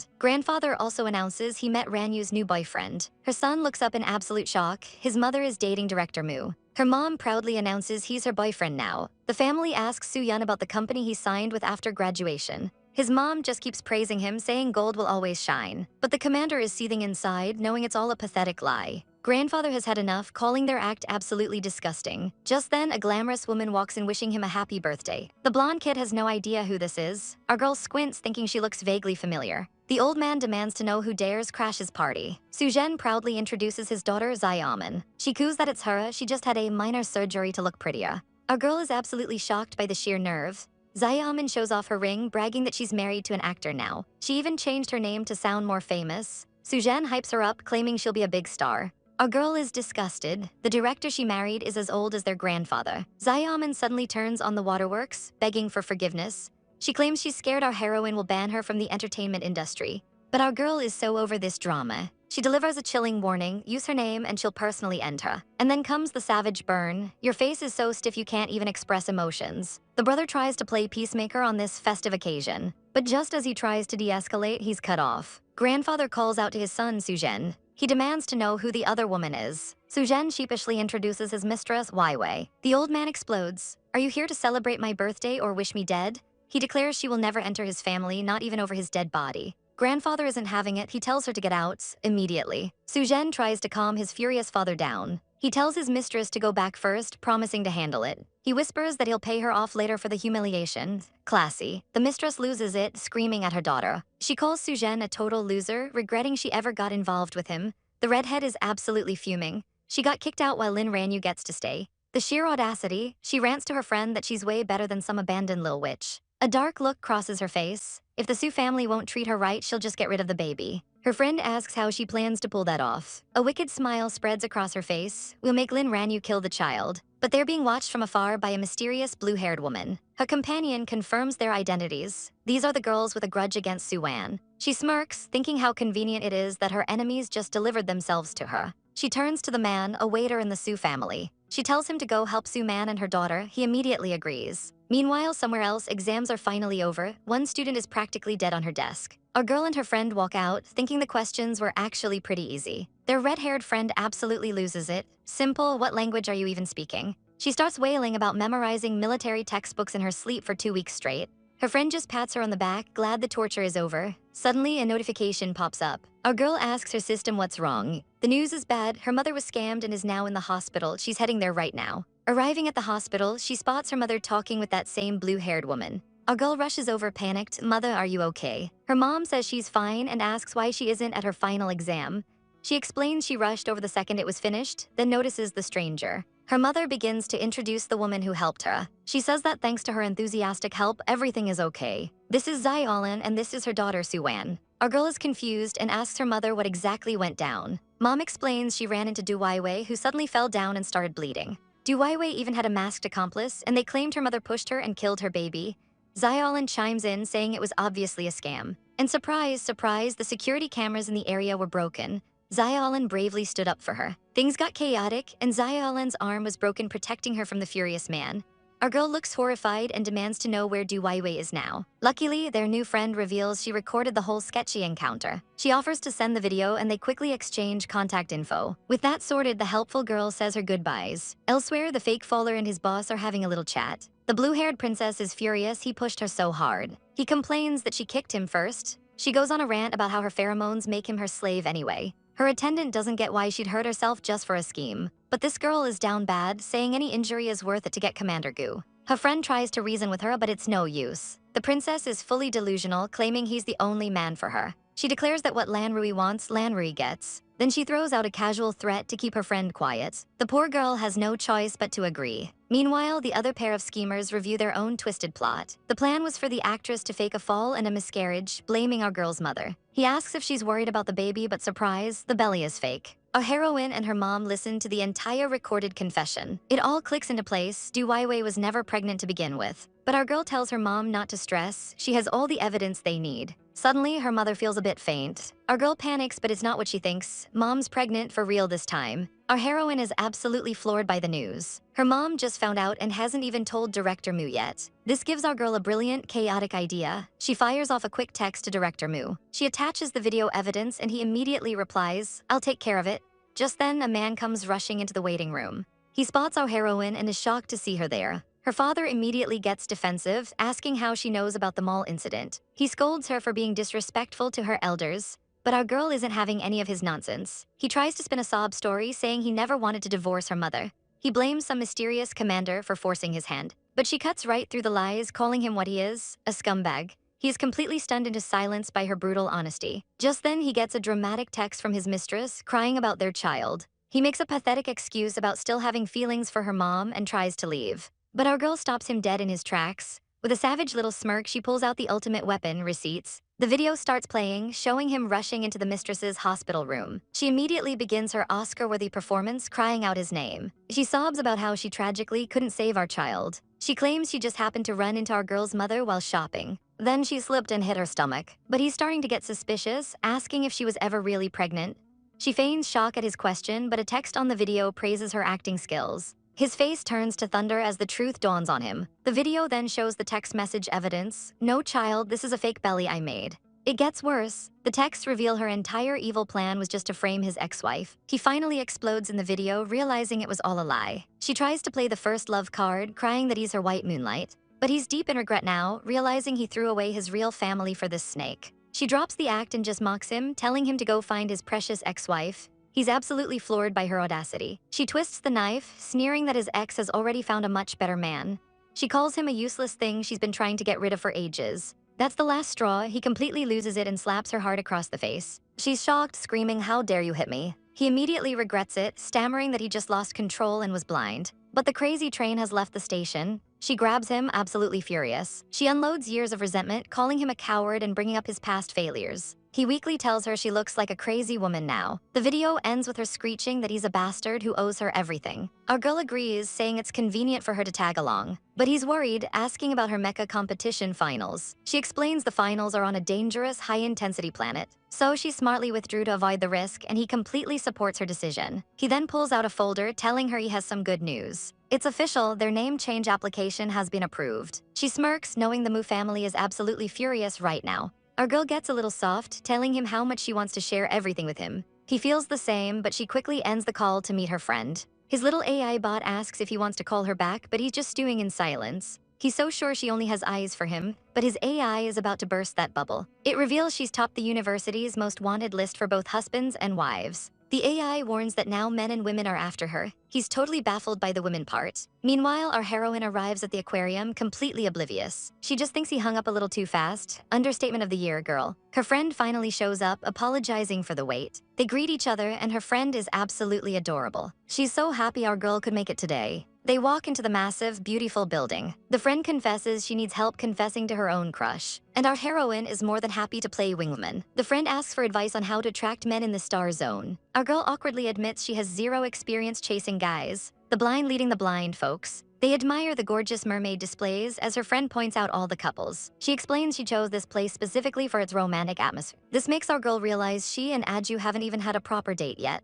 Her friend is making a wish to the mermaid queen. She's hoping the queen will bless her love life. But our girl is confused since the queen is, well, a queen. Her friend explains this is Queen Ri, a legendary warrior. She led a rebellion and freed the mermaids from slavery. Our girl has to admit that's pretty impressive. Her friend then reveals her grand romantic plan for a confession. Our heroine just gives some vague, supportive advice. The friend asks if her husband would like something so grand. Our girl gets real, saying if a guy likes you, confessing with seaweed would work. Her friend seems to be plotting something devious. Their attention is caught by some adorable otters just chilling. Our girl daydreams about a nice beach vacation. Just her and her man relaxing in the sun. But the mention of mermaid families sets her off. She suddenly gets heated, remembering a past incident. A merman once tried to seduce her husband with pheromones. Our girl goes full savage, threatening to turn any misbehaving mermaid into a fish feast. She starts listing recipes with a demonic glint in her eyes. Her poor friend is absolutely terrified by this sudden chaotic energy. Our girl quickly changes the subject, asking if her friend's crush is even single. She delivers a stern lecture on not being a homewrecker. The friend nervously excuses herself to the bathroom. But once alone, she pulls out a mysterious vial. This girl has a backup plan.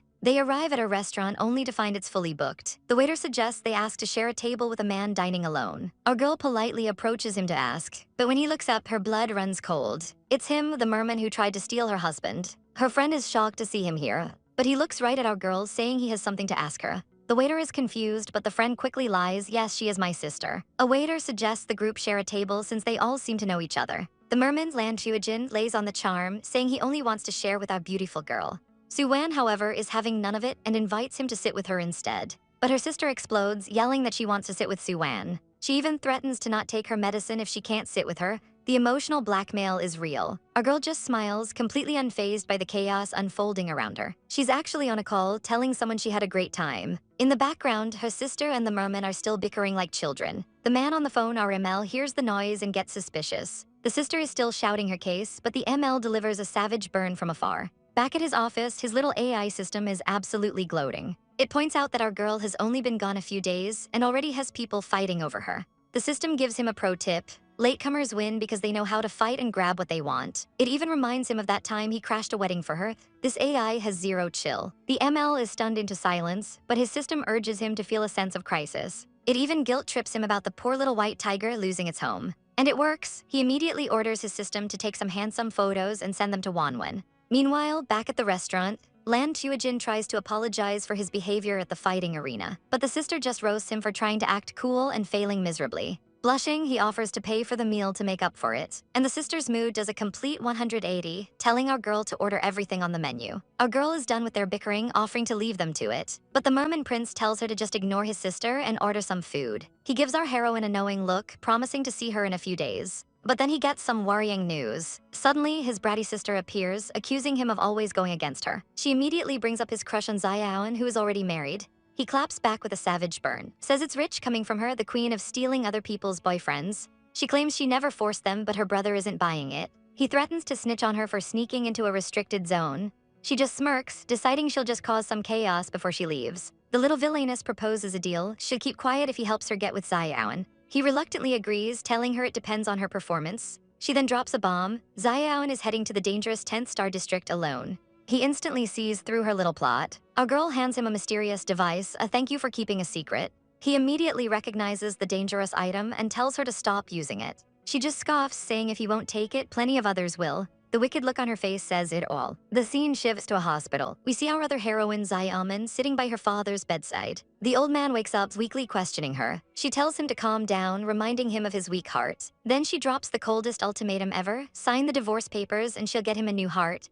He absolutely loses it, screaming for her to get out. Outside, her mother asks if her husband agreed to the divorce. The mother is furious that he's stalling. She rants about him wanting a child when he can't even stand up. But our girl calmly asks if she's really ready to give up on him. She reminds her mother that she once called this man her everything.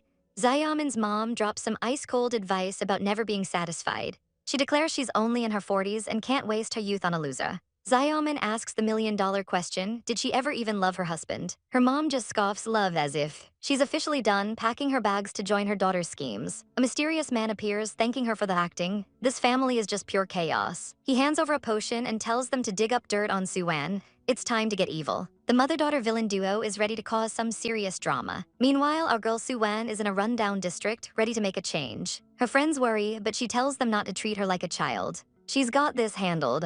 The whole crew assembles. Our girl introduces her brother Shingle, and this is her cousin, Su Tang, a fancy chef who looks totally miserable to be here. They're all here to inspect the site for a new restaurant in the rough District 10. Su Wan admits that yeah, the conditions here are pretty terrible, and her cousin Su Tang looks like he's about to have a full-blown panic attack. She tries to calm him down, knowing he's under a lot of pressure from the main family. Her friend Xiaoan suggests they visit the local welfare home first. They arrive at the orphanage, a place that clearly needs a lot of help. The kids immediately swarm them and Su Tang looks like he's seen a ghost. Su Wan introduces him as the head chef and the children go absolutely wild. They beg him to cook and his tough exterior immediately starts to crack. He's blushing. He caves instantly, saying he'll whip up something simple for them. What a total softie. He puts on a show with his knife skills and the kids are completely mesmerized. Our girl Su Wan watches, her heart full. She's got a plan. She promises to build a restaurant right here, giving these kids a future and a hope. Her friend Xiaoan jokes not to look at her like that or she might fall in love. But our girl already has someone she likes, and Xiaoan's eyes practically turn into hearts. She asks if she can do her a little favor. Could you get his contact information for me? She asks, leaving our girl completely baffled. It turns out she's a huge fan of some live broadcaster. She's obsessed with his voice and his hands. Our poor heroine gets a very, very bad feeling about this. Her friend is completely lost in her fangirl fantasy. Our girl tries to be the voice of reason. What if he's already married? But Xiaoan is prepared. She'll just turn her crush into quiet admiration. Then she drops the bomb, asking for the god of cookery's contact info. Busted. Xiaoan starts tearing up, saying it's her first real crush. Our girl panics and immediately agrees to help. With her mission accomplished, Xiaoan is overjoyed. Our heroine, however, feels sick and needs to escape. She quickly heads back to her hotel room. She can't believe she put herself in this situation. Just then, there's a knock on the door. Who could possibly be visiting her this late at night? She opens it to find two very unexpected guests. It's Gina and Alex. Alex proudly announces that they've eloped, which is just peak chaos. Gina immediately smacks him, insisting they're just hanging out after she had a fight with her family. They had nowhere else to go and knew she was staying here. Our girl is too nice to say no, of course. Gina begs to stay for just 2 days, promising to be gone soon. Seeing her friend so upset, she instantly gives in, offering them her room while she gets a new one. Down in the lobby, she asks the robot for another room. But her chaotic night isn't over yet. A familiar voice calls her name, and what a coincidence it is. It's the Merman Prince, looking way too pleased to see her. Our girl is just trying to mind her own business when she spots a familiar, annoying face. But her thoughts are interrupted when she sees a poor girl being dragged away by 2 thugs. Not on her watch, our heroine immediately steps in to play the hero. The thugs are not impressed, telling her to get lost in the most polite way they know. But our girl isn't scared of a couple of low-level goons. She sizes up the situation, ready to throw down for a complete stranger. The poor girl is terrified, begging them to stay away. But it's no use, her own family sold her to these creeps. They tell her to just be good, and we all know what that means. That's when our girl unleashes her inner fury with a savage karate chop. The goon goes down, screaming like a baby. She follows up with a swift kick because why not? 1 thug down, 1 more to go. This is pure chaos. She quickly checks on the victim, making sure she's okay. But just as she lets her guard down, the girl's eyes flash. It's a trap. The girl sprays her with some weird purple mist, and our heroine starts feeling faint. She realizes she's been played just as the world goes dark. The The little trader reports back that the target is down. Their plan is to set her up with reporters. This is a whole conspiracy. The girl reminds the thugs to make sure she gets paid for her betrayal. But wait, something's wrong. The thugs were also hit by the spray, and it's turning them into ravenous beasts. The girl is terrified as her own accomplices turn on her. Well, that's karma for you. Meanwhile, in a completely different part of the galaxy, a commander is being thanked. This is Commander Gu, the stoic and handsome male lead, of course. The mermaid princess he just rescued is trying to flirt with him, laying it on thick. But he is completely unfazed, stating he only saved her to avoid a political incident. She tries to play the damsel in distress, but he just coldly tells her to suck it up. He's already called her brother to come get her, the absolute savage. The commander instantly shuts her down. She desperately pleads, claiming she's in a manic phase and needs him. But he is not having any of it. He warns her not to make him repeat himself. He orders her to get off his starship, his voice pure ice. The girl looks absolutely crushed by his cold rejection. She tries to apologize, but her inner thoughts are a whole other story. She's convinced he must care about her since he came to save her. This girl's delusion game is strong. She thinks she still has a chance. Meanwhile, our actual male lead feels a sudden wave of nausea. His little AI companion panics when it sees a live broadcast. And it's juicy gossip. The commander's wife is supposedly on a date with a hunk. He immediately blocks the vulgar broadcast room, not on his watch. But his AI is freaking out. They can't reach his wife, and her last location was that hotel. The commander's face darkens. Her signal is gone. This is bad. He realizes his Su Wan is in danger and immediately mobilizes his team. They storm the hotel, ready for a full-blown rescue mission. The commander arrives on the scene, and his presence alone is terrifying. His men point him to the room where his wife is supposedly trapped. They've been knocking, but whoever is inside refuses to open the door. The commander looks absolutely livid. He is done waiting. So his subordinate just kicks the entire door in. That's one way to enter. He calls for Wanwen but stops dead in his tracks. It's not what he was expecting, just two random, very confused people. His men are equally baffled. Where's the commander's wife? Oh, there she is, passed out on the shoulder of a very handsome merman. The merman looks up and sees the legendary Commander Gu himself. And the commander is staring at them with literal murder in his eyes.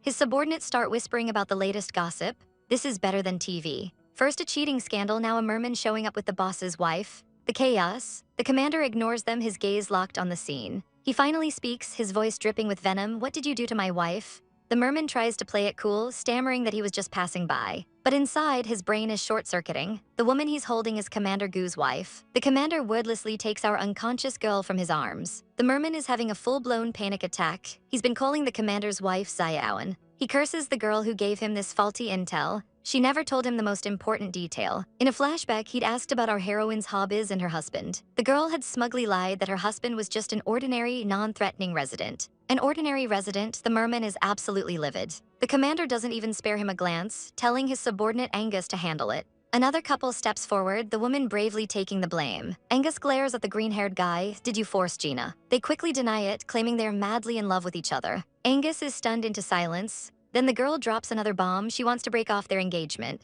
Later, at the commander's headquarters, the merman stands by, assuring the commander that the doctor is examining our girl. He recounts how he found her. She was getting fresh air when she chased some thugs into the woods. A flashback shows the brutal reality. A thug was about to stab our girl. But suddenly, a massive wave of purple electricity exploded from her body. The attackers were instantly zapped, their eyes glowing white with shock. The mysterious power coursed through their bodies, frying them on the spot. He arrived to find this chaotic scene, totally bewildered by the electricity. He scooped up our girl, deciding to get her to safety immediately. The thugs were left twitching on the ground, wondering where she went. They could only smell a faint, sweet fragrance left in the air. The electric shock left them completely immobilized. And hiding in the bushes, the girl who lied witnessed the entire thing. She trembles in pure terror, denying what she just saw. The merman finishes his story. He says our girl had already fainted, but the shock took out the bad guys. He was just about to bring her back when the commander showed up. Lan Yuejin says the situation with those people seems off. He tells the commander that he's just arrived and doesn't know much. Gu then mentions that he ran into Lan Yuejin's sister on the way here. And just like that, Lan Yuejin realizes his sister is trying to seduce the commander. He is not happy. He silently curses his brainless sister for her chaotic plan. Their whole planet could be at risk. Gu just smiles, saying Lan Rui is just a bit spoiled and to not be angry. Lan Yuejin promises to teach her a lesson before taking his leave. The moment he's gone, Gu's face turns deadly serious. He immediately orders his subordinate to investigate. He wants a full report on Lan Rui and everyone she's been in contact with. He suspects everything. Meanwhile, in the medical lounge, our poor heroine is unconscious with Gu watching over her.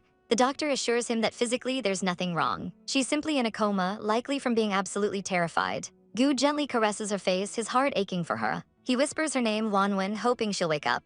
Then the doctor drops a bomb, asking if he's been near a manic mermaid recently. She points out the strong mermaid pheromone smell on him, a scent left by Lan Rui. Oh, this is bad. Gu is hit with a tidal wave of guilt. He wasted time saving Lan Rui. He left Wanwen all alone, just like that other jerk Huo Yichang did. He realizes he's gotten way too comfortable since they got married. He can't even bear to think about what might have happened to her. Back at the hotel, the scene is a total mess. Investigators find several bodies lying on the ground. They wonder how things got so completely wrecked. One of them spots a tiny, discarded item in the grass. He points to a small vial, asking what it could be. Back at the lounge, Gu has fallen asleep at her bedside. He's clearly exhausted, but he never let go of her hand.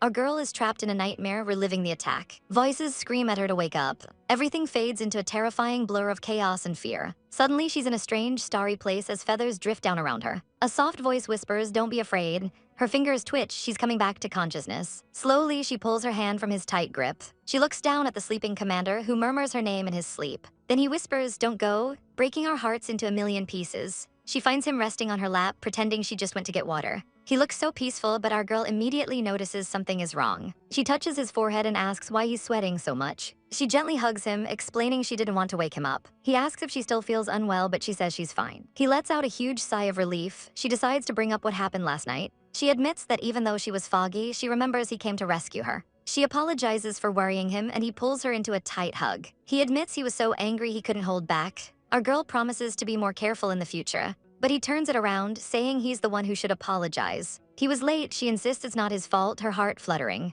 Suddenly, their tender moment is interrupted by a new message. He immediately tries to hide it from her. He calls it a girl's secret, but she sees the sender is Shengshu. His face darkens as he asks if she likes him. His own AI system starts roasting him about all the women fighting over Wanwen. The sassy AI warns him that men are after her too. He declares that Wanwen is his and his alone. He then tells her he's taking a leave to stay home and take care of her. She insists she can take care of herself, but he's not listening. He just wants to be with her. He pleads for a chance to show his appreciation. Our girl swoons and immediately says, "Okay, approved." Just as they're getting close, a soldier reports in on the incident. He smoothly suggests they listen to the report together. Meanwhile, in an interrogation room, the pink-haired villainess is screeching about being detained unjustly. A handsome investigator with a smug smile walks in. He tells her they just have a few questions for her. He gets straight to the point, asking about the reporters she sent to the commander's wife. Then he holds up a very suspicious bottle of medicine, asking if it's hers. She absolutely loses it, screaming that she doesn't know. She tries to blame some poor employee from the Su family restaurant. The investigator just smirks, asking if she means a certain someone. Suyuru tries to play the victim, claiming she didn't mean any harm. But the investigator isn't buying her crocodile tears. He warns her to start talking or the commander will get involved. A few days later, our girl is at an orphanage. She and Uncle Tang are visiting the kids. The little ones are sad to see her go. Su Wan confirms her research is done and it's time to leave. Uncle Tang comforts a little boy, saying he'll miss them too. He gives them a handful of candy, promising to return. The kids are thrilled and one points out how popular he is. Our girl watches him with a warm smile. She says the kids here cherish food and offers him the head chef position. She quickly backtracks, saying it's okay if he's not interested. He looks at her intently and says there's no need to find someone else, because he wants the job. Su Wan is absolutely beaming, but her friend Zio and pulls her aside for some important business. She's desperate to know if the god of cookery has replied to her yet. Our girl looks super guilty as she apologizes. Then she drops the bomb, she is the god of cookery. It's her secret account. Zioan's brain completely short-circuits. She's in total shock. Su Wan nervously explains she was scared to tell anyone. She was afraid of losing her best friend over a silly secret. But Zioan is just surprised, not angry. The two friends make a pact to keep each other's secrets safe. Just as they're having a cute moment, a familiar voice cuts in. It's the commander and his icy glare says it all. Playtime is over. The tiny wolf boy is on high alert, sensing drama about to unfold. The commander offers his hand to the other girl. She asks him to hold hands with our girl instead. Our heroine is flustered, holding hands in public, scandalous. He says yes, the more people the better, the crowd is so confused. Later, he questions the other girl about what she was saying to Shang-an. She quickly lies about wanting a friend's contact info. Meanwhile, Shang-an scoffs from the sidelines, what a joke. Her brother pops up, asking if she broke up with her boyfriend. He gets overly invested. Is he heartbroken? Who is it? Our girl just wants to be left alone in her dark, gloomy corner. Elsewhere, the commander's men are gossiping about the public handholding. One guy is still reeling from the secondhand embarrassment. And then they start reenacting the scene. This is pure chaos. The one playing our girl is disgusted, nausea. The other fires back, what's disgusting? You were totally watching. Another soldier complains that the commander is always intimidating anyone who gets near his wife. Angus, the ex-fiancé, silently listens as they all gush about how pretty she is. He just stands there lost in thought. And just then the commander and our heroine appear, talk about timing. The commander addresses him directly. Your name is Angus, right? Angus stammers that he's doing fine. The commander cuts right to the chase, bringing up Angus and Gina. He announces that he's already proposed to annul their engagement. What a savage. Our girl even offers him cookies she baked to cheer him up. Angus has no choice but to accept the pity cookies. As they walk away, the commander coldly tells her she doesn't need to be so nice. She looks up at him, confused by his words. Commander Gu gets all tsundir, saying his soldiers don't need her cookies. But our girl sees right through him and calls out his jealousy. She saved a special one just for him. Later, she gushes about how nice and clingy he's been. Just then, a notification pops up on his screen. His chibai form immediately gets possessive. Who's messaging his girl? The message alert flashes again. He demands to know who it is. Turns out it's an invitation from her mother. Their holiday is about to get very busy. He just melts, pulling her in for a forehead kiss and promising to stay by her side. And we get a glimpse of their perfect future, going shopping together. Him feeding her snacks like the perfect boyfriend. Visiting a memorial, sharing a quiet moment. It even flashes forward to their beautiful wedding day. She's crying tears of joy and he looks absolutely smitten. But the scene changes. We're now at some fancy, ancient-looking ruins. Two new characters are standing there, and it seems Commander Gu has tattled on them. A furious man with blue hair appears. He is not happy. He absolutely loses it, screaming at them. One of them chased the commander, the other chased his wife, the sheer chaos. The girl tries to defend herself, saying she didn't even lay a hand on Su Wan. He tells her she's lucky the commander is letting it slide. She plays innocent, as if she could never cause any trouble. Her brother lays down the law, find a new man at the university, and leave Gu alone. If she doesn't agree, she's off the exchange student list. She has no choice but to accept. He then orders the other guy to babysit his chaotic sister. The new semester at Imperial University has begun. School is back in session and the campus is buzzing with students. One guy fondly recalls making merfolk vomit. What a weirdo. His friend calls him individualistic, which is a nice way of saying total creep. They start discussing the new exchange students from the mermaid planet. It's supposed to promote friendly relations between worlds. But there's a rumor that space pirates might be hiding among them. Ooh, spicy. Meanwhile, our girl Zio Lan is catching up with her friends. One of them is pregnant and due next week. They spot the new students and think the mermaid girl is super cute. Wow, she's got some serious catgirl energy. The other students look just as unique. They are the exchange students from another planet. Suddenly, the cute mermaid girl's eyes lock onto our heroine. The air gets tense. Her gaze is pure ice. She marches right up to our girl and demands she move. Step aside, I want to sit in your seat. Zio Lan is confused but greets her anyway. But the mermaid girl is having none of it, calling everyone on the planet brainless and arrogant. Before our girl can even process the insult, the mermaid pulls out a knife. Her friends immediately jump to her defense. Are they trying to start a war? The mermaid's companion rushes over, trying to de-escalate this chaotic mess. He explains it's a self-defense weapon filled with a corrosive potion that could disfigure her. He drags the angry girl away, telling her to get a grip. Our girl's internal system confirms the danger. That was a close call. She's left completely baffled. Why was that mermaid so hostile towards her from the very first moment? Our girl's friend is thinking hard. She finds Lan Rui's behavior a bit strange. For someone so reckless, pulling a knife in public just doesn't add up. Meanwhile, the Duke gets a full report. The thugs were hired by Su Man just as they suspected, but they also found a synthesized pheromone. This concoction paralyzes normal people but enhances beastmen. The waiter who supplied it already dead. Our girl explains that she overheard the thugs in the garden. They seemed abnormal, and Su Man clearly had no idea what the pheromone actually did. The Duke dismisses his subordinate, his mind racing. He turns to our heroine, mentioning the mermaid siblings he saw arguing behind her back once. He asks why she didn't tell him. She fires back, asking why he didn't tell her he saved that chaotic mermaid girl Lan Rui, Tache. She's already done her homework on mermaids. She knows exactly what they're like. And this potion feels dangerous. If space pirates are involved, the entire Federal Empire could be at risk. He agrees. The timing of the mermaid siblings' arrival is just too coincidental. He pulls her close, apologizing for putting her in danger. But our girl isn't having any of his noble self-sacrifice. She looks him dead in the eye. I'm not weak either, a true power couple. He holds her, admitting Lan Rui is suspicious, but they have no evidence. They'll deal with Su Man first. Our heroine agrees to his plan. Later at the academy, they're suddenly confronted by none other than Lan Rui. She demands to know what they're doing. Our girl just smirks, just passing by. Why are you reacting so strongly? The absolute savagery. Lan Rui is absolutely fuming. Something is definitely off with this girl. The other students are starting to get suspicious too. They question how she even became an exchange student in the first place. Our girl and her friend share a look. She sends a quick message to the Duke. Lan Rui's hostility is too much, her emotions are unstable. She wants him to investigate all 10 exchange students. Elsewhere, Lan Rui's brother is giving her a piece of his mind. He calls her an idiot for pulling a knife on the first day. He's furious. Does she want to start a war between their planets? She just whines that seeing our girl annoys her. He correctly calls her out for being a spoiled brat. He lays down the law. She will apologize to Su Wan at the dance, and she better find someone to marry because he's done with her. Our girl Su Wan is just trying to live her life when, of course, her haters show up. She is so done with these two, she asks if they're finished with their little performance yet. The merman, Lan Rui, tries to apologize for his sister's chaotic behavior yesterday. But his sister immediately proves she hasn't learned a thing, scolding him for being polite. Su Wan is suspicious. This guy's personality did a complete 180. She smells mind control. He offers her an apology gift, but his sister looks like she wants to commit murder.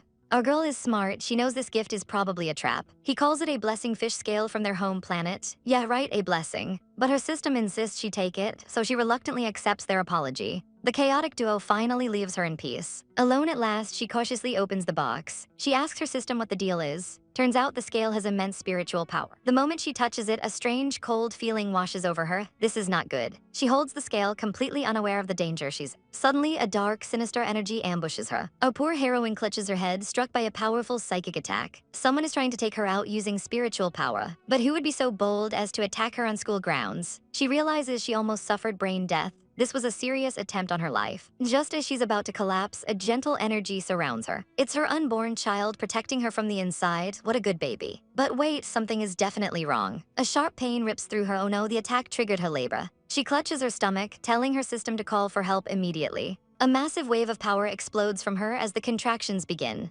Meanwhile, someone else is in agony, collapsing from a mysterious power. The purple energy surges through him as he falls to the ground. Our poor heroine is in a hospital bed, screaming in pain. She's barely conscious, begging for a doctor. Suddenly, a frantic voice calls out her name. It's Yu, and he's completely panicked. He presses a glowing scale to her, calling it his blessing. The doctor finally arrives and tries to kick him out. But Yu grabs her hand, refusing to leave her side. She manages to whisper that someone at school attacked her with spiritual power. Yu is livid. That's a universal crime. His eyes turn cold with rage. Only space pirates would do this. The scene shifts to a lavish party at a high-end building. Everyone is schmoozing and dancing. A guy is being pushed by his friend to find a rich girl. But our new pretty boy isn't interested at all. He was planning to go after another girl, but some green-haired kid beat him to it. His friend points out a new target. A beautiful and aloof girl sitting all by herself. He learns she's the princess of the mermaid planet. Ooh, an upgrade. He decides to shoot his shot. He introduces himself, but she immediately roasts him. No, you're too ugly.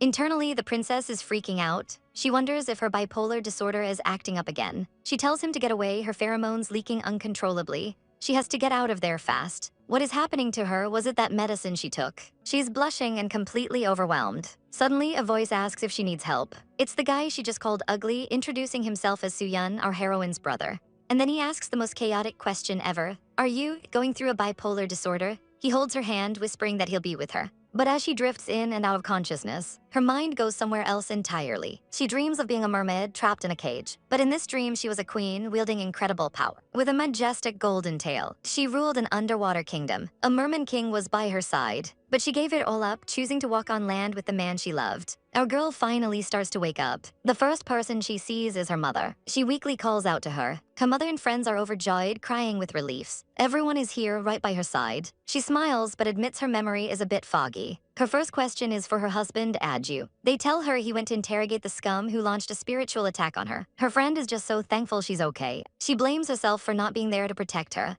But our girl shakes her head. It wasn't her fault at all. She knows how dangerous these attacks can be. Then she remembers the most important thing. Where's my child? Her friend smiles, holding a tiny bundle. Our girl can't believe it. She looks down and sees the most adorable baby boy with a fluffy tail and little ears. She holds her son for the very first time, and the whole room melts. They assure her the baby is perfectly healthy. But his mental strength is so powerful that his beastman traits haven't retracted yet. The doctor says he's a rare silver wolf beastman with electric powers. Her friends are already planning playdates for the little guy. Our heroine just smiles, holding her precious new baby. Look at this impossibly cute little fluffball. And there he is, the most adorable little fluffball in the entire empire. The aunties are already fawning over the baby, gushing about the family's amazing genetic genes. Our girl is just melting from the cuteness overload. Her system even gives her a little good job for a successful delivery. But her friend Gina is getting a little too curious. She reaches out to touch the baby's fluffy head and gets a nasty shock for her troubles. Yeah, Gina just got totally zapped. Our girl has to remind her that her baby is literally an electric-type beastman.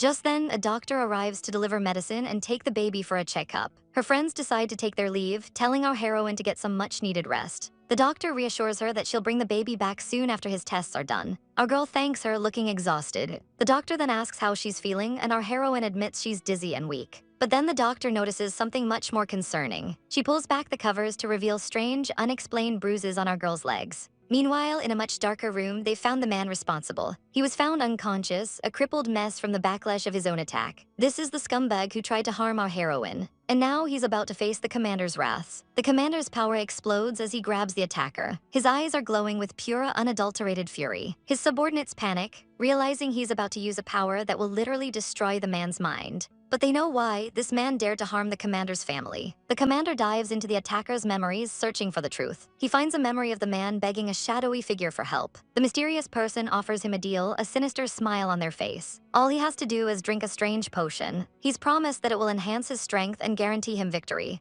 A dark voice echoes in Lai Zhai's mind, ordering him to kill Su Wan. He's completely panicked by the commands. He looks around the classroom, totally bewildered. Was that just a stress-induced hallucination? He tries to shake it off. His friends call out to him, but he seems to be in a daze. His buddy asks why he's ignoring everyone. The girl just tells him to leave Lai Zhai alone, saying he's been strange lately. But the sinister voice returns, pushing him to find an opportunity. To kill Su Wan while she's alone, he mindlessly agrees, "Yes, master." Suddenly, a hand reaches out and shoves him down. As he collapses, he recognizes a familiar red earring. It's Lucifer. Our ML is absolutely livid that he targeted Wanwen. Just then, a message arrives from Aoyang King. He immediately orders his men to find and arrest Lan Rui. But then he spots it, a tiny creepy bug on Lai Zhai's ear. With lightning speed, he reacts. He traps the demonic little bug under a glass. Talk about savage reflexes. He tells his subordinates to identify what that thing is. They're stunned. How did the commander even see that? He doesn't wait for an answer and rushes straight to the hospital. He finds our girl awake, looking weak but thankfully alive. He gently asks her about the new health issues she's facing.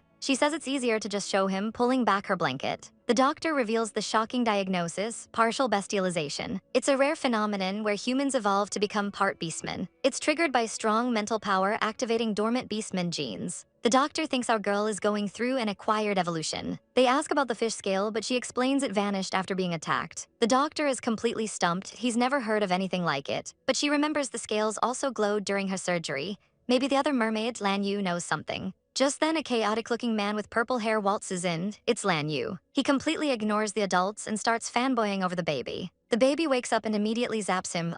The commander cuts to the chase. He asks Lan Yu about acquired evolution. Our girl shyly admits that she's the one evolving, and Lan Yu is stunned. He's immediately obsessed, asking if she's grown a tail. When she mentions scales on her calves, he demands to see them. The commander instantly blocks the pervy scientist. "Not today, Satan." Lan Yu explains it's for research. Mermaids can judge spiritual power by scale color. He gives a whole lecture on the power rankings. Blue is the strongest. This man is giving a full-on mermaid TED talk right now. Our girl understands and pulls out some scales she shed to show him. He leans in, probably expecting something average. The moment he sees the color, the entire mood shifts. He drops to the floor and performs a full ceremonial bow. Everyone is shocked. The commander demands to know why he's performing a salute meant for royalty. With a trembling voice, Lan Yu explains this pure gold color has only ever appeared once. It belonged to the founding queen of the entire mermaid planet.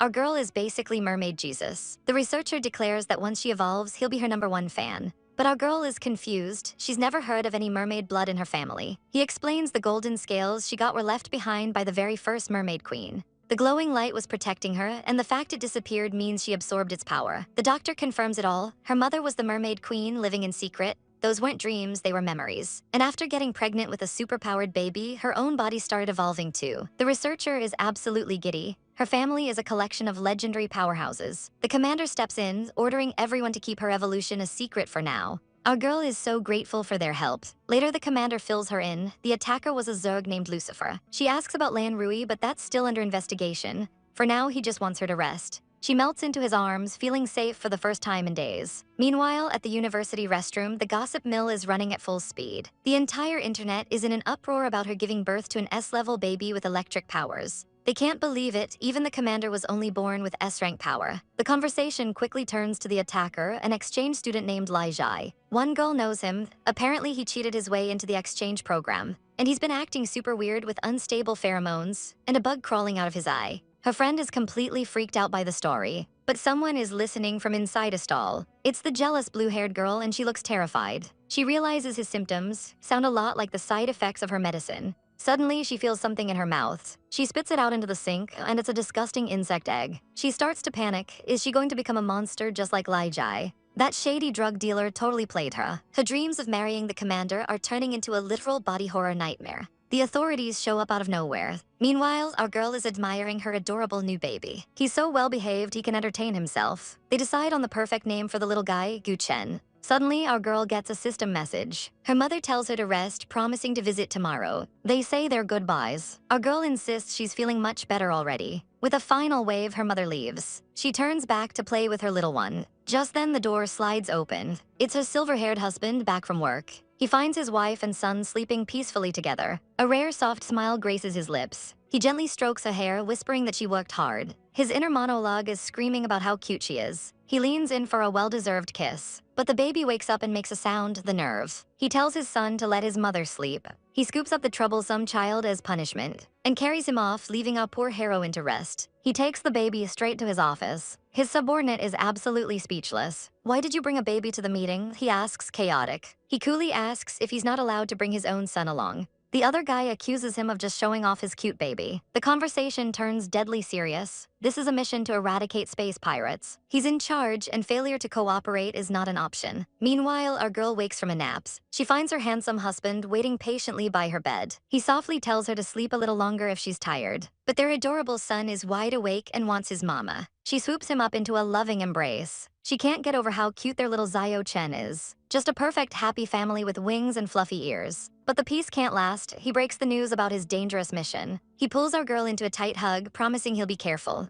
Just then a call comes in and he instantly rejects it, savage. Our heroine asks if it's about the troublemaker Lan Rui again. He says some people need to learn a lesson and drops a bombshell: Lan is pregnant. Our girl is floored, but he coldly tells her to ask Lan herself. He warns her to be careful of Lucifer while he's gone. She smiles and tells him not to worry about her. He then turns to have a little chat with his infant son. He leans in close, promising he'll be back soon. Then he threatens his own baby. "She's my wife, find your own." Our girl is horrified, but he tells the baby he made himself cry. The poor kid is just stunned into silence. And then the tears start to flow. He's been betrayed by his own dad. Our girl calls him out. "Were you just threatening a child?" Su Wan defends her tiny fox son, telling the other kid not to bully him. Suddenly, we're outside the academy. Our girl's friends are chatting about how busy Commander Gu is on another business trip. But their conversation is interrupted by a nervous-looking girl with blue hair. She timidly asks Su Wan if she can help her with something. Our girl immediately shuts her down. "I don't think I can, and we aren't close enough for that." Savage. The girl asks Su Wan's friend to leave, but her friend is fiercely protective. Su Wan is over it, but the girl Lan Rui drops the P-bomb. "You're pregnant with his child." Lan Rui has the audacity to ask what explanation she owes Su Wan since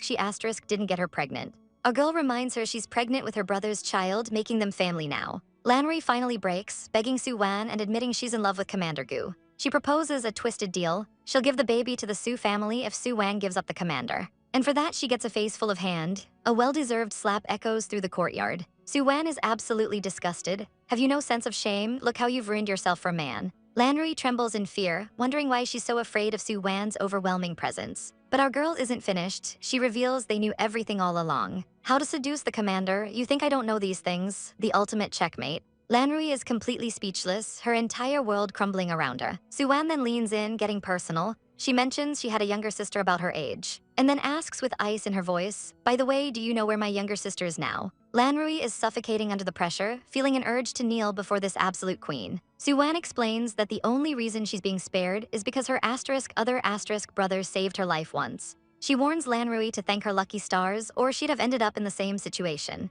The final ultimatum: live quietly with Su Yun or get back to her mermaid planet. Don't mess up again. Her friend is impressed. "You looked like you were going to devour her just now." They realize Lan Rui is definitely hiding something about the space pirate incident. But Su Wan just smirks, saying it's not a big problem and her brother got a wife for free. Her friend invites her out for the weekend, but our girl has extra practice and has to decline. A maid leads our girl through the Grand Palace. She spots two mysterious men walking away down the hall. They're identified as relatives of Gu Zilan. Well, this can't be good. Our girl immediately clocks the resemblance. Her internal alarms start blaring. Are they trouble? She asks her companion for the gossip on these new faces. They are a reclusive prince and his grandson who rarely show up. How suspicious. Meanwhile, the grandson is already captivated by our girl's beauty. He's so smitten he wants to steal her from Guju, the absolute audacity. Turns out he just can't stand to see our man living a happy life. Pure hater behavior. His grandpa tells him to shut his trap before he gets them both killed. But the grandson is fired up, screaming about how the throne should have been his grandpa's. He rants about being exiled from the palace and nearly beaten to death. The family drama is thick. The scene thankfully cuts away from all that tension. Our girl is now relaxing by the pool with her sister-in-law. A tiny little beast baby is being absolutely adorable. He's a fluffy white cat boy and we are swooning. The kids are having the time of their lives splashing around. Our heroine entrusts the little ones to Gina, enjoying the peaceful moment. It's a rare, wholesome family day, but she notices the baby boy seems a little scared of the water, just like his uncle Adju. Gina reveals Adju doesn't like swimming either. And then she drops a bombshell. Adju was sent away as a child because his power was too strong. The story gets even darker, hinting at a suppressed incident from decades ago. Our poor heroine had no idea about any of this. She's instantly flooded with guilt, feeling like a neglectful wife. But Gina reassures her, saying she's made Adju happier than he's ever been. She shares a cute story about how Zillan used to make him cry when they were kids. And she has the blackmail material to prove it. Our girl is so ready to see this embarrassing childhood photo. And there he is, a tiny Adju with fluffy cat ears next to a grumpy Zillan, so cute. The ladies gossip that Adju is so cold because no one dares to get close to him. His immense power and serious personality basically scare everyone away. But the auntie mentions a rumor about a close friend he used to message constantly. Our girl wonders why he keeps so many secrets from her. The auntie offers to find his old quantum computer, which should have old photos. Later, our heroine sits down with the device, ready for some light snooping. Access is denied, but wait, her hubby already synced her permissions, how sweet. Her little spider bot confirms it's good to go, time to dig in. It opens, she's so excited to see some adorable baby pictures of her man. She's already plotting to use them for blackmail to get him to open up. Her mind flashes back to the auntie's words about that mysterious friend. She wonders if this password-protected chat log belongs to them. But our girl decides to respect his privacy, it's better not to look. Suddenly, the baby makes a fuss, grabbing a piece of paper from the desk. He holds it out to her, babbling insistently, "What is it, Zio Chen?" She takes the paper, looking at it with a confused expression. Her heart stops. It's a drawing of Adju with a girl who looks exactly like her. She checks the date. It's from over 20 years ago. She wasn't even born yet. Somehow, this impossible painting looks hauntingly familiar to her. This very drawing is the icon for the locked messages. The plot thickens. Looking closer, she denies it. How could this possibly be her? Who is this woman? A flood of doubt rushes in. He never actually explained why he likes her. She remembers how he looked at their wedding, like he was seeing a ghost. He kept over 2,000 messages from this person for years. He couldn't delete them. The jealousy is overwhelming. He talks so much to her but so little to me. The horrible realization hits and the tears start to fall. Was she just a replacement? Seeing his mother cry, the baby calls out an unfamiliar name. Ada. He calls out again, more clearly this time. Ada. Suddenly, a brilliant light fills the room and a blonde woman materializes. Zio Chen is completely shocked, pointing at the woman's Ada. She holds Zio Chen close, trying to soothe him and herself. But her mind is racing. She needs answers from Ju right now. Of course, he's too busy fighting to answer. The call is rejected. She just wants him to be safe, but her heart is heavy with doubt.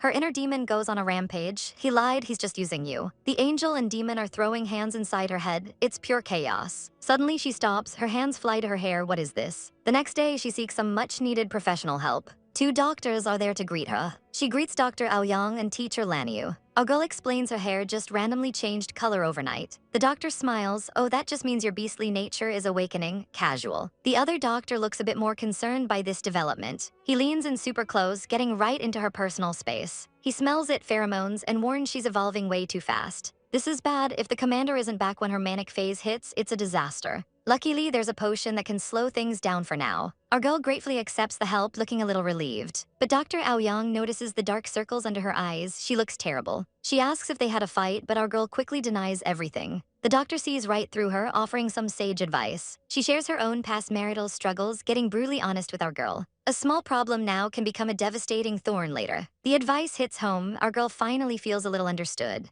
The doctors agree it's all the commander's fault for making their lady so sad. Dr. Aoyang silently wishes the commander luck. He's definitely gonna need it. Half a month passes, news breaks of the commander's massive victory. He's hailed as a hero, bringing peace to the entire star system. Back at the palace, a subordinate reports to his uncle. The mission was a success, but their real target, Lucifer, got away. And the man in charge does not look pleased at all. Our girl stares at the sketch she drew, a girl kissing a fluffy-eared boy. Her friends are freaking out. That looks just like her, but how is that possible? She confronts the silver-haired wolf boy who smirks. He reminds her she was always this forward. And then he drops a bomb. He knows about her old dog, Missu. Our girl is completely shook. He explains he was in a medical pod for years, dreaming of a place called Ancient Earth. The sketch is from those dreams, but our heroine is spiraling. She was in a coma for 5 years. During that time, her soul went to another world, a world where she raised an Alaskan Malamute. She demands to know if he knew this the whole time. He just gives a calm MHM. The timeline makes no sense. He explains that space and time got all jumbled up for them.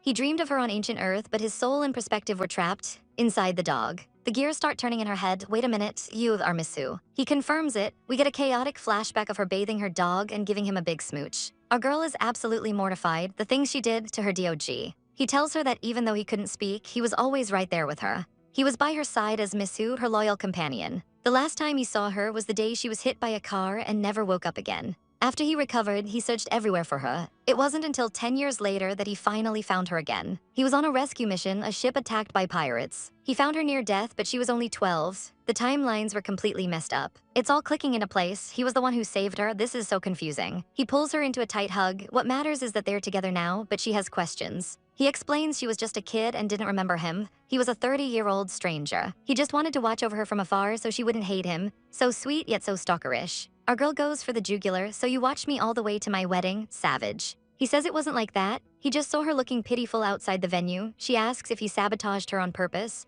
He gives a very suspicious non-answer. He admits with a blush he just wanted to see her one last time before she married someone else. She then grills him about the ears. He confesses he knew she liked fluffy things. He leans in close, his eyes intense. He tells her there are no what-ifs between them. But our girl isn't done yet. She has another question about a mysterious chat log. He explains it was an old account, basically his diary, that he had his AI delete. A diary, her eyes light up with mischievous glee. She needs to see it now. He agrees, but only if she promises not to laugh at his cringy teenage thoughts. Critical Rule 2, trash discarding activated image, is an advertisement and has been skipped. Our girl shows off her brand new mermaid tail. The evolution is finally complete. She says it's not uncomfortable, just needs some getting used to. Little Tiger is living his best life in the water. He's just splashing around, having an absolute blast. But suddenly, our heroine feels a sharp pain and clutches her head. She completely faints. The commander freaks out and immediately calls for backup. Sometime later, the doctors have finished their examination. Thankfully, she seems physically normal. They conclude her fainting was just due to a slight mental disorder from the evolution. The doctor explains that in mermaid form, her spiritual power reaches a god-tier super S level. But because the evolution just finished, her condition is unstable and drains her energy fast. The commander listens intently, his brow furrowed with worry. The other doctor asks if she felt any special energy like electricity, but she didn't. She says she's not sure if her new powers are connected to the legendary founding queen. The doctor admits the queen's abilities are a mystery, but he'll have his senior investigate. For now, she's warned not to reveal her tale. Our girl decides she needs to go back to the Lin family to find some clues. And so they head out to the family estate. Our heroine looks determined to find some answers. The happy little family arrives at the Grand Lin residence. A butler greets them, saying Grandpa Lin has been eagerly awaiting their arrival. The commander is impressed by the size of the place, and our girl is just happy to be back. She starts reminiscing about her childhood and all the fun she had here with her mom. The commander is surprised. He never knew there was a garden in this district. She explains that her grandpa built it special just because her mother loved gardening. The butler confirms it, saying the Lin family spoils its daughters rotten. They stroll past a lush vegetable garden, and they spot someone tending to the plants. The butler proudly points him out, calling him the true son-in-law of the family. The man turns around and it's Su Chen. Just then, Grandpa Lin comes running over, absolutely overjoyed to see his granddaughter. He immediately starts cooing over the baby, saying he's just as cute as she was. Her mom says she found some information about the mermaid ancestors. Our girl is intrigued. This is the lore drop she's been waiting for. She pulls out a mysterious, ornate box from a high shelf. This belonged to none other than Gaia, the founding queen of the mermaids. Inside is a photo of the queen and her lover, a doctor named Lin Lun. Wait a minute, that's the exact same queen from her dreams. Our girl is totally stunned by this revelation. But there's a problem. The box is sealed by some kind of magic. Her mom hopes maybe they'll know how to open it. Wan immediately asks if she can take these precious items. Mom agrees but tells her not to get too stressed about it. Later, the whole family is enjoying a peaceful day outside. It's a wholesome farm scene with the baby watching his dad's work. The grandpas are bragging about how excellent their sons-in-law are. Even the baby cheers them on in their potato digging competition. Suddenly, our girl is startled by a voice. She looks up with wide, curious eyes. Her man, Ju, is here with their baby and a snack. He asks if the sweet potato is tasty. She's absolutely beaming. The grandpa declares anything they worked hard on is bound to be delicious. The moment reminds her of the old days, and he sweetly says he remembers too. He asks if she managed to find any info about Gaia. She tells him about the photo and the locked box they need a key for. He promises he'll go with her to the mermaid planet to find it. The next day at Imperial University, someone calls out her name. A man runs up, asking if she has a moment for a favor. It's Su Wan. She's shocked to see him here on a workday.